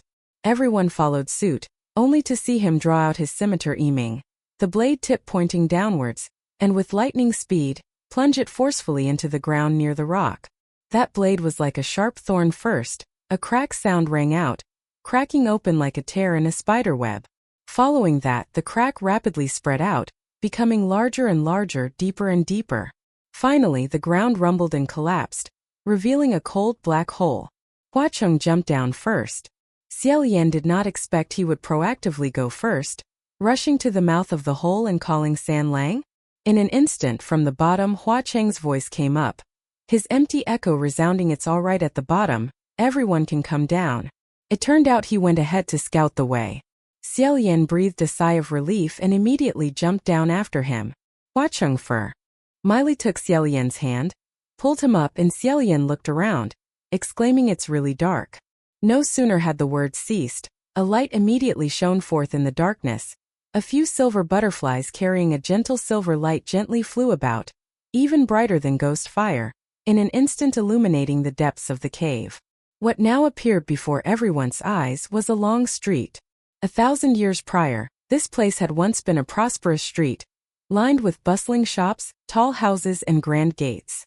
The stone Bui Ming had just used his foot to step on was precisely a rooftop. The remaining people also jumped down one after another. Xie Lian looked upwards, saying, "So that's how it is. This city was buried? An earthquake? A landslide? Or was it?"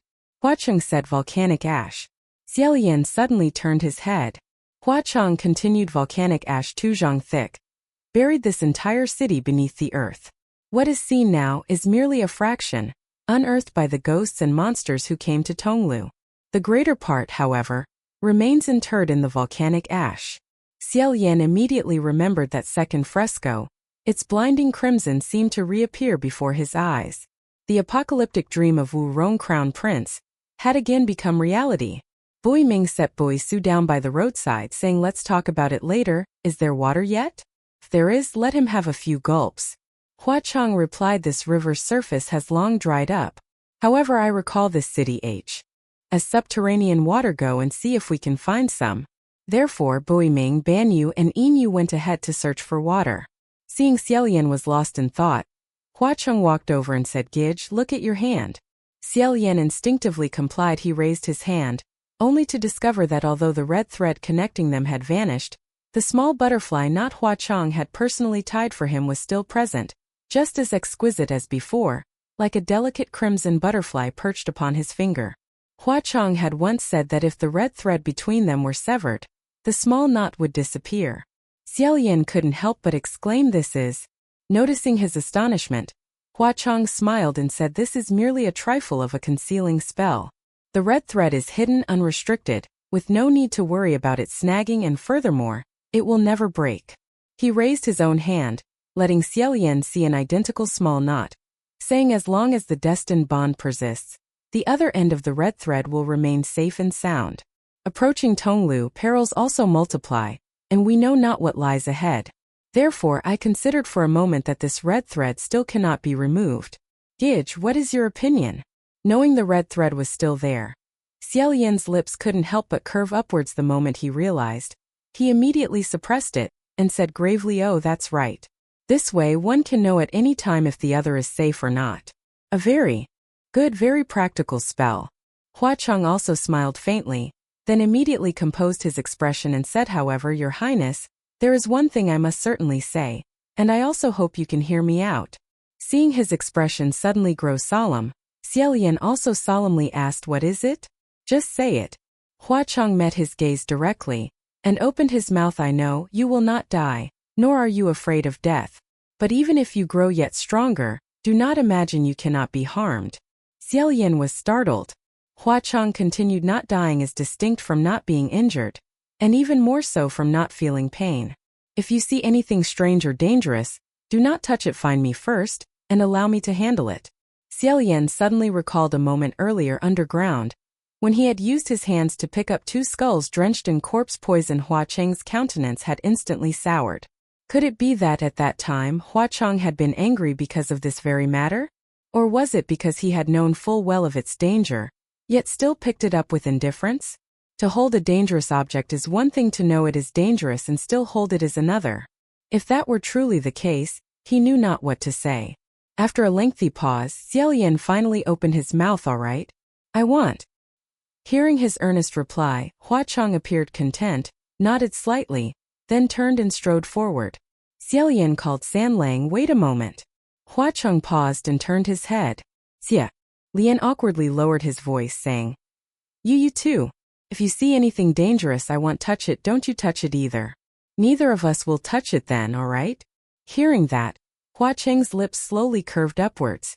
Xie Lian, after saying this, felt a pang of nervousness, and unconsciously smiled faintly. He saw Hua Chong take a step closer, as if to speak, when suddenly he heard Bui Ming say from not far away, "What is this?" Ban Yu replied, "It seems to be a person." Bui Ming said, "Indeed.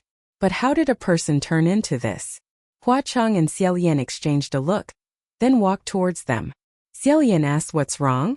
Book 3 Chapter 165. Hwin Hok Thursday. Tom, an astronomical phenomenon accompanied by astrological signs.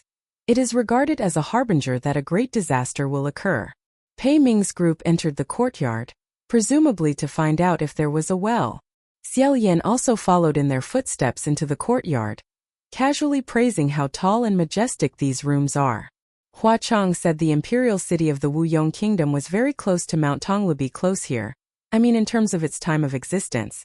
This place was once very wealthy and prosperous, so the houses were naturally tall and grand, because most of those who lived here were nobles and officials. A well indeed existed, but the scene beside the well curb was frightening. 7 or 8 people lay motionless, as if people on the verge of dying of thirst had crawled here only to draw their last breath and perish. Approaching a little closer, Xie Lian was stunned. This isn't a person, is it? These are stone statues, right? These things were certainly not living people, but neither were they corpses, nor were they dried skeletons, but clearly gray-white human-shaped stone statues. Xie Lian was just about to go up and touch one when Hua Chong was already staring intently at him. Xie Lian suddenly remembered the promise made earlier that he was not to touch strange, dangerous objects, and hurriedly suppressed that urge. Standing there, he thought for a moment, who would create so many stone statues with such fearful expressions? No, those must have been humans, but for some unknown reason they transformed like this. The main door of the house stood wide open. He turned his head and looked inside the room, and also saw 2 corpses lying there, in a twisted posture, clinging tightly to each other. Although their faces were blurry and their expressions unclear, By this action alone, one could already feel their innermost fear.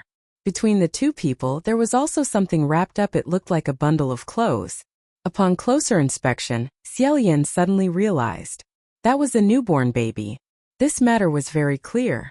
Xie Lian said the statues outside are all servants, while inside are the heads of the household, a family of 3 in total. Hua Cheng said amen. After the volcanic eruption, all rivers in Wuyong turned into lava flows. Residents in higher areas were not burned to death by lava and intense heat, but were suffocated to death by volcanic ash. Volcanic ash surged from the crater in an instant, covering an outer layer on their bodies, preserving everyone at that very last moment before death, turning them into stone. Before their lives ended, this couple had frantically embraced their loved one and their child, forming a single entity. That ancient well had, of course, long since dried up. Pei Ming had no interest in studying corpses, and so went outside to help Pei Su continue searching for water. Suddenly, Xie Lian noticed something strange, turned and entered the room, and squatted beside the 3 petrified bodies. Hua Cheng followed him in, asking, "Is there something you wish to see, Gidge?" Xie Lian slightly furrowed his brow. "Looking at their bodies, I just feel their movements are a little strange. Each body used one hand to tightly embrace the other, but that other hand was placed on their chest, as if clutching something tightly." Hua Cheng said, "You want to see what is in their hands, Gidge?" Xie Lian had just nodded when Hua Cheng immediately slapped down on the 3 petrified bodies. Xie Lian quickly said, "Wait a moment, doing this to their remains, isn't it a bit too?" However, Hua Cheng's movements were faster than his. The 3 petrified remains instantly turned into a pile of gray fragments. Hua Cheng stated coolly, "There's no need to be overly scrupulous. The people died long ago. Indeed, their remains are also no more. There was nothing within the pile of fragments. These stone statues were hollow inside." That's right, of course. Even though the volcanic ash had formed a hard protective shell, the bodies encased within would eventually rot and decompose. Once decomposed, only the hard outer shell would remain. All that lives will also die up. Until now, no life has ever existed forever. Each fragment of stone preserved the fabric and ornaments on the deceased's body, such as rings, earrings, necklaces, and many other things. Xie Lian felt that this couple, before their death, hadn't particularly wanted to take their gold, silver, or jewelry with them. They had only clutched a simple object. Hua Cheng picked that object up from the ground for him. Xie Lian asked, "What is this?" Hua Cheng said this is the very object they clutched in their hands. It was an earring, below which a metal flake dangled loosely. There was a pattern on the metal flake. Xie Lian gently wiped away the layer of ash, and after a moment of focused scrutiny, recognized it. Huin Hoke Thursday Tom? Engraved on the metal flake was a depiction of a celestial diagram. Using the metal flake as the cosmos and agate as the stars, this was precisely the so-called Huin Hoke Thursday Tom, and specifically the Huin Hoke Thursday Tom constellation within the enduring celestial diagram. Agate, a type of gemstone with veins, many beautiful colors like jade. The fluorescent star Mars is by everyone considered as a symbol of war, death, and fluorescent star guarding the heart is an extremely bad omen, especially for a reigning monarch who most fears this astrological phenomenon. Why must one engrave such a celestial image onto jewelry? No, this surely is not jewelry. Xie Lian again searched amongst the broken fragments, found 2 exactly identical ones, 3 in total. Even the child in this couple's arms also had one. Why must one distribute exactly identical pieces of jewelry to all 3? Xie Lian said, "Could this be an amulet?" Only an amulet could make people about to face death impetuously grasp it tightly, imploring for hope of life amidst fearful death. Hua Cheng said, "I previously searched through this city, and found that every stone statue contained an amulet." Xie Lian mused and said, "The people of Wuyong worship their crown prince, so this is the amulet of that crown prince. But why is this image carved on it? What is the relationship between the crown prince and fluorescent star guarding the heart?" Hua Cheng replied, "Because on the day he was born, the celestial omen illuminating his destiny was precisely fluorescent star guarding the heart. Therefore, the people of Wuyong conveniently used this image to represent his presence." Xie Lian was surprised. How did San Lang know this? Hua Cheng immediately flipped over the golden disc, and said with a smile, "It's written on it." Indeed, the reverse side was carved with a line of text. Hua Cheng pointed it out for him to see, and said this line of text means fluorescent star guarding the heart. A saint is born. Currently in our eyes, fluorescent star guarding the heart is a great ill omen, but 2,000 years ago, it might not have been so. Xie Lian stroked the line of text, his heart slowly sinking. Because the celestial omen illuminating his destiny was also fluorescent star guarding the heart. This is a bit too much of a coincidence, isn't it? Xie Lian stood up. Let us go to the divine temple. The two walked along the long street. Pei Ming's group, having found nothing in this area, also followed. On the road were many traces of horse carriages, some rested by the roadside, some fallen face down onto the ground. There were also countless petrified people lying scattered and disordered, in different postures. Most of those fleeing on the road were beggars or people preparing to return home. Because they died in an instant, their expressions of horror and movements were all preserved. Everyone passed by some spots, gazing. Hua Cheng pointed for Xie Lian to see the mansions of wealthy merchants, the pleasure districts. Xie Lian could not help but ask San Lang. Wuyong perished over 2,000 years ago. No descendants exist in this world. How did you learn the written language of Wuyong Kingdom? It couldn't have been self-taught, someone must have taught him. Hua Cheng replied it wasn't too difficult. Gij can see some of Wyong's writing is very similar to current writing. Xie Lian said these two characters Wuyong are exceedingly similar to current writing. Hua Cheng said therefore these two characters I memorized the earliest. There are also a few similar ones like that, interspersed in phrases allowing me to deduce many more characters. There are also words with the same form but different meanings, but they are quite few. Xie Lian nodded once. Hua Cheng continued afterwards. Those characters appeared frequently. For instance, these two characters. He pointed at a signboard on a shop. It's clear where this is. The characters on the signboard in front are not the same as those behind, thus one can be certain what the approximate meaning of the two characters is. If not a wine house, then it is a restaurant. There are many more methods, Gij, if you wish to hear them. When we are free I will tell you again. So that was it. In this world, there truly are people who do not need any assistance, personally exploring things they do not know. Xie Lian could not help but admire him in his heart. The Wuyong Divine Temple was still the grandest structure in the city. The group arrived before the temple. Before they even entered, Pei Ming suddenly uttered a sentence. What sound is that? Squeak, squeak, squeak, squeak, squeak, squeak. From afar it was heard, then faded away. Xie Lian said, a mouse? Hua Cheng shook his head. Not a mouse. However, if there were mice, then there would surely be water ahead. Entering the temple, this time on the walls there were finally no black marks. Looking up, one could see a large, vividly colored mural. However, this time the murals were not just one painting, but on the left, on the right, in the middle there were 3 paintings. 3 walls, each wall having 1 painting. Everyone walked to stand before the murals and looked up. They saw the Wuyong Crown Prince seated upon a cloud, his entire body shining with dazzling golden light.